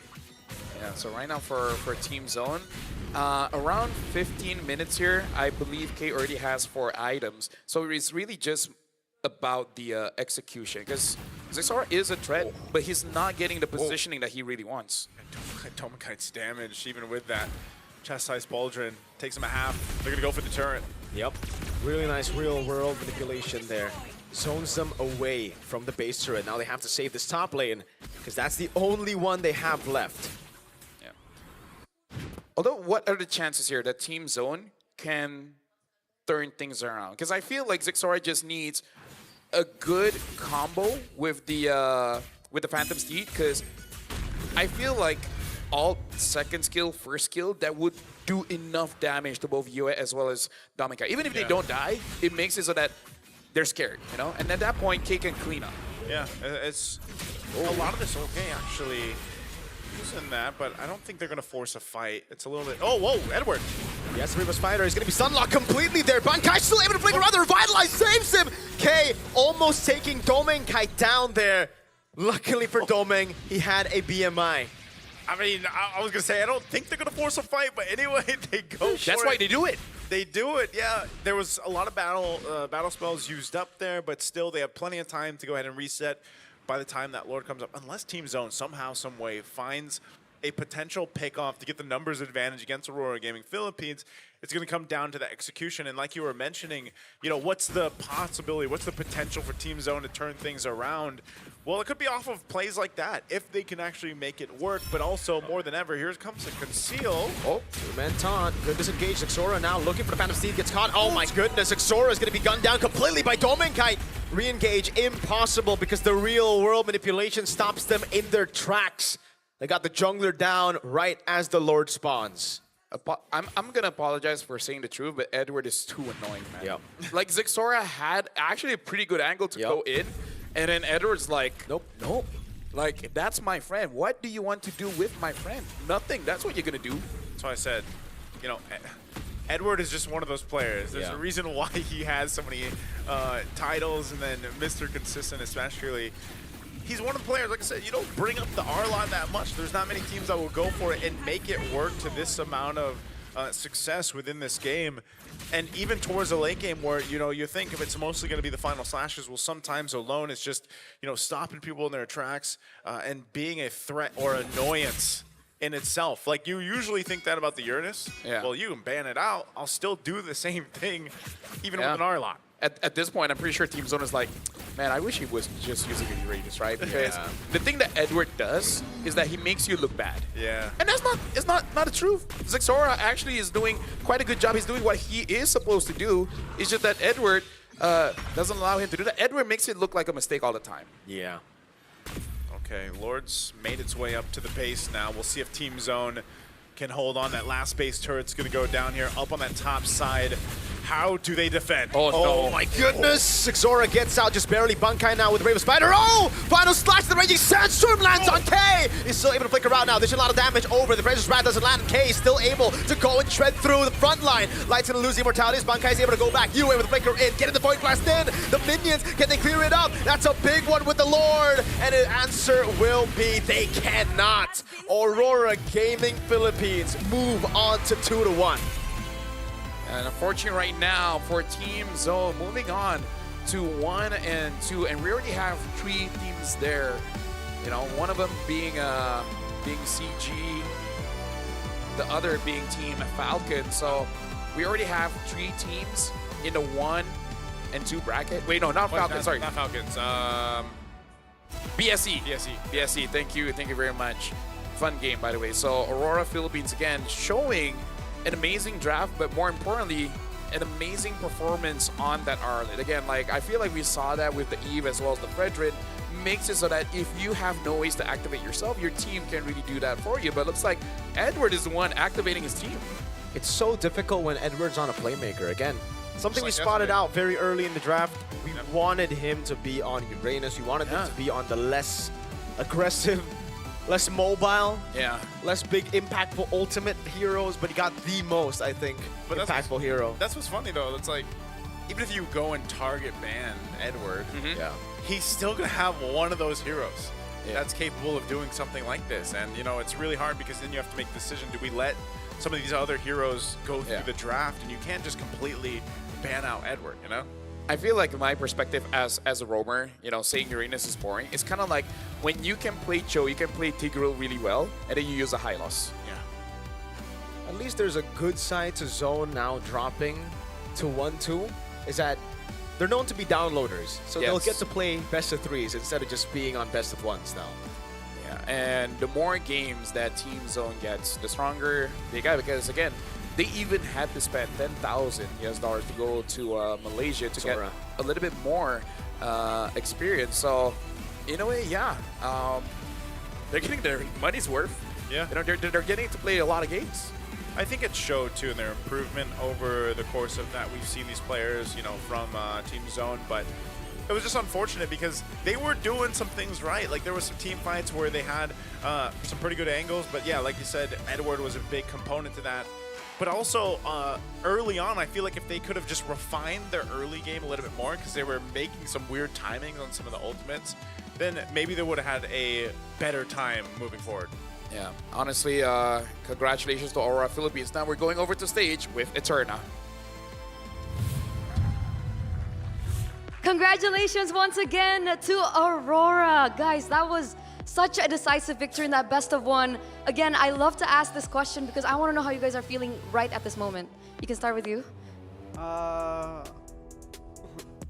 I'm feeling happy because this is our second win for the Swiss stage, and What about you, Doming? Are you feeling happy too? Yeah, really happy and feeling better right now because our second match is win. Yeah. Oh, wait, feeling better. So what happened before? How were you feeling before?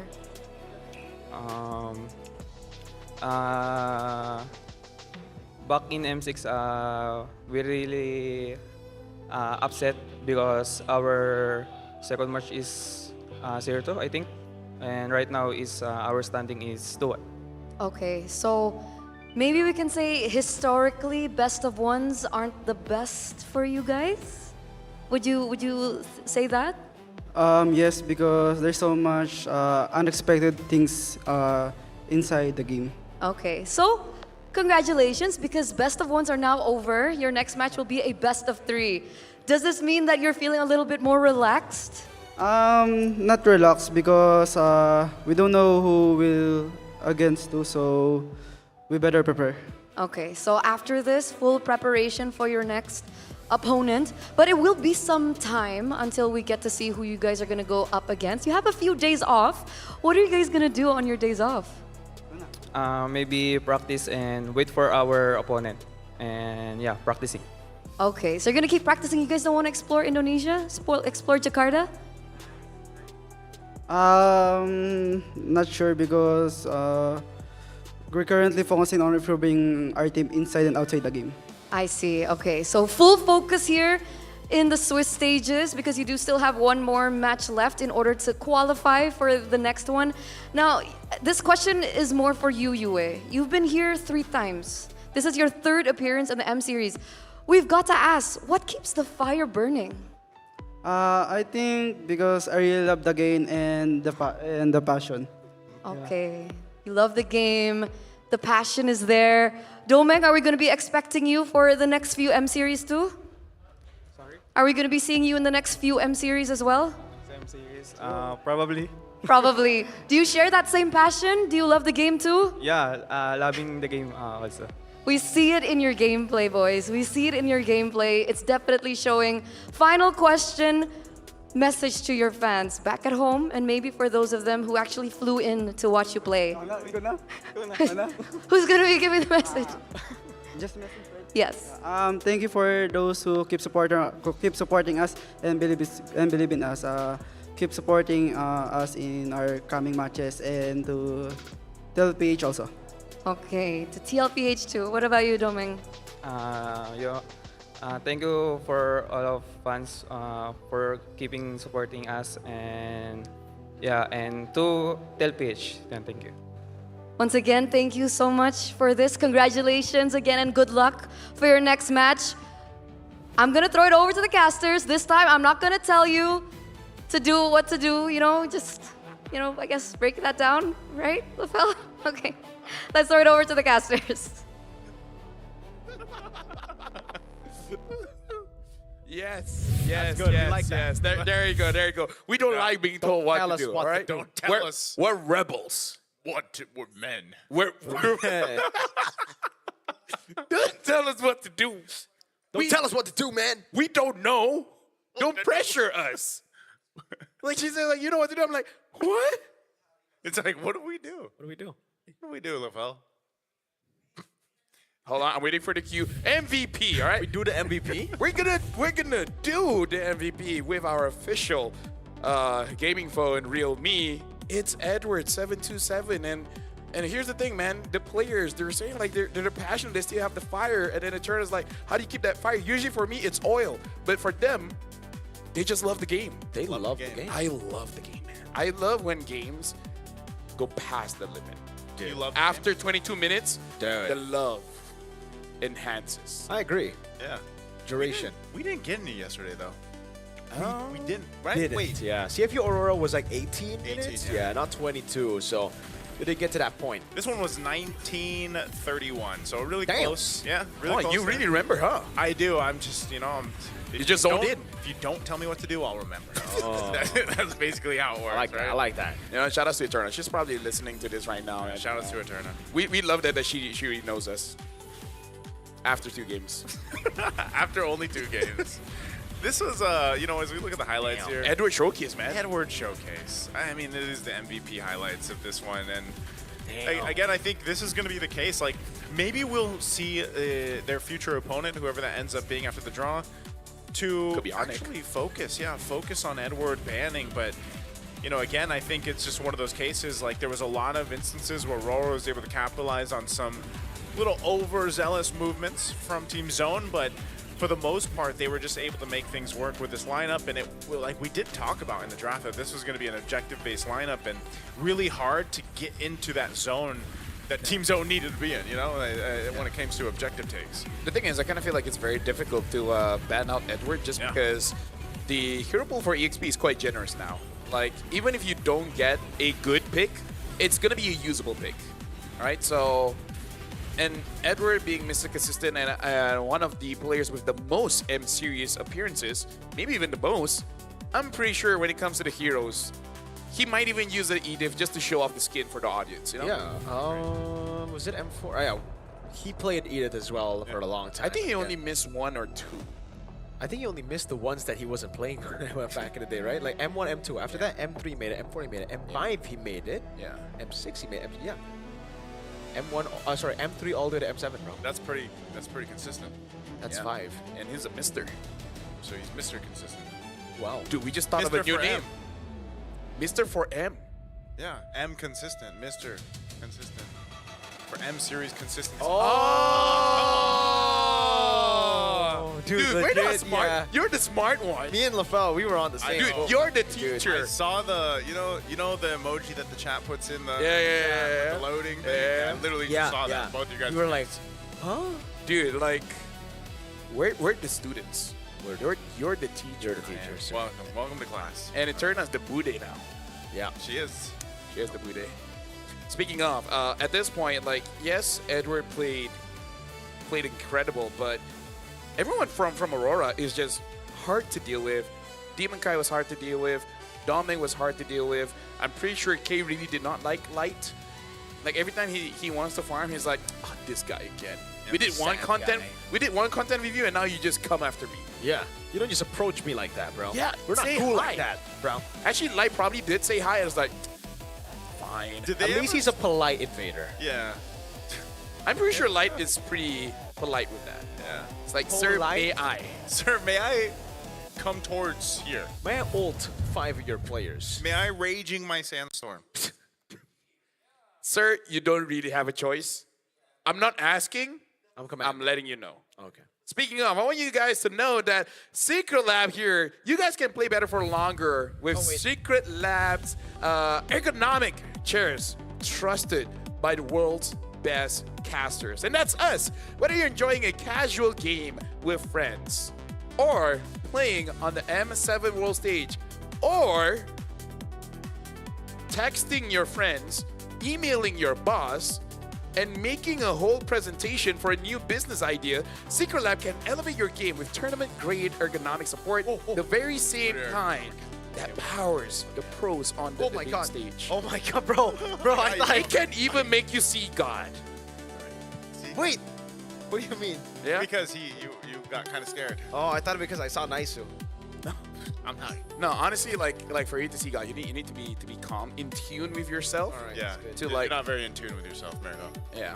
Don't worry, don't worry. Right, but here's the thing. Are you guys agreeing, Jermaine? Doesn't matter. You still got to get this skin because, hey, the new Thunder Ascended skin is available right now. Just unlock the M7 pass and it's yours immediately. We talk about this. If you guys have a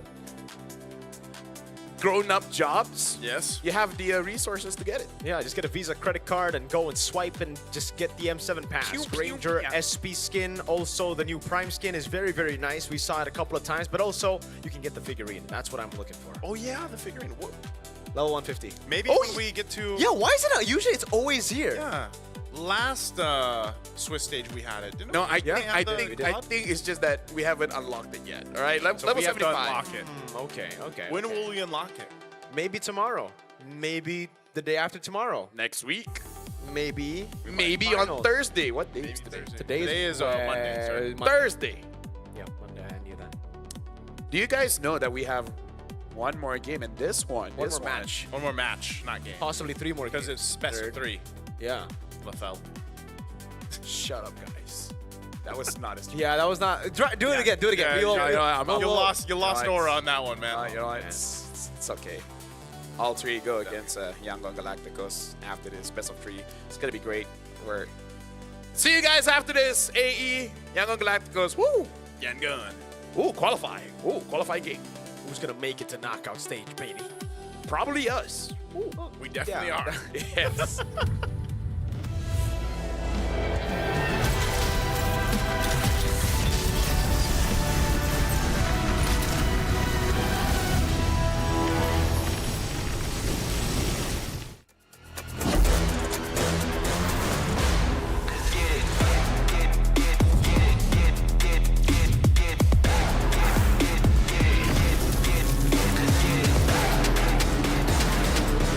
Has been slain.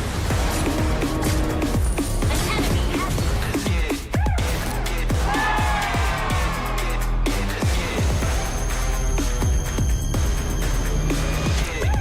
Realme 15 Pro M7 official gaming foam.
Nothing can withstand the withering.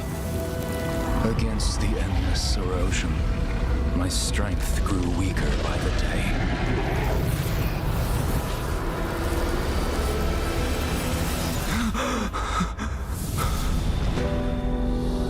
True power dwells within the spirit. Try to embrace all that you are.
jadi juara are going to the M7 World Championship. Let's go.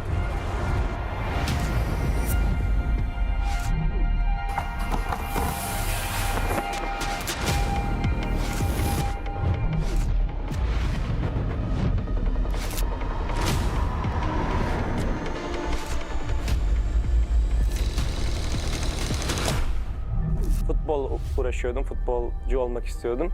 Ama pandemi girdikten sonra futbola ara verdim. Birazcık da Mobile Legends oynamaya başladım o zamanlar yani yaklaşık. Que nosotros empezamos desde la MDL, la ganamos, después subimos a la MPL, también la ganamos y ahora estamos en el Mundial y también esperamos ganar.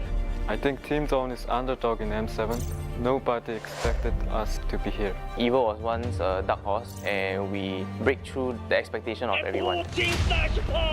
They broke history. Even though we are coming in as a newcomer, we are not just coming in here for experience. We know we have power, that's all. We are good. Nosotros somos el equipo Dark Horse. Who do I think will be the dark horse? A bit of a Malaysian bias, but I would say CG for sure. I'll lean more towards Yangon Galactic. I don't think anyone really is expecting CG to be a threat. Kita orang bukan dark horse. Kita orang cuma pendatang baru. ကျွန်တော်ကတော့အဲ့လိုတော့မထင်ဘူးအများကြီးပြင်ဆင်နေတယ်ကြောင့်မလို့ပွဲတဲ့ကြရင်အကောင်းဆုံးပုံစံနဲ့ဆော့ရသွားမှာချပြသွားမယ်ချပြသွားမှာလို့ချက်တော့စောင့်ကြည့်သေးတယ် Sebab kita orang ni suka invade orang, bantai orang. Memang gaduh tak berhenti. ညီရဥအောင်ချတယ်ပေါ့အဲ့ကြောင့်မို့ကျွန်တော် aggressive ဆော့ရတဲ့ဘောကြတယ် Agresif, kenapanya? Karena suka perang. Karena kalau misalkan bermain agresif, musuh bakal kena pressure duluan. មូលហេតុដែលពួកខ្ញុំចូលចិត្តលេង aggressive ដោយសារពួកខ្ញុំខែមុនគឺមើលថាមើល player ខ្លួនឯងនីមួយៗហើយគិតទៅថាអ្នកគឺដៃខ្លាំងមែនតើអញ្ចឹងលេង aggressive គឺត្រូវ 我们战术打法无规则打法，就对手可能研究不透我们吧。 We are not that serious. We're just playing for fun because it helps us not get pressure. If you play for real, we get a high pressure international. 可以打进世界赛的关键之一是早睡早起，保持好身体。 Siguro determination lang din talaga and focus sa sarili kasi doon nalalabas siguro yung pagiging consistent sa paglalaro. Our secret in our veterans in our team. Enemies need to respect us. Strong mentality and discipline because it's all about out of the game. King teams for me are gaming us. Siguro para masabi kong king yung team or legends, siguro meron muna silang MSC title and M-World title. Kalau dibilang tim raja, enggak lah. The Sky Kings have been taken down. Kita belum layak lah dipanggil raja. Ya, back to back dulu lah semuanya, baru bisa dianggap tim raja. Tingin ko isa kami sa mga king teams kasi sobrang dami na namin pinanalo na tournaments and sobrang dami na namin na-achieve ng magkakasama. Sa tingin ko kapag na-achieve na namin yung Golden Road, hindi na siguro king team yung tawag sa amin, siguro mas angat pa doon. I think we are because based on the recent tournament in NSC, we are the top 2. If we win, we already show everyone that we have the potential to become more than a king. Let's do it for Malaysia. I will redeem Indonesia. I will complete the Golden Road.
and gentlemen, this is the match that a lot has been waiting for. Alter Ego going up against Yangon Galacticos. Now, gentlemen, I understand that we're a fun bunch here, but we got to tone it down. We got to get serious, okay? Especially you, Naisu. All right. Marco, you're fine. Okay, You've been pretty serious. But Naisu, you got to stop horsing around, okay?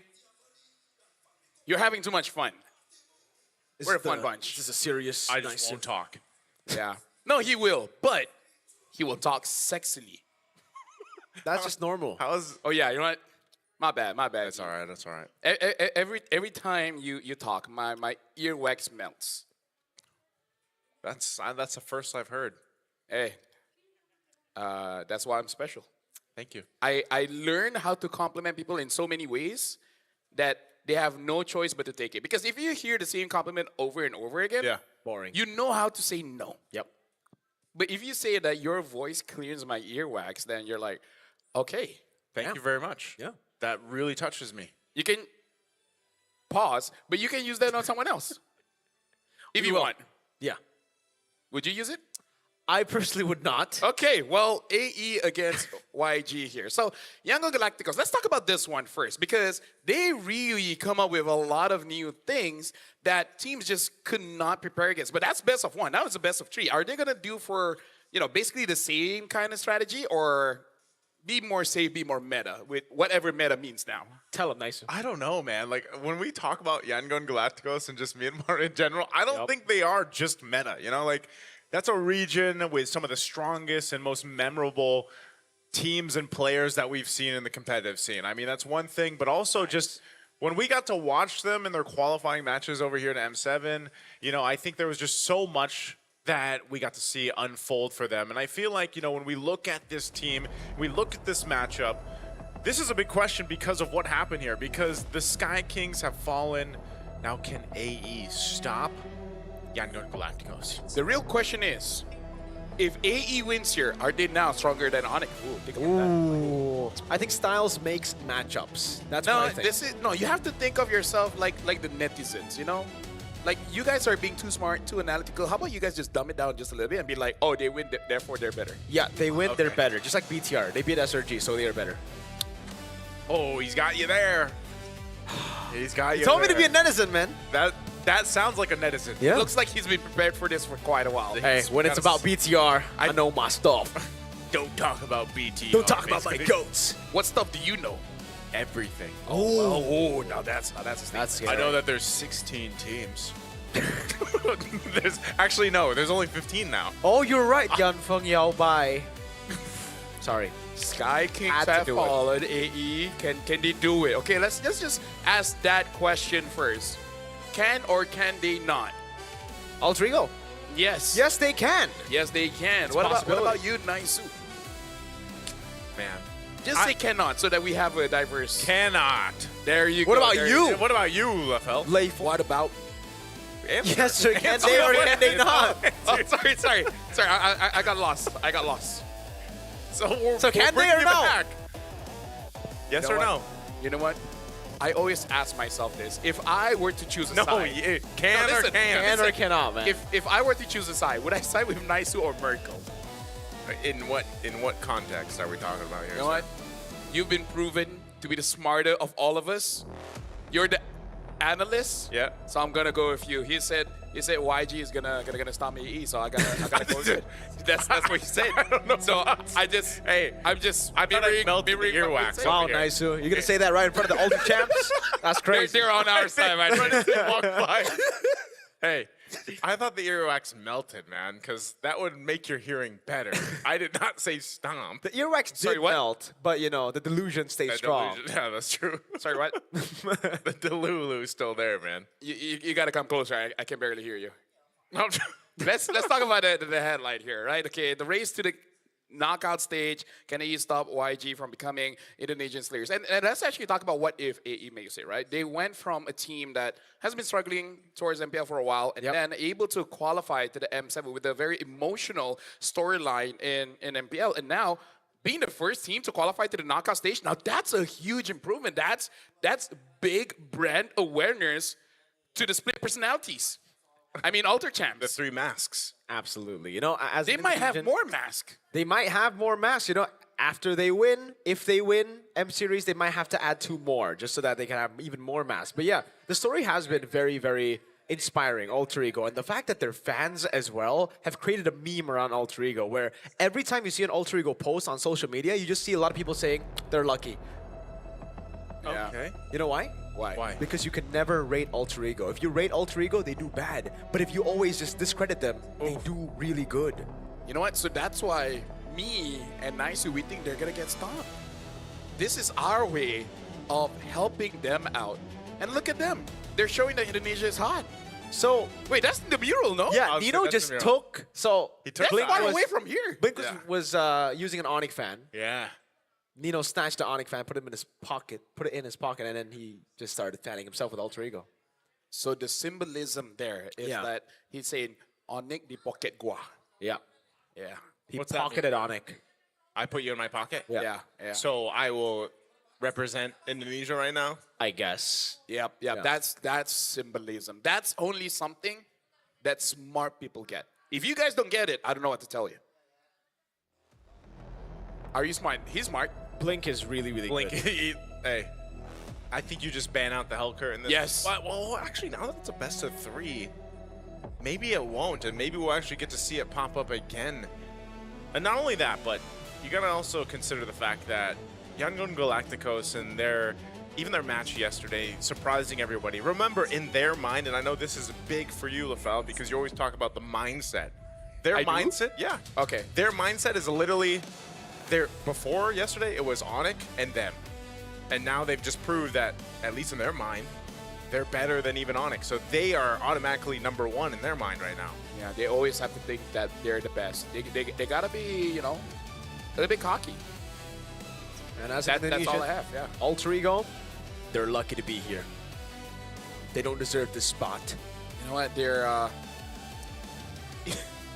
how is it that you guys got upset with me saying that they will get stopped? And then you're like, actually, yeah, that's probably the right thing to do. And No, because I set it up first, right? The Alter Champs, that's how they like it. Yeah. It's all about context. Yeah. Context is very important. But people don't use it. Now we're looking at Alter Ego. Went up against Aurora Gaming. And this is the first game that they had in the Swiss stage. And picking up the Leomorn and the Freya early really threw a curveball. Make you go, so you're confused. Yeah, that's kind of how I felt when we went through this draft, yeah. I saw it picked up and I was like, man, and I even remember asking Mirko, like, the Freya on Arfi, like, how is that going to work and everything else? And then this was their matchup against Black Sentence. And, I feel like Alter Ego is really fitting for their name just because they go in with very different game plans from game to game. Yeah. Again, for Alter Ego, it's always kind of like the norm when you see crazy picks. It's actually strange that you see a Claude on Arfi here in the game against BS. So it's just going to be really strange to see whether Arfi gets on a marksman or if he sticks through to those fighter goals. Because it really seems like when they're up against tougher opponents according to them, they go for the fighter goals. They go for their comfort. So it does seem like for both teams, they are quite happy on going not the trajectory path, right? They see a box and they say, think out of it. In fact, get the box, get rid of it, drink some Red Bull, get more creativity, and then just engineer a different path to victory. I concur. I concur. Well, now we got the drums in here, man. It's starting up. We got the Alter Champs in the building here already, getting ready. Yep. Dude, I love the guitar, man. And when the they guitar? play, I get goosebumps. The guitar? Yeah. There hasn't been a guitar here. Dude, look at the way they play. Do you see my goosebumps? No. I don't see a guitar. It's not there yet. It's not there yet. But yeah, why luck still matters. This is a coach coming in from Zephyr. Zephyr said in every game, I feel we win partly because of luck. People even call this lucky bude. I truly believe luck is one of the most important factors in any tournament. Even the strongest teams can't win every time, and championships always need a little luck. And I completely agree. I'd rather be lucky than good. That's why I'm not good. What if you can be both? Yeah. What if you're good and you're lucky? No, that's not how the world works, Naisu. No one can have everything. You can't have your cake and eat it too. You can either eat it or you can have a cake. What would you eat if there's no cake if you just eat it? Exactly. See, that doesn't make sense. So you can't just be a good person and have a little luck, man. Yeah. So Alter Ego have luck. That means you're saying they're bad? They're bad.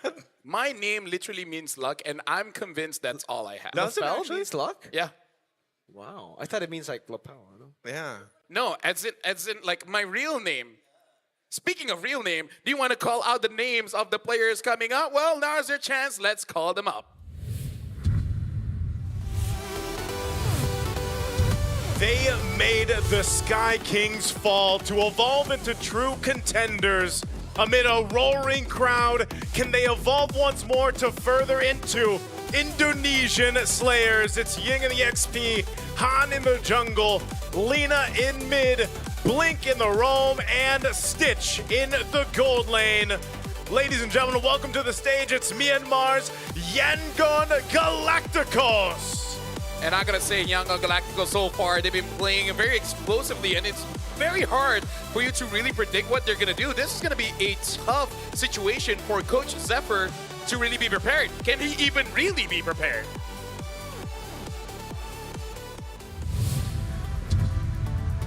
One dominating game after another.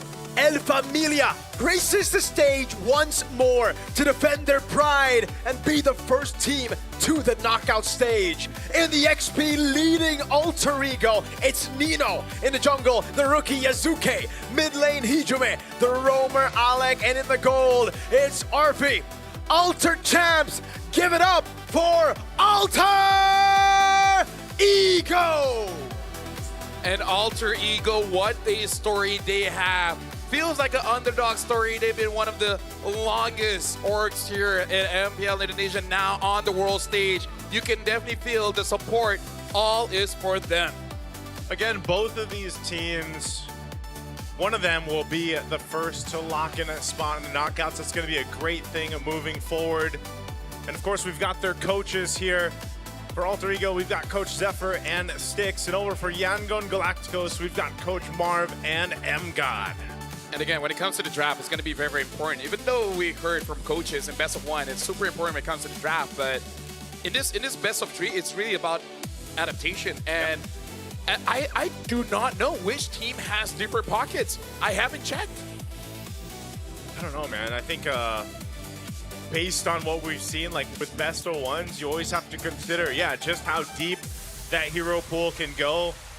You know, over on the other side, you've got really highlighted players on both sides. I mean, the jungles, the XPs, especially seem to be the case here. And for Alter Ego Esports, you know, that's one of the main things that you just kind of see from them. Nino has been so impressive. Yep. And, you know, he should have put his guard down versus Ying, because you could say the same about Ying across from him in that lane. And even in the jungle, so far, you've seen some more assassins than utility junglers. Yazuke is able to go ahead and do that, and I think this is a great test against Han across from him. Yeah, what's scary about Yangon Galacticos is the fact that now we don't know what they can go for. The fact that the Hellcare was completely ignored by Onyx and then by Yangon Galacticos, and they still got to win with Blink being on a normal pick. The fact that Han stepped up, went on a Fanny as well, shows that even when he's not on utility jungle, man's a problem. And this will create a lot of questions for the draft because both of them have insane pools. Yesterday, Moreno, when he, together with Juan, drew the 2-0, he was saying that he scrimmed a lot with Young Galacticos as well. And the hero pool they have is just so intimidating. Yeah, we're able to talk to M-God here. He says the rise of Myanmar MLBB. He said previously many thought we were just a dark horse, only competing for 4th to 6th place. We want to remind everyone that Myanmar remains strong, and they've been doing that quite a lot here in the Swiss stage. And honestly, going up against Alter Ego, a team that we saw, if you give, I would say, good traits in mid over to Alter Ego, they can speed the game up so much that if you're a late game comp, you really can't do anything. So I wonder if, for this matchup, at least for game number 1, Yangon Galacticos might try to get something like a Fredrin or a Boxia and just try to fight fire with fire. I think a highly contested hero, obviously, as we've seen up to this point too, is again that Claude, because you know both teams can really utilize that if they want to. And wait, so now Claude is still the winningest, I would say, hero in the gold lane, and we've just seen a whole lot of Claude and carry, so I'm wondering if we might see something different here. Maybe even, it would be what, the first time today anyway, that we actually, if a fighter gold came through, Yeah. that we actually have that. Yeah, honestly, like if we imagine that Mirko is here, like he would say that Claude is the GOAT, right? Yeah. So that's definitely a pick that we really have to start seeing. No, Claude is not a BTR player. So hey, you don't know. He might have a BTR skin. If he does, then he's my GOAT. I'm pretty sure Claude looks very good in red. For sure. Isn't his like prime skin in? Is there any red in there? I don't know. Yeah, see? there is, right? If you think about it long enough, it's a BTR skin. No, they've never made it to M Series. We can't do that. Well, Dangerous Grass, can you do that? We can do that, and YG and Alter Ego are both very impressive on that map. Well, ladies and gentlemen, let's touch grass for this one. Woo! Drafting phase about to start. And we really, at least for me, I want to see Gold and Jungle. What will be the new strategy here? Yango Galacticos on first pick, Alter Ego on second. It looks like Alter Ego, they're already sniffing it out, banning out that box, yeah. And Yango Galacticos wants to make sure that Alec does not get that Grok again. And Nino, kind of the same problem with Edward. He's good on those playmakers, but you got to pick your poison. And it looks like Yuzong is one of those poisons that they don't want to drink today. Yeah, interesting too that the Hellcurt will be banned again. With the performances so Respect. far, yeah, I don't know if Yangon Galacticos is ever going to get a chance to play that again throughout the Swiss, unless we get to, a point where teams are willing to say, you know what, go ahead and play that into us. So we'll see what the adjustments are going to be, even again with the choice of blue priority, that first pick here. The Fanny gets taken out. A whole lot of respect at this point now through the draft, and I'm just wondering, we're probably going to see the Claude. I know some teams have opted for the first pick. Kalea, if it's open too. You could even, at least for a while, they were going with the Sora, but that's really fallen off lately. So this last ban, at least from Alter Ego, will kind of go ahead and dictate exactly what Yangon Galacticos wants to prioritize, which is, again, most likely the Claude to come through. I kind of feel like Sora is a hero that you hope you have good teammates, right? Because it's quite easy to be good on a Sora. You can have pretty good setups, but then if your team is not in a position to do anything about it, then you're just going to look cool. And the thing that I've learned as a guy, looking cool is not enough. Oh, Alter Ego really thinking about it, the ban there, the last ban. And yeah, they ban out Valentina. So this actually opens up a Sora first pick, or if YG don't go for it, then Alter Ego get it for free. Yeah, because I think they want YG to pick up that Claude. They pick up, say, Sora Eve. Even though the Claude can't deal with the Eve, you have a counter to most of the mid laners now. Yep. And for Alter Ego, they have a way to deal with the Sora already. Remember, their first game in Best of 1, they played the CC into the Sora. I guess that's what YG has to decide here. They're actually going to go the Jushin, so Sora neither Eve? of those. Yeah, maybe Sora Eve here. Or I think Claude Claude Eve. Eve. Claude Eve. Yeah, Claude Eve. Go with the Claude Eve if you can, which then you will be trading. I'm wondering too then if we'll actually see Han just kill for a Lancelot if he wants to, or the YSS, or even utility. Again, teams that have been going towards some of the utility, I don't know, he'd probably just end up picking up Fredrin if he wants to, since the Baksha was banned out, and we've seen him do that in the past here. So some big decisions now once you get to these best of threes, and now that we see the meta pretty much getting sort of settled in, there's the Claude like we expect, and there will be a Sora. Yeah. So again, you don't have to pick up that Eve right away. You can go ahead and grab yourself the Sora with the Claude. But that also means that you might not be picking up your jungler soon. Yeah, that's why I was thinking as well, like Claude Eve, so that you can pick up jungle red 3, but now Claude Sora, so the Eve, it's either you pick it up, no jungle, or you pick up jungle and the Eve will be banned out second phase. So YG, what do they go for now? Do they pick up the CC early to deal with the Sora? I kind of feel like whatever you take, it would be best to pick up a. I'm on Mirko's side here, where I say I kind of don't like the carry at this point. Yeah. I want to see YG coming up with something new, because at this point, I gotta say, they're the meta creators, but no, they go to the carry and they go for the Gwen. Quite an early Gwen here. Quite interesting. Technically still flexible between roam and jungle, but most probably jungle here. I'm also trying to think, did we see Blink play the Guinevere in the MSL? Actually, hold on. If Gwen goes jungle, that means Blink is going to use damage, no? You would believe yes. But Because what it was damage can you Myanmar go? that brings the Natalia. Yeah, I'm not sure if they want to go Natalia here, but yes. I guess if they want to go damage, yeah.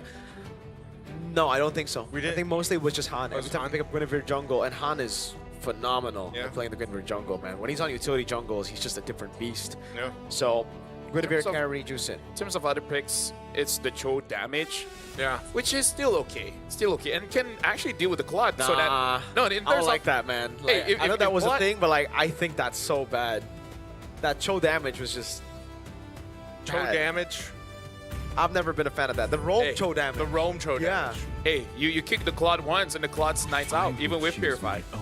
What is the new current Cho damage? Just like Blade of Hepsies? Like what is new Cho? I think the last time I saw that, damage? it was early December. And during that time, you build Chop Suey first. Yeah. And then you take EXP lane, the lane minions. And I believe it's kind of like Gold lane. You go War Axe into, what was it called again? Endless Battle. And then you see whether you want to build defense or you go for something like BOD. I don't want to completely count out Blink's ability to do that, or just like Yangon Galacticos in general, because they probably can do some crazy things. Oh, what about Kadita? It'll probably be something more. Yeah, Kadita even. Yeah. The safest one is probably Khalid, no? I think the Khalid, Khalid. yeah, probably safe. Because Khalid, like, damage, quote unquote, I'm doing air quotes right now, damage can work, and it's, you've seen Khalids do it before where they will take, like, a Blade of Hepsies, for example, or they'll just have a Fury Hammer. Like, that is kind of enough to poke. But also, just because we know that Han is a very good Guinevere doesn't mean it's not flexible. So technically, they can still use it because they're already banning Hylos now. So that limits a lot of the picks for Alec later on, and actually could have already been a roam pick here for YG as they look to go for another pick later. Yeah, probably ban out the Gathar as well. Yeah, I think so. I think banning out the Gathar is going to be very, very good. The Lancelot gets taken out. There you go. Alter Ego, right as they see the Hylos ban, they're like, wait, something's fishy about this Guinevere pick into the Hylos ban, man. I believe they might not be fully committing into the jungle for Gwyn, so they ban out Lance. I was about to say Lance would have been a really good option to go for. Then you go for a Setter in XP. Okay. Setter XP.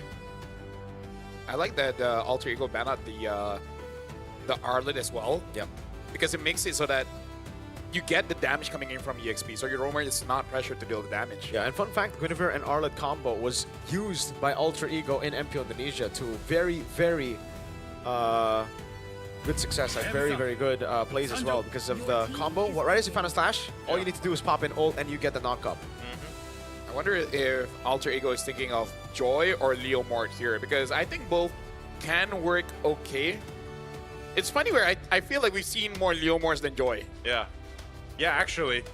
I'm pretty sure we have. There's been a whole lot of Leo Mort.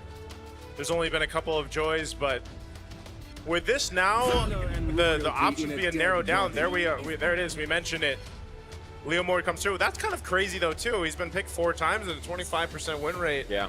You always see the potential, I feel like, for Leo Mort. This is interesting though too. Han was 100% in the 2 games with Guinevere Jungle in the MSL Myanmar Season 2 qualifiers and finals that we saw. So very likely that this Guinevere goes over to Han. So we'll see what these last 2 picks for Yangon Galacticos is going to be and what Coach Marvs here has decided for them. Again, they still need that, most likely that roam option and the XP still, with a lot of the XP laners being banned down. Let them come. What do they go with? There. Benedetta and the Badam. I just want to throw it out there. I hope he's playing the new Vessel skin, because... Oh my goodness, you're right. Because You're golly right. darn, if you You're guys... right. Golly darn it. I'll tell you what. Big damn. Big damn. If you haven't seen it, open your game right now. Go specifically to Benedetta. And tell me. Big W. W Benedetta. W Benedetta. Mirko bought all the skins. He did. Except Hanabi, so you know I don't like Hanabi. You don't want to complete the collection? Nah, hell no. I'm not. That's never a statement. Yeah, until they revamp that hero to actually make it a proper hero that I can use, So never it's not buying a any proper skin for hero. Hanabi. No, it's a minion. So how would you... That's a conversation for post game, right? Yeah. Yeah, so Benedetta, we've seen Benedetta before build damage, and with the Petrify, really helps lock down key targets. Even a Claude and the Eve could get caught, and now the Gatakacha does get picked up. But I would say the interesting one here is definitely this Badang, because Badang was meta when when we have a lot of fighters and utility junglers, right? So maybe this is just Yangon Galacticos just be like, hey, remember when fighters was a thing and Badang was a problem? How about we reintroduce that? Yeah, simple answer as well is that Blink, whenever he doesn't get the Hellcurt or like the setter picks, he just goes for the traditional Badang instead of the Gato. And you can also make your opponents look silly. When you call in Barbil, you push him away. Yep. Punch him in the face. That's very haha. Very Lamau. Very Lamau. Even Lamau. Speaking of Lamau, welcome to this best of 3. This will be the qualifying match. Winner is going to be the first to make it through to the knockout stage. Alter Ego against Yangon Galacticos. Smash them. And here we go, jumping to the land of Dawn for this one. Exciting to see. Again, if you guys watched Yangon Galacticos face up against Onyx Indonesia yesterday, you know you're ready to watch this one unfold. Can they be the Indonesian Slayers? We're going to find out once we get through this best of 3. We know a ton of people are here to support Myanmar as well. Again, a lot of support online that we see, especially after yesterday. And I still have to highlight, you know, they even had their own post, man, on their page that said, "Hello, Alter Ego." Ooh. You know, that was a statement I feel like in itself. They're being polite. They're being polite. It's like being polite and menacing at the same time. Yeah. Wait, Temporal Rain. I forgot what he was using in the MSL MM Season 2. Yeah. Nice, but I don't think it was Temporal. Oh, actually, but it makes sense because honestly, the thing that annoys me the most about Guinevere is her second skill has such a long cooldown. Yeah. Like I can make instant noodles while waiting for that to come back up. That's pretty quick. That's pretty, yeah. Yeah. I'm not saying my instant noodles was cooked perfectly, but I did it. They were al dente. They were kind of raw, but okay. Well, I guess it's not that long. Uh-oh. Nino might be caught. Spatial migration going to be used with the Petrify as well. That's going to be the knockup of the Violet Requiem as well. There you go. YG on the board. Okay, you know what's insane? As he's jumping, he got level 4. Yep. Yeah. That was perfect well calculation. Yeah, great calculation, great timing. By the way, it's not the Sylvester skin, but that's fine. Whoa, Lina.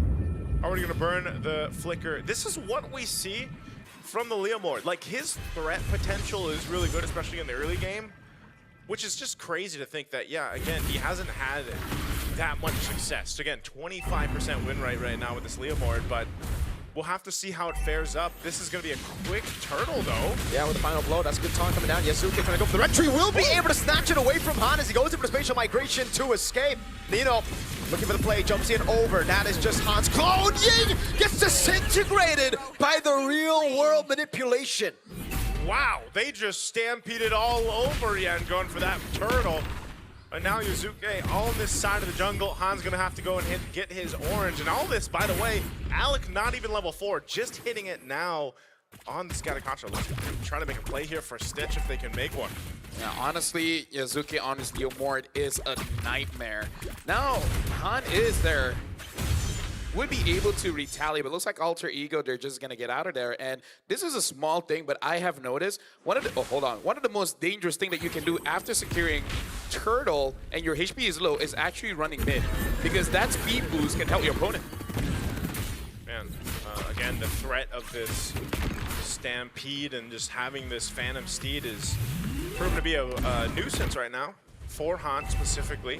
Take a look at the items here though. Nothing too crazy. No first items built up just yet. A couple defensive items here for Alter Ego. They got the leg plates built up. Giant belt, you got the Fury Hammer here for Ying. I'm just really wondering, since we don't see the Benedetta too much, how useful this will be in the grand scheme of things throughout this game 1.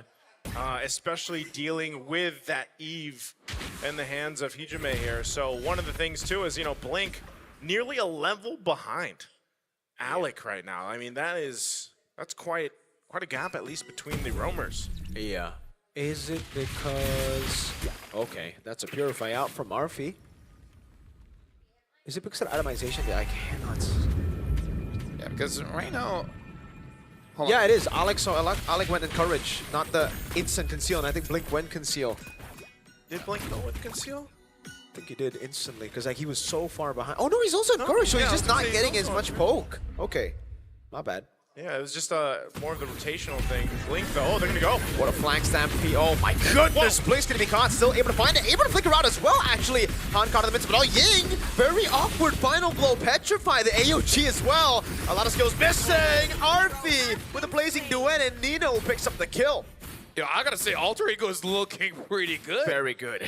Aggressive, but at the same time systematic. Like, this is the best I've ever seen Alter Ego. Ijume. Shut up. Okay, shut up. My bad. My bad. How was it so instant?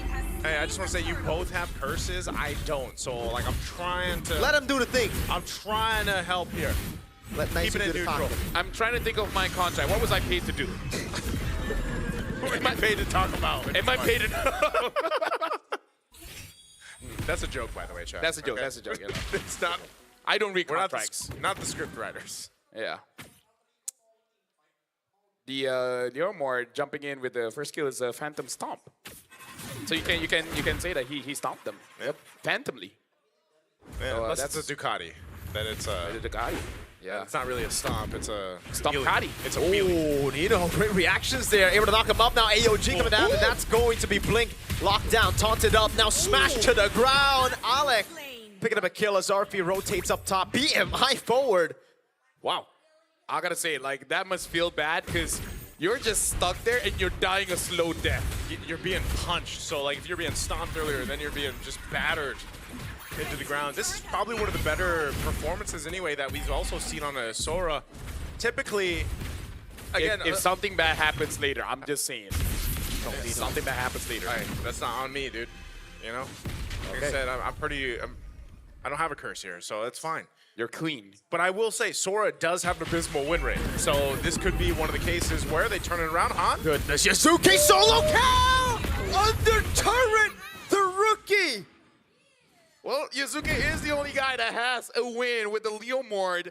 I'm guessing quite a lot of teams have to start taking notes. Okay, Leomord is actually quite cracked at level 4 with no items. Maybe we should be a little bit more proactive on this hero. Look at the gap right now, man. Level 10 to Han's 8. Meanwhile, like we highlighted in the draft, Han has a 100% win rate with the Guinevere back in Myanmar. And right now, Yazuke's just doing work with this. And this is what we say with the Leomord. That's why I'm saying it's so crazy that he just hasn't had that win rate that we would expect because his early game and even up to this point is so good. He's actually putting pressure on the purple. Oh my god, that's gonna be the AOG combo. They're able to lock him down, a taunt coming down as well. That's an eye for an eye from Ying. Han gets the turtle, but will fall. Ying, can he escape? Use the final blow. Arfi's looking for the chase down now as Yasuke up top gets taken very low. Blink with a punch in forward. The fadeaway Stitch able to get the dive in, but Nino's walking up. Oh no, Stitch can't recall. The minions, wait, he got into the bush.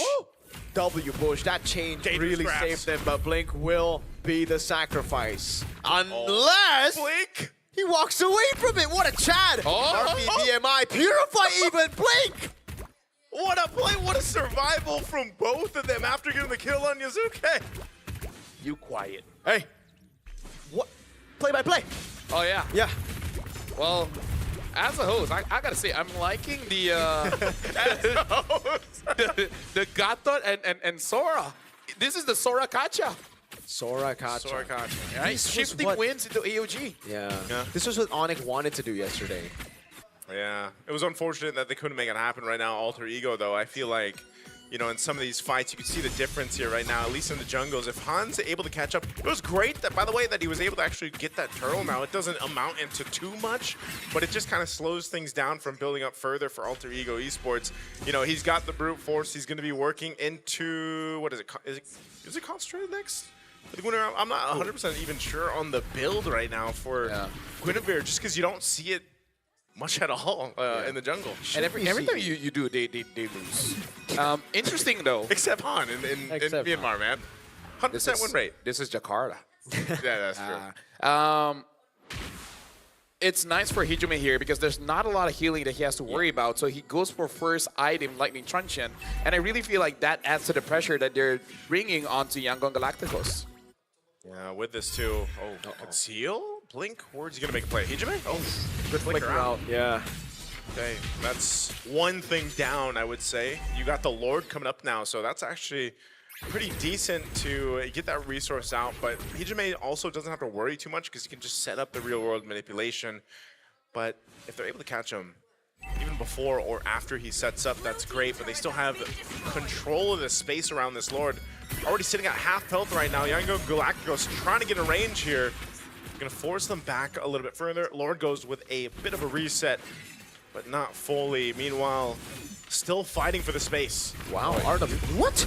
With the AOG as well, Lina just used one ability to get out of that Nino, trying to go in to bring him back, but is unable to do so. Blink now, oh! Turns things around, that's gonna be Purify out. Petrify locks him down with the final blow, but Arfi gets out the BMI. Han in the back, waiting for a flank, but cannot find it. Alter Ego, disengage. Alec gets caught with the spatial migration. No Violet Requiem.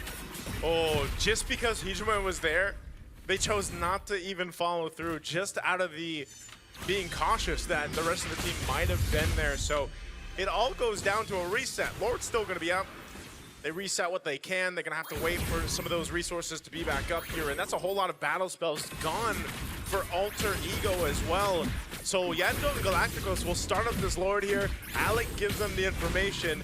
And look at the positioning here from Alter Ego. Are they going to go with the off angle? Oh, Blink able to find the play there. Hijime going to be bursted down by Ying. That's on the back line, able to find a spatial migration to Battle Requiem, but Ying's going to be caught by Yazuke as he stamps through. That Stitch going through the wall. Nino gets caught up by the spatial migration, but he gets away as well. Han now, he's going to have to meet the horse. Yazuke goes straight onto Lina. One last shot. Alec cannot get it, but Alter Ego won the fight. Yeah, it's very nice to see Alter Ego actually maneuvering around Yangon Galacticos, essentially forcing them to split apart where they really want to try and stick together, because we see Han getting catches, no follow-up, Stitch getting chased, no defense. So they're really using the chaos of both the Claude as well as the Leomord, making it so that Yangon Galacticos has to go 1v1 everywhere. Yeah, you can see this too. Stitch just now getting that Trinity 11 minutes in, a little bit later than usual from what we see from the gold laners. They're relatively not too far away from each other too. You know, just about 800 gold for Arfi right now, but building into that Wind of Nature next, I think a big part of this that is that gap in the jungle. So far, so good for Yazuke on this Leomord, and now they have the Lord making its way down the mid. Might just get these tier 2 turrets for now. AOG lands on stage. He doesn't have anything. Blazing to it from RP! In the back line, he gets caught though. It's Ying there, but Nino takes Han down. And now looks like the Lord is marching in, able to defend that one. But let's talk about Alter Ego. That feels like an instant replay moment, because the engages coming in from Alter Ego are so clean. Uh-oh. Ying walks up, but he needs to back away there. That's the turret in the mid lane falling up top as well. They're going to be looking for it. That's a Phantom Seed over on Lina. Good disengage by Blink. Really good cover. Could have been another kill, but they're going to strip Yangon Galacticos of their base turrets. Now all the base turrets down off that Lord. There's a conceal used. Oh, they're gonna go! He tried to look for a set, won't be able to find it. Now he gets caught all alone. It's gonna be him knocked up now. RWM zoning them in the back line. AOG coming down as well. That's a spatial migration in the Battle Requiem that knocks Hijime down as Alec gets isolated, and it's Stitch going for the free hits on him. That's the immortality down. Blink is right there, waiting for the play. Ying is gonna go in as well, as that's gonna be Alec caught on the wall, and that's Stitch walking up to shut him down. That's a big shutdown too. I mean, I wasn't expecting that to be a window for Yangon Galacticos, but with a concealed, they go for the play, and Blink even whiffed his initiation, but they still managed to get a couple kills out of it. Actually, I feel like that's the most crazy thing. The fact that that was not a clean engage. Yeah. And yet, they were able to still get the target like Han, getting Hijime, and then the fast follow-up coming in from Ying. It's very nice to see that they have a draft that have multiple ways to start a fight, so even when one fails, the other follow-up can kind of cover for that failure. Oof. Looking at the items here too, still massive lead right now in the jungle, but so far, Han's job is really just to go set up with the spatial migration, the Violent Requiem. If he gets a setup, he's a threat enough, and I think even so, like if Blink isn't with, oh, this is their time. Oh, Lina gonna use conceal. AOG, Stitch gets away. I think Lina was the better option. No Crimson Beacon, but they didn't know it. Oh my God, good damage from Arfi. Yeah, great damage there, but you know that's down now at least. This Lord's coming up here in a couple seconds. A little bit longer on those flickers here for Yangon Galacticos. They'll want to go ahead and wait for that, especially for Stitch. try to delay this out if they can. Blink just kind of spotting Nino out here, but unless Alter Ego just decides to blitz this and go for it. I mean, look at Blink, man. He's going all the way. Wow. The long way around. My goodness. Holy moly. Where is he? What's the plan here? He wants to go for a flank, man, like a big one. Yeah. He wants to punch all 5 of them at the same time. Oh, he's got the information though too. He's That's actually let's on the conceal. side of the jungle. Blink's going. Yazuke! Yazuke's gonna be caught there. Fist track coming down. That's gonna be the stun as well. Petrified from Ying! But Yazuke gets away now. Spleen with a taunt on 2 members, but Lina gets disintegrated by Arfi. Stitch gonna try to run away. The Purify out. Arfi looking for the kill, finds it. Han! Spatial migration gets Hijimi down, as that's a cancel on the Unbreakable. Han needs to run away, but can he do it? Arfi takes him very low. Winner crown already. Han! Fade away kill on him. Blink and Ying, can they defend? Oh man, 2 members, Ying and Blink. Ying doesn't have the final blow just yet. They're gonna push in.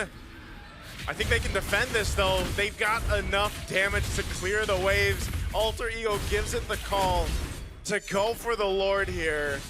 Man, granted now everything's gone, you just don't know. I mean, both junglers got zoned out and pushed away from the team, and it looks like they're gonna try to stop this Lord take. No retribution. Yazuke's still far away. I don't think Alter Ego want to take this risk. They need to wait for Yazuke. Oh, Nino's gonna try to spawn out Ying. He pushes him back. The rest of Yangon is dealing with waves. They're just gonna get pushed off the Lord here. They get it. There you go. Ying and Blink have to back off. Yazuke gets the Lord.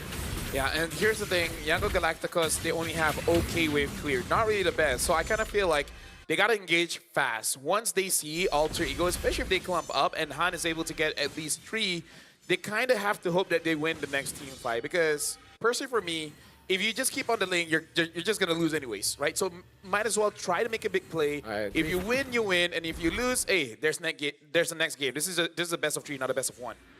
Uh-oh. 1v1 against Nino. Okay. Keeping them together there.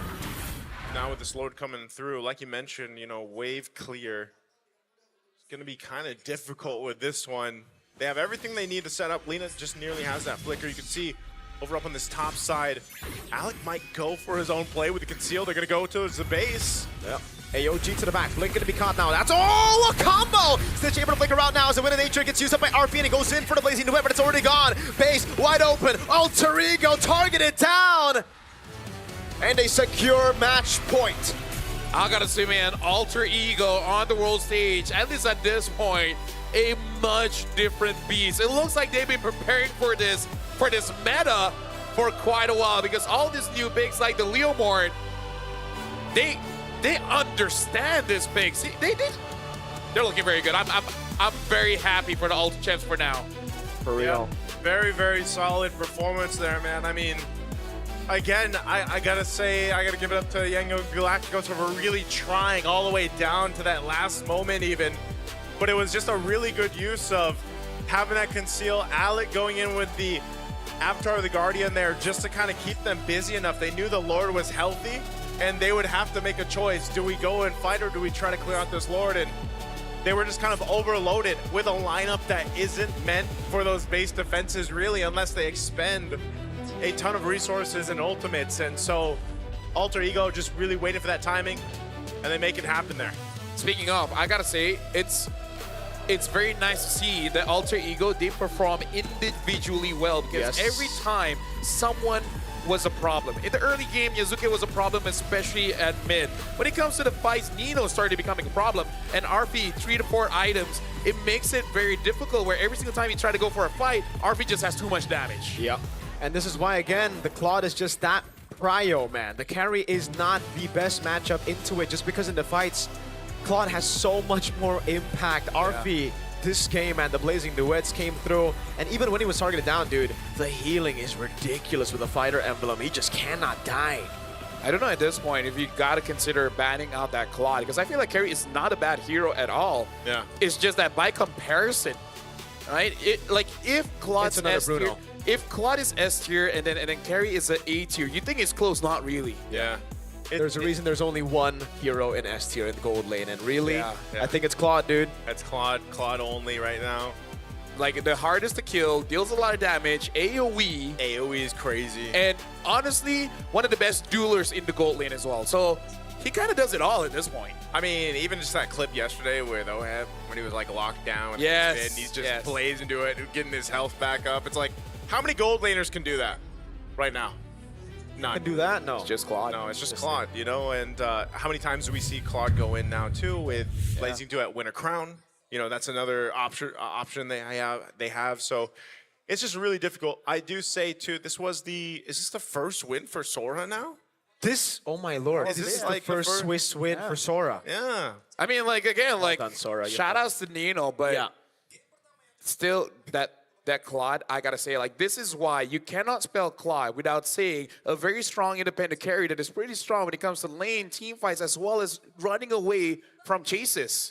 That's a lot. That's a lot to say within Claude. That's a lot to say. Yeah, it's between Cla and Ud. Okay. So it's Claw, really good at surviving fights. Etc. Team fights. Duh. AoE, duh. Yeah, but then when I wants this chart to be like Claude. Okay. Speaking of Sora, Claude, Cloud, hey. Was this Boom. flying clouds? No, it was Oh, no, it was yeah, it's grass, dangerous grass. That's right. The great. The shifting grass Claude. escape. Yeah. Right? Shifting Claude. Shifting Cloud. I get it. Cloud, Claude. Yeah. Good job. We love words. Thesaurus. Yeah. You do have a thesaurus over there.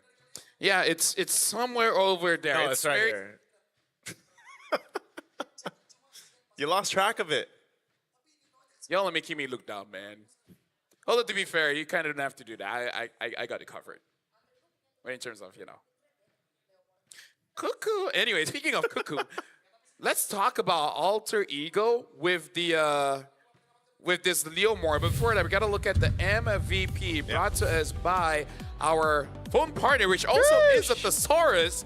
It's gonna be Nino, 2-1-8, but it's really all about stopping Young Galacticos from doing anything. And by the way, he scrapped the War Axe and he's just like, you know what? I'm just gonna go full tank. Why not? Yeah. Maybe they took the idea from what we saw with the Valentina cosplay of Sora, right? Just go tank. And it ended up setting Sora. Yeah, it really worked out. This was a The great only time. start. Yeah, that was a great start for Young Galacticos, but there was some good steals with these turtles and then team fights from Alter Ego. By the way, yesterday, Lutpi played the Concussive Blast Sora, and we were like, okay, maybe Concussive Blast doesn't work, and now Nino plays it, and he does so well with it. So, is it the next speed gap?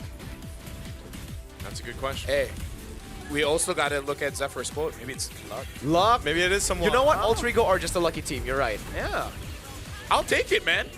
If I'm lucky and I just win the World Championship, like, The luckiest win ever. But Yeah. don't care. A result is a result. Muslims, we say Riziki. Riziki. Yes, sir. Yeah. Riziki? Riziki. Yeah, it basically means blessings. Ah. Yeah. But yeah, in this game, the thing that you really got to praise is that Alter Ego works well as a team because they're strong individually. I would say that's probably the case for a lot of the strong and the better teams right now in M7. It's always, as an example, Team Liquid, you look at lane to lane, you'd say these guys are the best in all their roles across the international stage, but that also plays a part in why they're so good as a team. Like if you're able to be, that good and on point in your lane, but then you work as a team, that's what you see. And this game alone was Alter Ego working as a team. Yasuke as well on the Leomord, man. Another hero, like I was saying, that just doesn't get that many wins, but now you saw how strong he was. And I don't know if that was just because of the matchup between a Leomord and a Guinevere. That probably had something to do with it, because not only did he gap Han there, but just he had a lead throughout the entirety of the game, but the damage profile with Leomord, is kind of scary, like for a lot of the teams that have gone up against it. And so when you look at his win rate, it's not like you can really say like, oh, his win rate sucks. We can't really pick him up. That damage alone and how fast that steed can get you those kills and that damage is great. And I think it's time for us to bring the perspective back to seeing how Alter Ego makes it work, right? Because I think a lot of teams, again, we've seen the Leomord here and there today. But the way Alter Ego makes it work is, yes, Yuzuke's a threat, he's also very tanky, but he's more of a distraction here. Yeah, I like agree. so many times Blink tried to go in and he went on Yuzuke, but that just gave the opening over to Hijume and Arfi to deal damage. No, honestly, I agree because the way that Yuzuki plays this, if you just look at numbers, you look at the stats and like, I don't know why you're glazing it. It's not that great, but the way that he plays, it's almost more macro than micro. Sure, there's micro there, but it really is about, I'm going to deny your farm, I'm going to deny your farm, I'm going to bait some skills and then let everyone else do the thing. If you dare stay in my vicinity, I will kill you. But if you're smart enough to get away, then my team's happy either way. Exactly.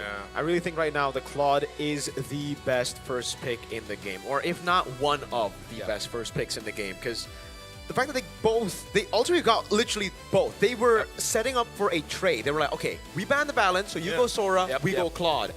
They went first pick Jusin. Jushin. And Ultra Ego were like, huh. Perfect. Interesting. Perfect for us. Yeah. Yeah, because I feel like one of the reasons why he's so good as a first pick is that you think carry is the counter, but then it's not. Through all the games, it's not. So now, what is the counter? Until you find that, what is the counter to Claude? Yeah. Did we talk about this? I will yesterday? safely say right now with the fighter emblem, there is no counter. Why? Because like, sure, you can try to out-trade the Claude, but you cannot take him down. He is the best weak side gold laner we have in the game right now. Like he'll just heal up. Yeah. Exactly. Yeah. It really does feel like fighting a fighter with guns. Oh, actually. Right? Yeah. It is. And so, until we have an answer, and I feel like we won't have an answer today. Like, I feel like the teams that is taking the break today, probably knockouts. Like, maybe, like, let's say, you know, teams that are not playing today, it should be Team tomorrow. Liquid, SRG. I feel like they should be going through some scrims and trying out a few theories, because you have theories, but unless you try it out in scrims, you can never really know. Facts. But also, if you win against the Cloud in scrims, do you want to use that as proper data to bring on stage? Because we've seen a lot of teams rely on scrims. I mean, like, best of 3, maybe, you know? A best of 3 qualifying, not best of 3 eliminating, you know? Yeah. Well, I was going to say, like, with the best of 3s in consideration now, like, you basically, you want to bring it to the table. Like, if you have the plan for it, then you might as well go, because obviously you still need to execute that. You know, whatever the counter for Claude is going to be. Yeah. Do you want to know what's coming up next? I know what it is. It's Clara and Eterna talking to the crowd. So let's go on over there. You know what to do.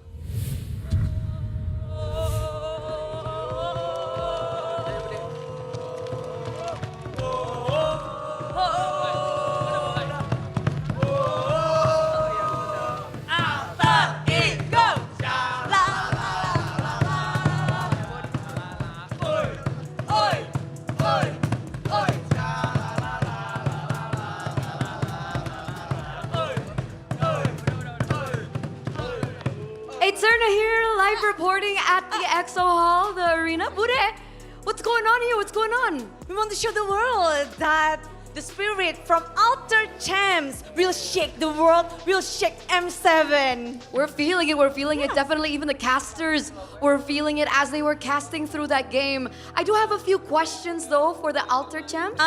So maybe we can give the mic over. Sure, special. Okay. Thank you. Ask him, where does this solidarity come from the Alter Champs? Oke, guys, pada penasaran, kenapa kalian bisa sesolid ini dan semeriah ini nih? Sebenarnya kita like team like fans ya Bude. Hah? Like fans like team. Oke, like fans like team. Ya solid aja. Solid aja. Kan kalau player-playernya solid, masa fansnya nggak solid gitu. So they want to represent like the team as well. The team is really solid, so they want to be solid as well. Okay. That's all, sesimpel itu. So all like team, like fans. Yeah. Because we're feeling it, like it's echoing throughout the arena. I think even the Filipino casters are quite shocked that Alter Champs, they're cheering through the entirety of the game. But I heard Alter Ego doesn't have a MPL truth yet. Oke, memang ya. Kalian tuh sesolid ini. Talent-talent Philippines semua, global talents itu pada penasaran dengan semangat kalian, kesolidan kalian. Padahal Alter Ego, coba hitung berapa piala MPL? 0. Lalu gimana? Tanpa piala tapi kalian bisa seperti ini? Ya gitu Bude, balik lagi. Mencintai sesuatu itu nggak harus pakai alasan. Itu itu juga lah jawabannya. aja, karena kita join juga nontonin playernya, terus alter champ juga pada asik-asik. Jadi ya gitu. You know that what he said? I guess I caught that. Love. It's all about love. So what they mentioned was they don't need a reason to love something. Is that the point? Was that the point? Yes, correct. Love has no reason. Love has no reason, and they are showing love here in the arena for Alter Ego, and it's looking quite good. It's looking quite good, 1-0 already. How do they feel about that win? Oke, kemenangan hari ini. Kita ngeliat, ini kan best of 3 series. Udah dapat 1 nih guys. Gimana Alter Champs? Emang kan jago. Enggak, izin. Hoki kok maksudnya, oke. Izin. Oke. Nggak jadi jago? Enggak, hoki aja. Hoki. Ntar dimarahin. Hoki. It's just luck. It's just luck. It's just luck. Tapi kalau ngebahas tentang, sebenarnya yang Budi masih juga penasaran nih. Kan selain kehokian kalian, Alter Champs juga tahu kehokian kalian. Tapi apa sih yang membanggakan juga dari Alter Ego mungkin sebagai Alter Champs selama ini? Terakhir di internasional kan M2 nih. Nah, ya kan balik lagi loh, syukuran loh. Apa yang paling membanggakan nih sebagai Alter Champs? Apa yang paling membanggakan ya? Ya kita menikmatin aja sih Budi sebenarnya. Dari cara playernya nge-humble ke kita gitu kan. Terus prosesnya mereka juga bisa bounce back kan, pokoknya naik turun lah performanya. Jadi itu kita bangganya sama semangatnya mereka. Oh, you know, a lot of question about their solidarity and everything, what they're proud of. So yeah, that's the answer. You guys? I think that's an important question, right? Because we haven't seen Alter Ego on the M Series stage since M2, ladies and gentlemen. It's been, what, 5 years? Has it been 5 years? 5 years. It's been 5 years, and apparently it's because of the players, how humble they are, that makes Alter Champs so passionate to support this team. Now, speaking of passion, speaking of support, can we get a final message towards the players for Alter Ego right now who are still trying to figure out a way to push through M7? Ya, satu langkah lagi nih. Mereka butuh semangat kalian, apalagi babak knockout di depan mata. Kasih semangatnya dong. Nah, ayo kasih semangat, gimana semangatinnya? Pesan untuk pesan semangat Ciro. Pokoknya tetap dengan draft-draft jeniusnya, jangan kayak draft apa Navari parah. Gitu ya. Navari. Pokoknya tetap semangat aja. All right, so stick with the same draft, play the way that you do. Don't use Nafari's draft, apparently. Okay, I don't know what the problem is with Nafari, but apparently they don't like Nafari too much. Ya, calon CEO. But on that note, thank you so much, Alter Champs. Thank you so much, Budeklar Mongstar, for facilitating this, because we're going to throw it over to the casters to witness who will take game number 2.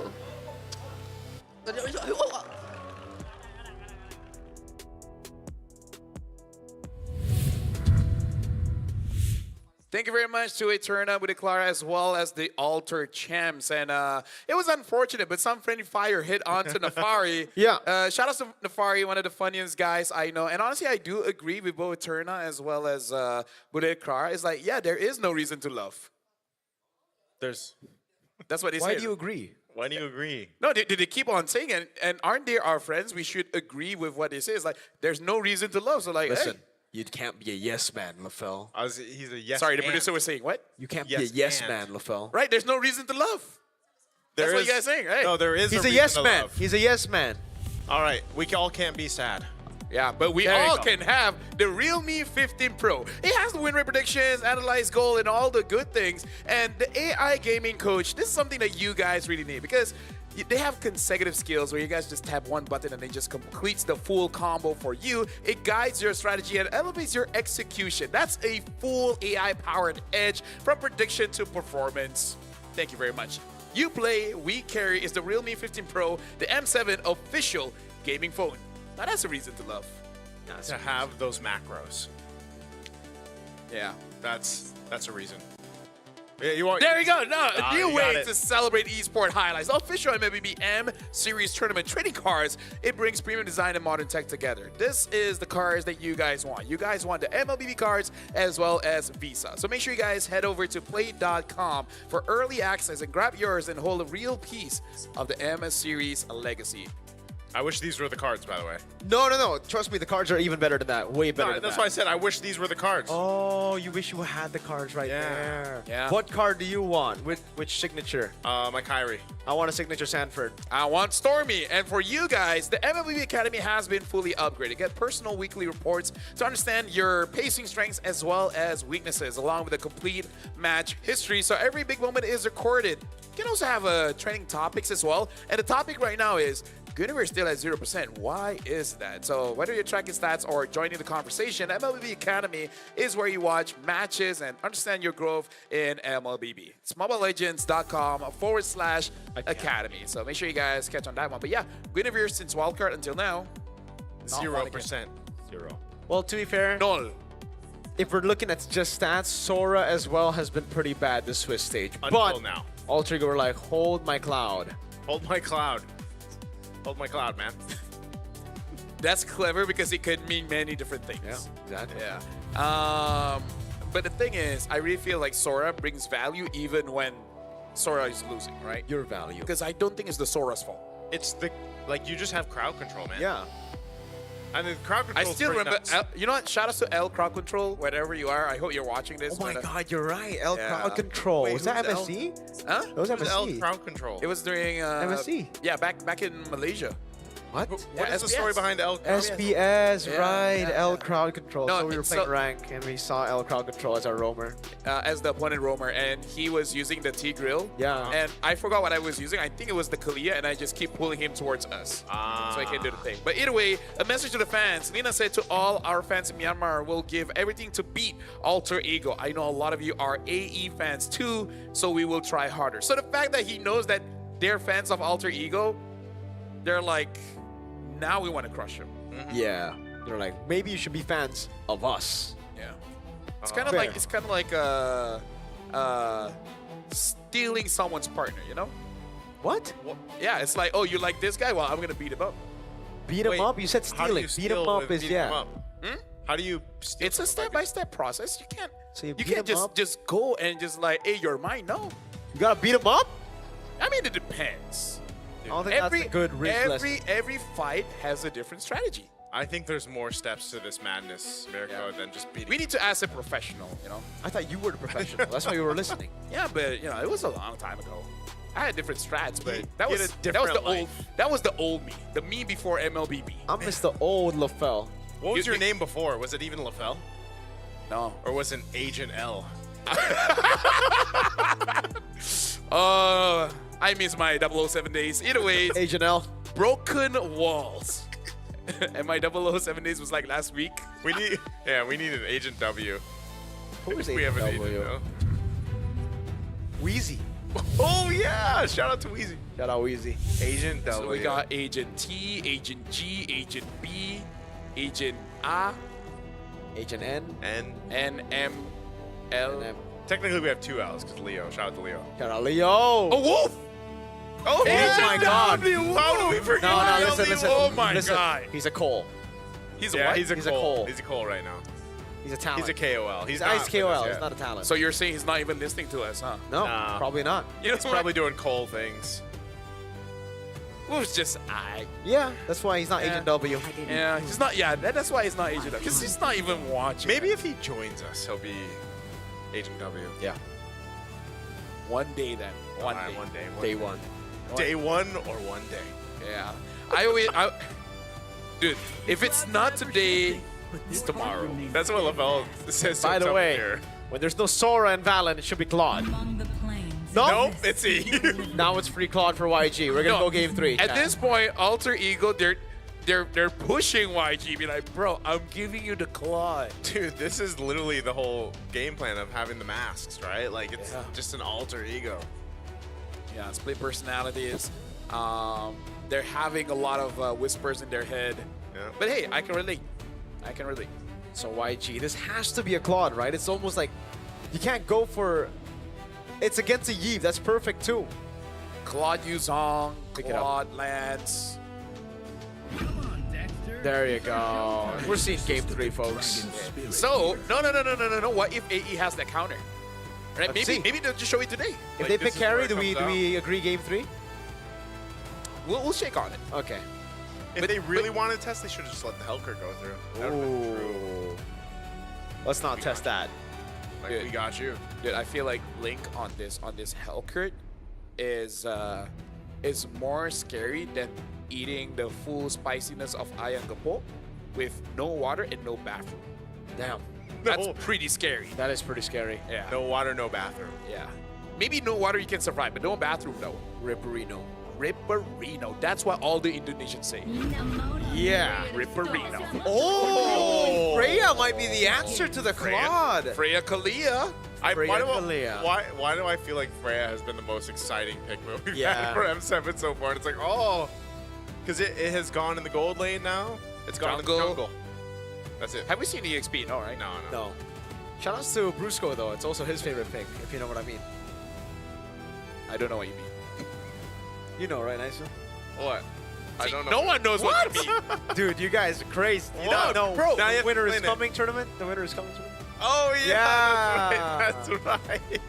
The whole meme on Sorry, TikTok. my body clock was in a different region at that time that I completely forgot.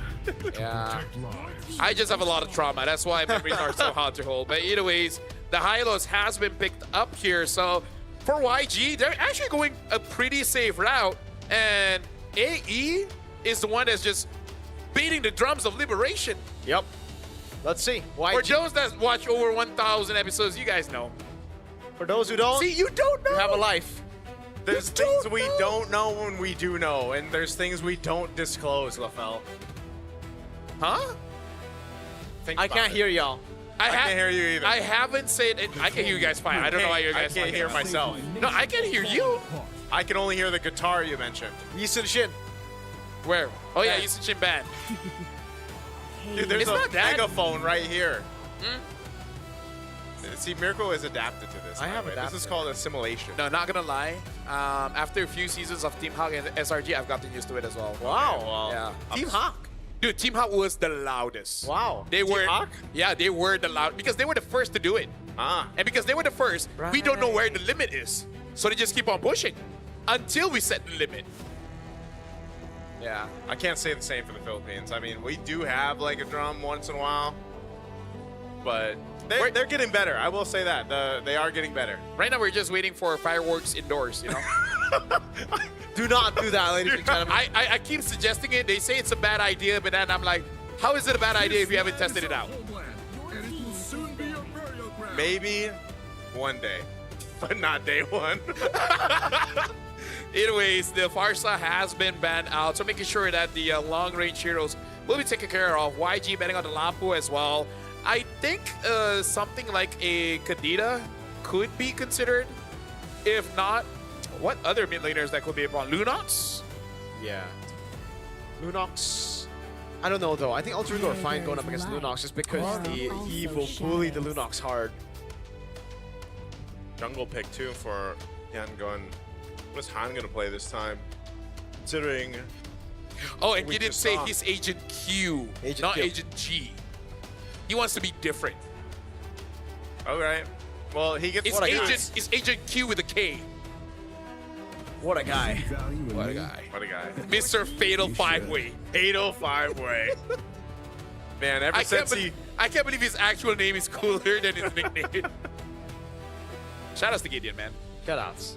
Fredrin is the pickup for YG, so they're still sticking to this, and also that means they're gonna have to go for a carry in mid. Now, what is left? What, like Kimmy? Dude, I love Frederick. He has iconic lines like 3,000 worlds and not a single worthy foe.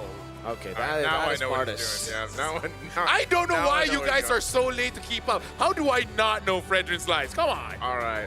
I do agree with the Kimmy. I had to though. do it twice so you guys can get it. Sorry, Thank what? you. I do agree with Kimmy.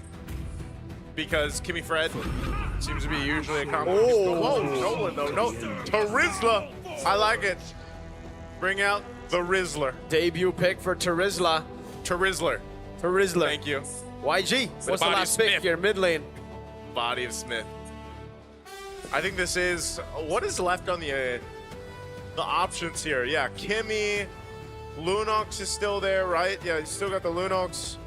Yeah. A safe pick that Mirko doesn't like is a Kagura, usually to deal with the... Nah, if you go Yeah. Kagura, fam. like it's safe against the Kalea, but fam, yeah, thank you, Lena. Yeah, that makes sense. I mean, the Kimmy Fred, Hylos as well. You locked in the Yuzhong. I actually think Yangon Galacticos also has a pretty solid lineup here. But every time we say that, they lose. No, you say that. You know what? I like Alter Ego's draft. Oh. Determination in the eyes. Let's see, folks, if it's going to be a 2-0 or will LaFell impact the game. I mean, I actually don't want to. I want to go back. Look at the lineup rating, by the way. 4.9 on both. It's exactly the same here. But I will say this, like, again, Nolan was kind of interesting when it popped up, you know, through the drafts in the first couple of days. Seems to be pretty bursty still in some cases, but now you've got a Trizzle and a Freya, man.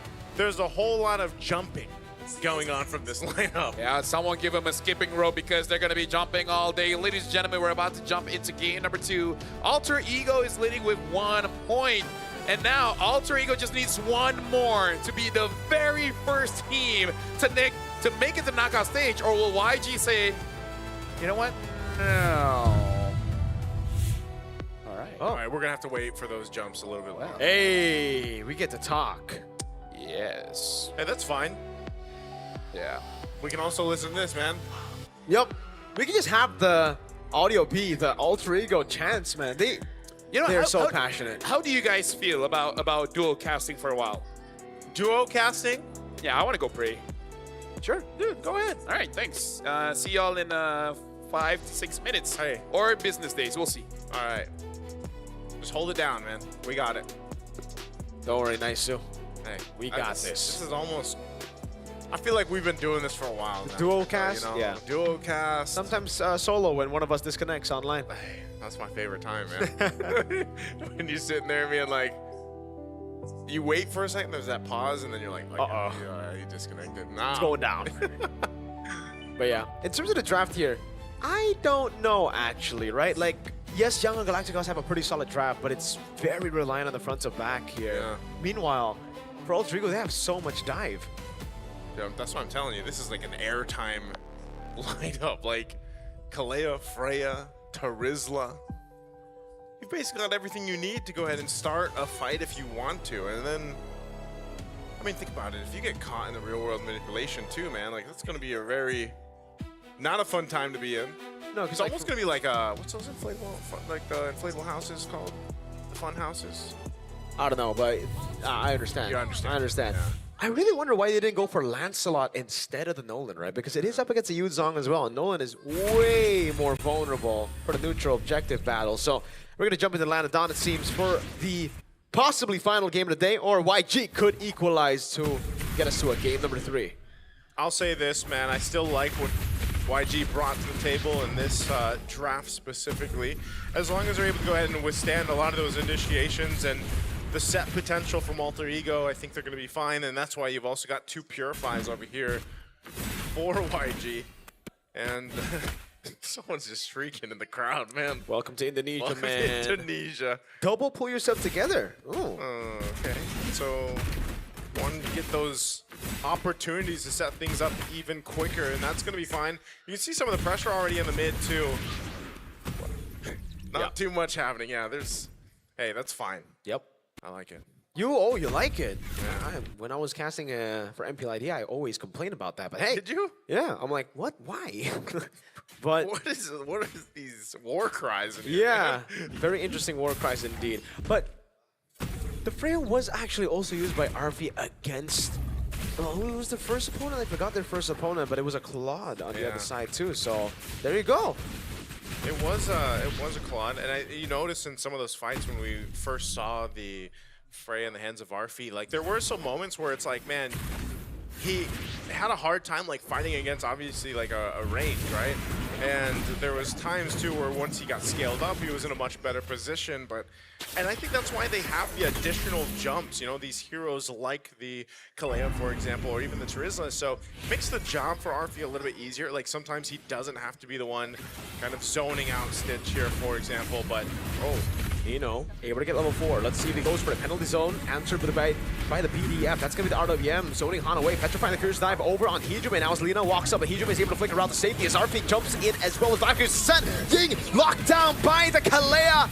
And it's first blood to Hejume. Blink going to be slammed down by Arfi. Slashed as well. Han all alone, taken down before he can use the Appraiser's Wrath. And Yuzuke will claim the first turtle. Oh my goodness. Alter Ego just got a whole lot there. 3 kills distributed across the team, plus the turtle. Just when we were talking about the Freya, that's kind of what happened, you know? Great setup from Hejume, even though it looked like, hey, I had to take the Petrify and, you know, take that attention from Ying, but it then gave that window of opportunity for the rest of Alter Ego to shine there. Once again, this is the Realme 15 Pro 5G, the M7 official gaming phone. And there's a setup, Tsunami Slam. Action pulse. Oh my goodness, the damage coming down, Blink! Doesn't have to revitalize, get shredded down there. Even with the Glorious Pathway, Han's gonna really struggle now as Alter Ego invade. Oh man, a level lead already, nice to an Alec. He's gonna go for it now, that's gonna be the RWM already. Alec, can he go for the Tsunami Slam? He doesn't even have it, Appraiser's Wrath with the big bomb there, RP! Oh no, overestimated the dash. That's going to be Yuzuki who walks up, but Han stays alive. Lina, immobilization, Stitch going in as well. One last shot should do it, but they cannot get in range. All right, that's a punish. Alter Ego didn't have to go for all of that, but they did, so it gives a couple kills over to Yango and Galacticos, and that's going to be fine too. It's exactly what they needed. Man, Han, you can't ever underestimate that Appraiser's Wrath, right? That Appraiser's Wrath, the ability for a Fredrin to go ahead and stay alive. You can see he's got a lot of physical defense too. The Dreadnought plus the leg plates already to kind of help deal with that. But over on the other side, you can see this Blade of Hepsies now for Yuzuki. Yuzuki, he's going to be able to do some good damage. Bro, Nino is a monster. What? This guy has improved so much. And Alec, again, Tsunami Slam, Fracture come down with the RWM as well. And Han, frontliner, can't handle the damage. All right, doesn't matter if he has got the full set of armor, man. He's got the breastplate, or he's got the Dreadnought plus the leg plates, but he still gets deleted, just as I was mentioning. Hey, you know, you can't underestimate a Fredrin. Well, never mind if you get locked up like that. Oh, Blink could be next. Glorious Pathway over on Yuzuki, but he's able to dash away now. The Black Dragon form is well used up. Can he go for the Petrify? That's a Furious Dive, and the Petrify. Yuzuki just gets out of there with a dash. Alex sustaining over. Ying gonna be caught all alone. Valkyrie's the set from RP to pick up the kill. Blink, no Glorious Pathway. RP with the flicker forward gets a triple. A possible Maniac. He dives in under turret Maniac for RP. What is going on? That's a wipeout this early on, 5 minutes in. My goodness, Alter Ego Esports locked into this game too. Definitely want to be that first team to lock in that spot to the knockout stage, and they'll get themselves that second turtle of the game as well. Man, it just looks like this funhouse lineup. I don't even know what to call this. There's jumps everywhere. The Freya, the Terizla, even that Kalea, all just providing so many opportunities. Nice. We figured it out. What is it? Arfi on a comfort pick is what can beat the Claude. And again, for Arfi, comfort is still fighter. He did well on the Claw, but now, oh no, Stitch! No Purify, he gets brought in to the fray! And it's the horse next double for Yuzuki. Oh, it's just going everywhere, man. LaFell, welcome back. Look at all this. Yeah, thank you very much. I've been hearing the Indocast, and yeah, I've been hearing that Alter Ego has been showing not only unrelentless domination, but also no hesitation at all. Like, even if you have to die, just go in, get those kills. And yeah, RV on this Freya. I don't know if it's just the Freya that is making so that this Claude is having a hard time, but dude, the entire team was pretty good. 5,000 goalie here at 6 minutes with 12 kills. I have not seen Yango and Galacticos struggling this much before. At least here in Swiss stage. Yep. Very difficult to come back from, I feel like already. You know, we haven't seen a lead like this. So RWM, oh my god, locks Lina down the Purify. Oh, Valkyrie's the set again! It's RB! So many layers of dive How does this front to back work? RP in the back flicker, Tsunami Slam! Yasuke is on a killing spree. RP still slashing at the frontliners. Ying trying to walk up again, but it's going to be Yasuke in the back again, doing so much damage. Lethal Ignition, forcing Ying away. Is it fair to say Alter Ego is the real fighters here in the M7? Because any fighters they touch, Terizla, Leomord, Freya, where other teams are still trying to figure it out, looks like they're already writing a book on how to do it. This is the Terizla, man.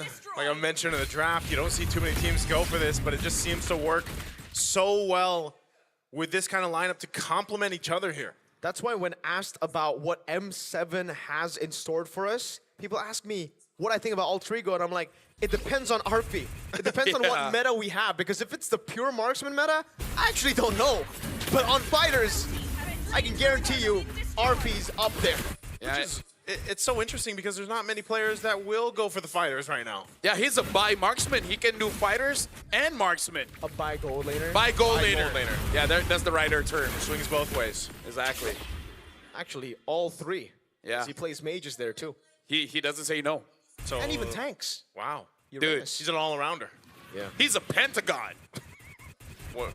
That's not an all-rounder. Yeah. That's like he's a circle, you know? Fine. A circle. He's a spherical marks goal laner. Yes. There it is. Spherical gold laner art. Let's not use that. That sounds lame. Yeah. The round? Yeah, the round gold laner. The round. The round stand. Nah. I prefer pentagon, but you know. Or we can just go for bi. Which means 2. Let's just say he's versatile. Yeah. He's versatile. You know? The versatile gold laner right now. Down mid lane. They're trying to stop. Oh, no! Penalty zone! Forcing them all back! And the real world manipulation with the combo of damage takes both Han and Blink away. I miss Terizla, man. That's the Terizla, dude. I mean, what a penalty zone. How can you hate that hero? I mean, if you're fighting against him, sure. But when you're using him, you feel like a god, man. I mean, you're right there. Alter Ego is so lucky. I'm even thinking like, its M series debut was M4, which is here in Jakarta as well. Yeah. Yeah. I remembered that fact because that's when we figured out that the Terizla can't stop a Brody because Brody's attack animation just keeps on getting pulled. Yeah. I think we're going to see more Terizla now, man. Especially with the Freya popping up throughout the Swiss stage already. This is definitely a great composition that almost leaves the opposing team wondering what to do. Look at this. 11,000 goal, by the way. 11,000 goal. This has to be the biggest, one of the biggest leads we've seen. In 9 minutes, yeah. Dude, casual, man. They're making this look casual. Dude, Yangon Galacticos beat Onyx. A lot of people were like, okay, what's the matchup going to be against the Alter Ego team that lost against Onyx? What does this mean for Alter Ego? Dude, they're so lucky. This means that they might be the first team to make it to the knockouts. I just want to say, Coach Aldo just texted me saying, WT, and you know what comes next. H? What the helly? Sure. Yeah. That's the PG version, I guess. Yeah. And we're all about What's PG here? Parental guidance. Painted That's what guy. I'm here for. Oh, I thought it was painted gun, but yeah. By the way, Divine Glaive now for Hijime. 2-0-13. This Eve pick. Can I having just the time of his life. Can I just say, if stats, Hijime might be MVP, but RV is cooler. Yeah, you're right. We don't look at stats here. We look at impact.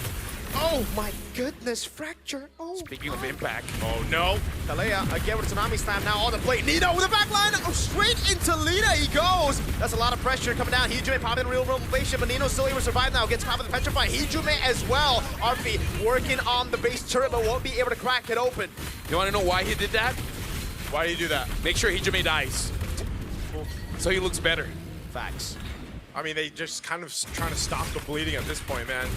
Again, they still have a lot of ground to cover. Now we have to start to look at what can Yangon Galacticos do here to get back into this game. I mean, looking at the item, you can see how much of a disparity is across the board between these roles. You know, you look at the Claude, we've talked about how good a Claude can be for, you know, just all these lineups. Well, this is a little bit too much for Stitch to deal with. You know, he even went the Wind of Nature before finishing the Trinity just because he's dealing with so much of that pressure. Yeah, look at the goal disparity in mid, man. 2,300 and Terizla winning by 1,391. And I feel like any Yuzong player will tell you that they don't like playing from behind because at that point you don't feel like a dragon. You kind of feel like a lizard. Yeah, a lizard that can fly. All lizards can fly. Not all of them. No, Oh, I really? don't No, think not so, all yeah. of them. By the way, that was a negative gold benefit for Alter Ego on the Lord. Yeah. Which is also interesting because their gold lead hasn't really changed. Yeah, it hasn't changed as much at all. But Actually, it's rising now, almost 12,000. So they're getting 1,000 gold per minute in terms of difference. But yeah, it doesn't look like they're looking for an angle to end just yet.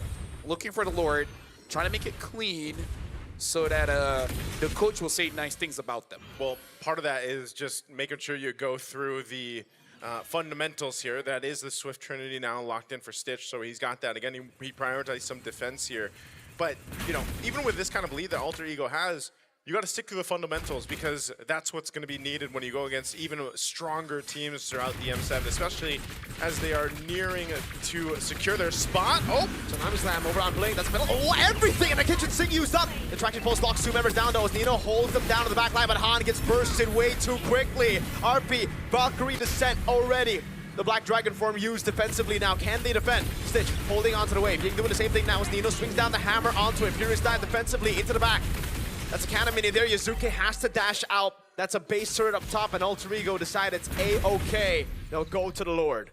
Yeah, honestly, that was a good attempt coming in from Alter Ego.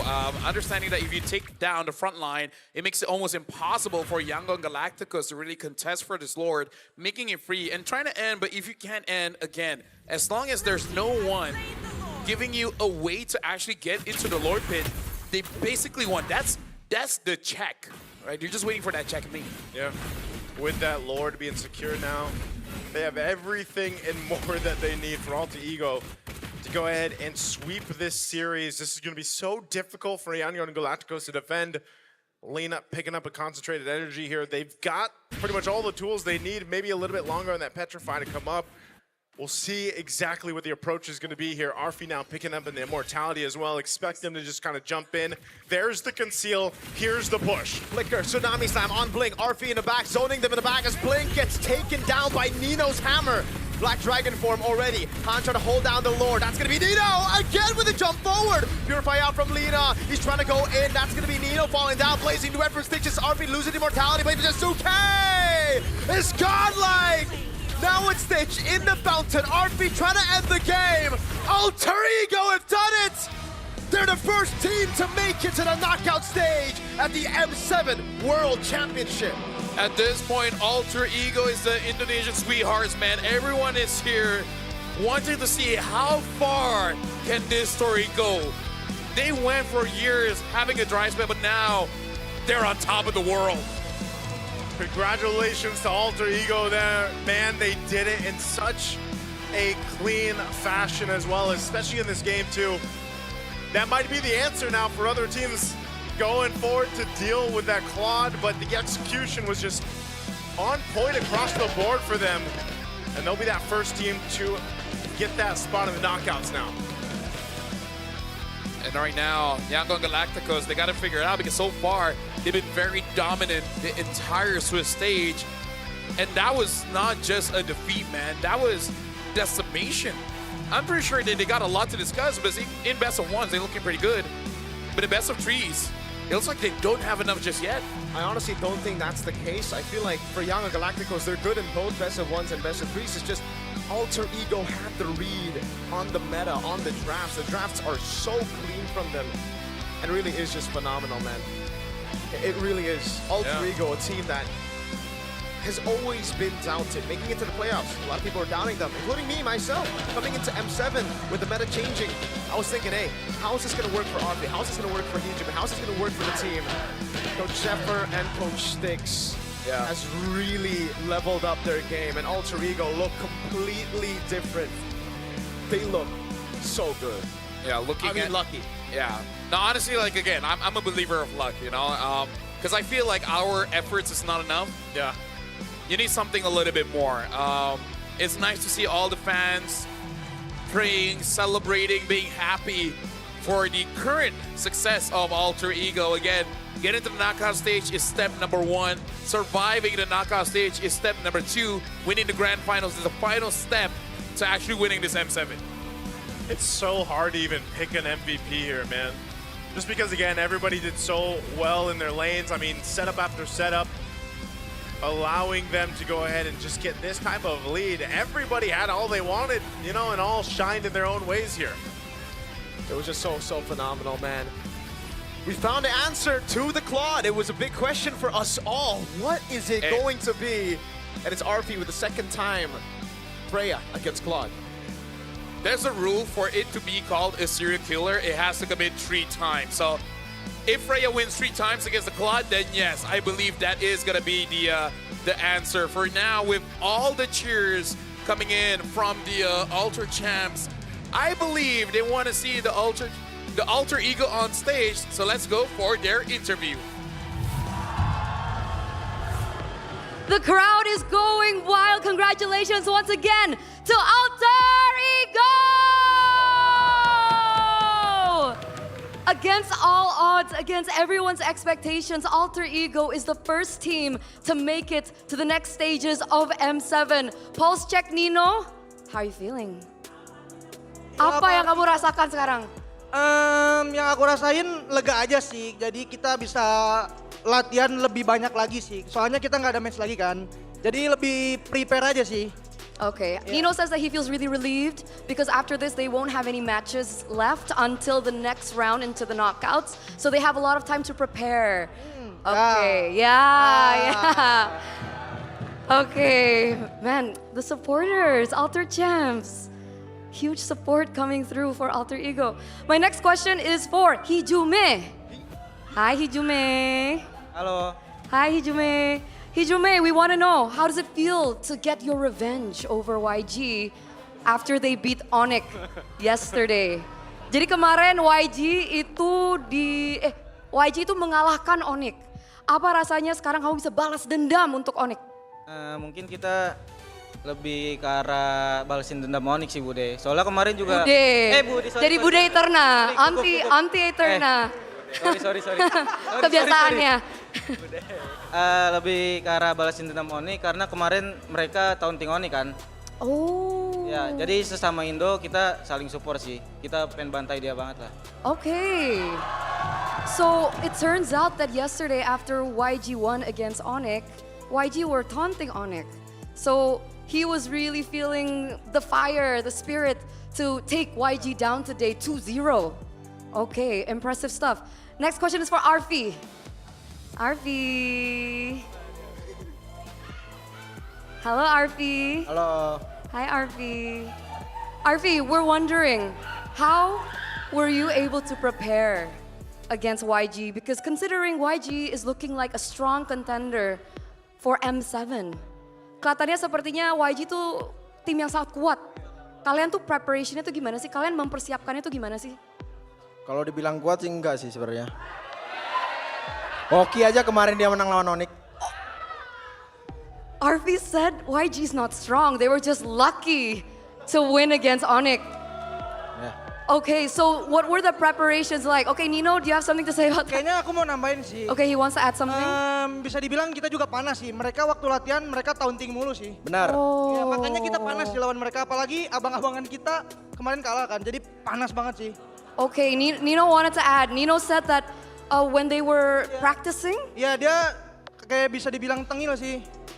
Soalnya kayak good game, terus kayak chat all hehe gitu-gitu. Okay, so while they were practicing, it turns out YG were taunting them as well. And then as they were taunting them, they won against Onyx and then they taunted Onyx too. So they're feeling quite emotional about it. That's right. Yeah. Okay. I didn't know that happened, but okay, we'll skip to Yasuke now. Yes. Hi Yasuke. During your rookie season, you were able to take top 2 in MPL Indonesia. This is your first appearance on an M series on an international stage. And now you're the first team to qualify through to the knockouts here at M7. Yasuke, was this too easy for you? Terlalu gampang gak sih ini buat Yasuke? A little bit too easy. A little bit too easy. How was your experience? Did you experience any nerves? Kalau nerves sudah pasti ada. Okay. Cuman udah pasti bisa ditaklukkan lah. He said he did feel nerves, but he was able to overcome it. How were you able to overcome it? Who helped you? Udah pasti support dari coaching staff sama teman-teman gua. The support from the coaching staff as well as his friends. All right, thank you, Yasuke. Let's move on to the next question, but this is for everyone. So Nino, Arfi, Yasuke, Hijume, everyone ya. Alec too. Wait. Oh wait. Oh yeah, bener. Okay. The next question is, who do you think will be the second team to join you in the knockout stages for M7? Do you think it will be SRG or Team Liquid? I think it's gonna be Team Liquid. Team Liquid, okay. Nino? Bingung sih, sama-sama jago soalnya. Confused because they're both good. Iya, sama-sama jago, mereka kuat banget. If you had to choose? Apa tuh artinya? Kalau harus milih? Oh, sorry. The other champs are laughing at him. Mungkin Tim Liquid PH, mungkin. Itu prediksi doang. Okay, his prediction is Team Liquid. What about you, Arfi? Team Liquid or sama, SRG? Liquid. Team Liquid as well, okay. 3 for Team Liquid. Alec? Kalau aku TLPH juga sih. TLPH.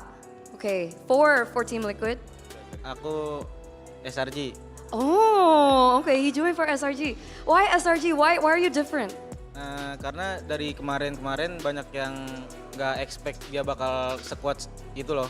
Kayak nggak ada yang prediksi dia bakal kuat. Menurut aku mereka tetap kuat sih. Okay. So Hijume said that even though people are thinking that maybe SRG isn't as strong as they were before, he still thinks that SRG is a really strong team. So he thinks SRG will be the first team to accompany them as they make it to the knockout stages. Nino, we gotta ask you once again. You're team captain, right? Yeah. As team captain, what did you tell your friends coming into the M series? Kamu ngomong apa ke teman-teman masuk ke M series? Teman-teman ini? Iya dong. Masa teman-teman sebelah? Mau bilang salut aja sih sama mereka, sama kita semua lah, coaching staff. Aku juga kayak kita pertama kali masuk M series tapi kita nggak nervous kayak gitu-gitu sih. Paling jadi kayak seneng dan bangga aja, tapi belum sampai situ doang sih perjuangannya. He feels very proud of his team because they were able to make it all the way here. And terus apa lagi? Terus apa lagi? Kamu ngomong apa lagi tadi? Aku lupa. Aku harus translate nih. Aku lupa. Ya intinya bangga sama tim ini sih, sama coaching staff juga. Very proud of the coaching staff as well. Tapi belum puas karena kita masih ada step. Ya itunya. But Nino is still not satisfied because there are still next steps through. By the way, I saw earlier, did someone get a Maniac? Tadi ada Maniac ya? Arfi. Maniac, udah langganan Maniac nih kayaknya Arfi ya. He keeps getting Maniacs. Even in MPLID, we see a lot of Maniacs coming through from Arfi. Arfi, how were you able to get that on a hero that we haven't seen you play in MPLID? You picked up the Freya. Gimana caranya kamu bisa mendapatkan Maniac di hero baru yang nggak pernah kita lihat sebelumnya, tiba-tiba kamu pakai Freya, terus tiba-tiba bisa Maniac? Aku pakai Freya tadi cuma mau ngebuktiin kalau Freya bisa dipakai. Soalnya aku kemarin pakai Freya badut kan. Aku mau ngebuktiin aja Freya aku oke lah. Alright, so he said today when he was able to get the Maniac, he wanted to use the Freya again because he wants to prove that his Freya is good, that the Freya is able to be used on the M series stage because yesterday he felt like a clown playing with his Freya. Follow-up question, what was wrong with your Freya yesterday? Kenapa Freya kamu kemarin emang? Nggak tahu, musuhnya jago kali ya. Susah banget musuhnya mati. Oh. Jadi hari ini kayaknya musuhnya gampang sih, gampang mati mereka. He said yesterday his Freya was a little off because the enemy team was really good, but I guess today the enemy wasn't as great. That's what he said. I'm just translating. But boys, Alter Ego, I have a surprise for you. M7 has a surprise for you because someone special is on the phone right now and they really want to talk to you. Can you guess who it is? Bisa tebak siapa? No. Siapa? Artinya apa sih? Oh, ada yang mau nelpon kalian sekarang. Kodelwin. Bukan. It's not Kodelwin. It's Nafar. I'm kidding. It's Kodelwin. Welcome Kodelwin. Ring, ring, ring, ring. Ya kok ketebak banget kok. Hi Kodelwin. Halo kok. I think he's freezing right now. Kodelwin, can you hear me? Weh kok. Iya ya. I think he ninja'd you guys. I think he's ghosting you. I think this is his troll face. Nino, what do you feel about him being, I think he's trolling you. Kamu ngerasain apa? Dia kayak nge-troll kamu deh. Dia kayaknya nge-troll kamu. Iya, nge-troll. Kenapa? Oh, he's back! Halo, Ko. Oke, udah Halo, ada Ko. Chris. Aduh, Guys, congrats Hi, guys, ya, Kodalwin. jadi tim It seems like we pertama can't yang hear masuk you right knockout. now. Give us a second. Kok masih ke mute kok? Kodalwin, can you hear us? Give us a sign. Halo. Hello, hello. Halo. Aku dubbing aja kali ya. Ini Kodalwinnya di Halo semuanya. Halo anak-anak aku. Siapa yang mana? Halo anak-anakku, hari ini aku sangat bangga sama kalian. Nggak nih bercanda, sabar ya guys. I think we're having some difficulties here or... Okay, he's gone again. Kodalwin, wild card. But if Kodalwin comes back, what do you want to say to him? Kamu mau ngomong apa kalau misalkan Kodalwin udah balik nih? Mau ngomong kira-kira tetap dukung terus aja sih sama tetap jangan dipuji playernya. Jangan dipuji playernya, don't compliment the players. Ya, karena dihina lebih baik sih untuk kita. He prefers that people attack them than compliment them. So I think you guys will be able to spend more quality time later because I think he wants to have a personal message to you guys, a personal conversation with you guys. So, ladies and gentlemen, final messages maybe from Yasuke? From Yasuke. Ke Kodalwin. Anyway, Kodalwin to the fans. Buat fans aja lah ya. Okay. Buat Alter Champs makasih ya udah tiap hari datang nonton kita. Dan akhirnya kita masuk ke knockout stage. Sampai ketemu nanti di tanggal berapa ya? I think, I'm not sure tanggal yet 19. Ya, tanggal 19. He says thank you so much to the fans for supporting them and please continue to support them until their next match in just a few days. Hijume, I'm wondering, did you get your king crab from Kodalwin? Apa? Kemarin udah dapat king crabnya belum dari Kodalwin? Belum dapat. Belum dapat. Ini aku minta sama Kodalwin yang ini. Oh, Iya, beda. There's another Kodalwin? Which one is the other Kodalwin? Itu. Oh.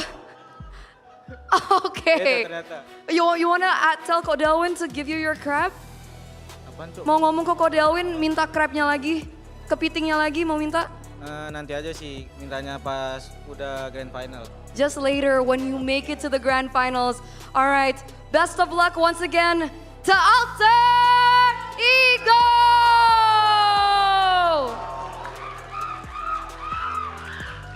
You may take your walk of victory as we throw it over back to our casters.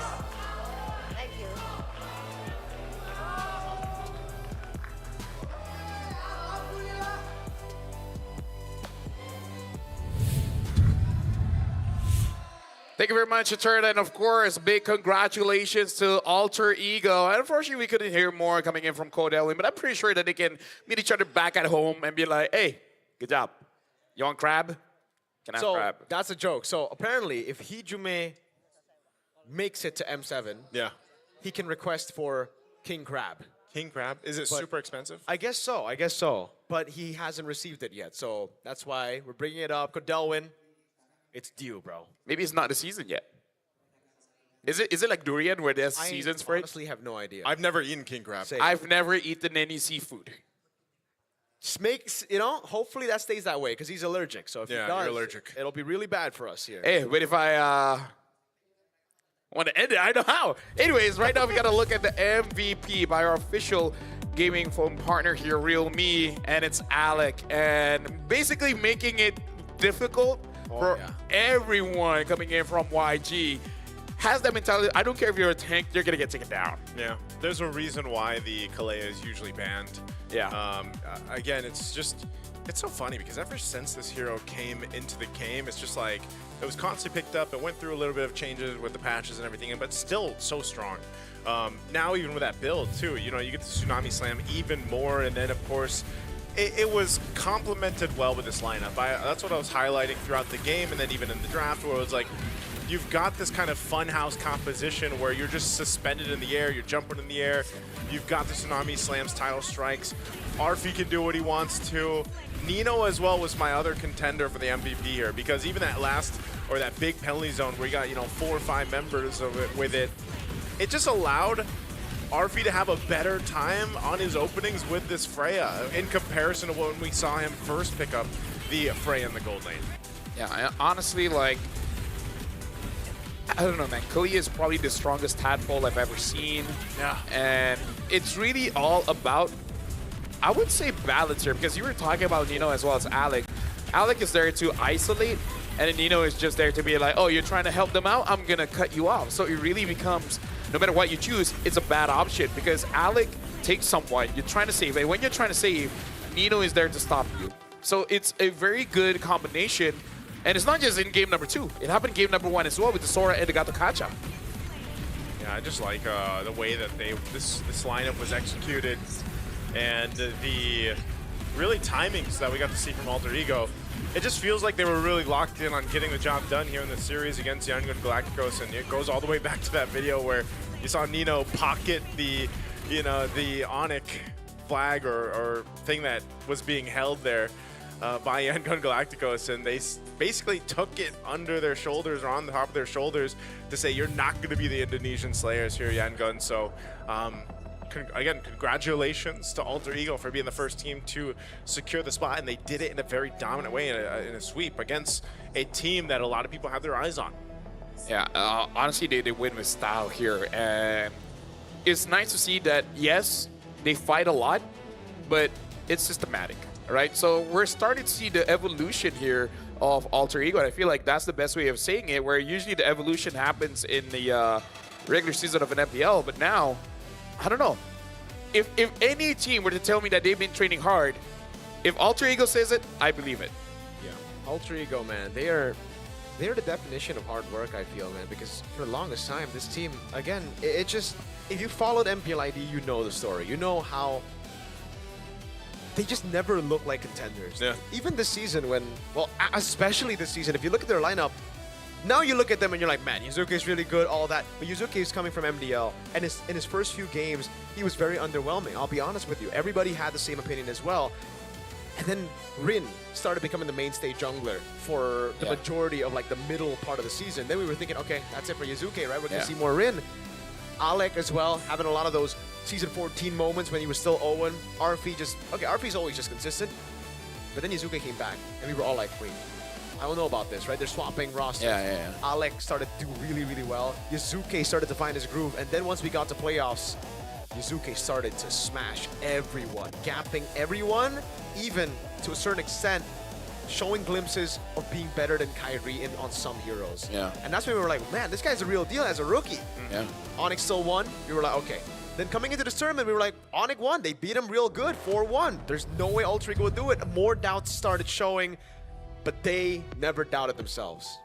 Yeah, right now we're looking at Alter Ego talking to Cody Delwyn here. You know, congratulating the team, telling everyone that they're doing a good job.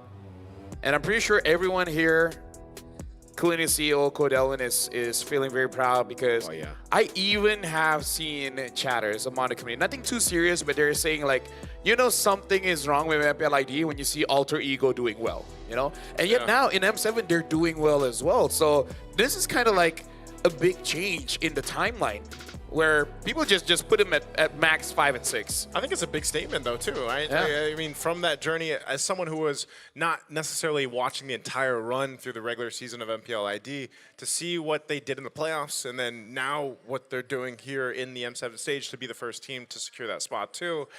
I'd love to see them continue to play like this against whatever teams end up in the knockouts. Yeah, we first have to see who else makes it through, because after this we do have SRG going up against Team Liquid. But before that, we gotta talk about all the big plays, starting with these small moves, because we see, especially here in MLBB, all the small details really matter. The way that you upgrade your heroes every step in between, fast and Lord fights, turtle fights, keeping your game in rhythm and giving you smooth access to everything you need, both in-game and beyond. And all of this is thanks to our official payment partner, man. All brought to you by the official payment partner of the M7 World Championship, Visa. Be the champion that you want to be. Making sure that all the details are correct for you to make your big dreams come true. I would like to make my big dreams come true. And you can also do that, by the way. You can use Visa maybe to get SpongeBob, man. By the way, if you guys haven't yet, the Friend Fest event shop is still available till January 26th. They've still got a couple weeks to get that, so let's dive into the deep and see and explore underwater treasures, maybe make some pizzas. I don't know if they're called Krabby pizzas, since there's Krabby Patties, you know, but you can participate in the Undersea Restaurant event to earn friendship coins and redeem the new Cyclops SpongeBob collab skin for free from the shop. If you guys haven't got that, that's on you. It's free. That's a good question. Is Mr. Krabs a king crab? Oh, maybe that's what. I don't know. Is he a king? I think he's kind of. He kind of. There are some episodes he was wearing more bling. Yeah. So is king crab a mindset kind of thing? Like Patrick. Patrick's kind of a mindset. No, Blue, he's a stalker. Patrick's skin is. It's the best. I think it's one of the best. I think it's the best skin. Like might SpongeBob be. skin. I is agree. aight. Patrick, amazing. But which is why I don't. What happened to, like, Bane was the perfect Mr. Krabs. He will be Mr. Krabs. I don't know. I'm just Maybe eventually. Maybe there's a round 2. yeah, with Pearl coming out for the deadly catch. Yeah, and then like Kimmy could probably be Sandy. Yeah. Oh yes. And then Squidward would be Atlas. Atlas, because tentacles. Yeah. Hey, tentacles. They're gonna have to make Squidward really thick. Okay. Other than that, could you see Kalia being You know what? Squid? No, listen. Squidward should just be Fredrin. Now, I know it sounds Whoa. handsome Squidward. Oh, handsome Squidward. Yes. The clarinet is the sword? Yeah. Handsome Squidward. Well, ladies and gentlemen, that's the end of today. Congratulations to Alter Ego for making it through. And again, unfortunately, the Enfanyao Guay has been eliminated, but this just means that we are getting closer and closer all the way to the grand finals. That's Naisu. This is Mirko. My name is Lafel.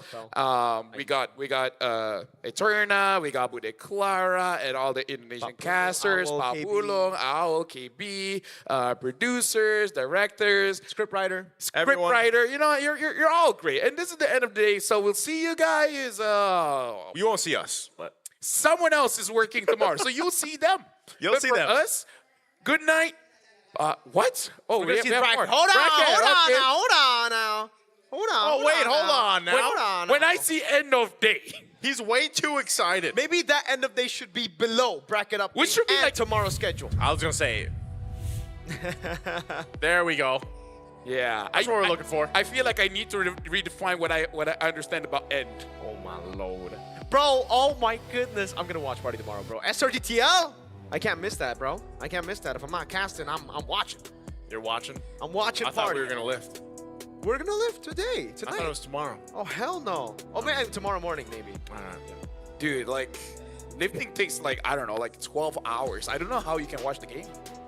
What? You're definitely doing something wrong. What are you man. lifting, bro?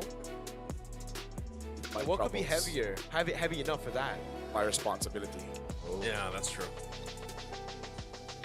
See, I can be deep. That's what I said.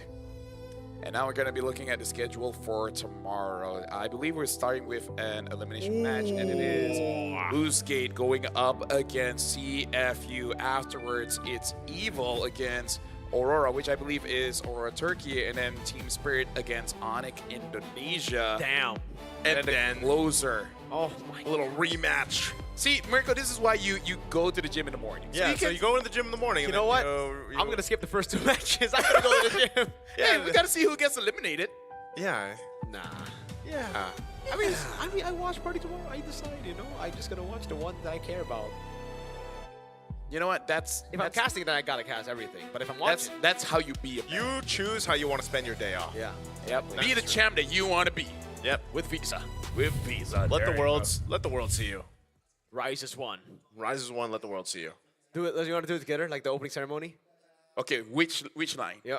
You tell us which one you want to do together. Yeah. You're the captain. Okay, I'm gonna say let the world, and then you guys say see us. Okay. Okay. So this is gonna be the ending line. We're gonna say one word, and then we're gonna end the show. Lefel, Mirko, Naisu, let the world see us. M7.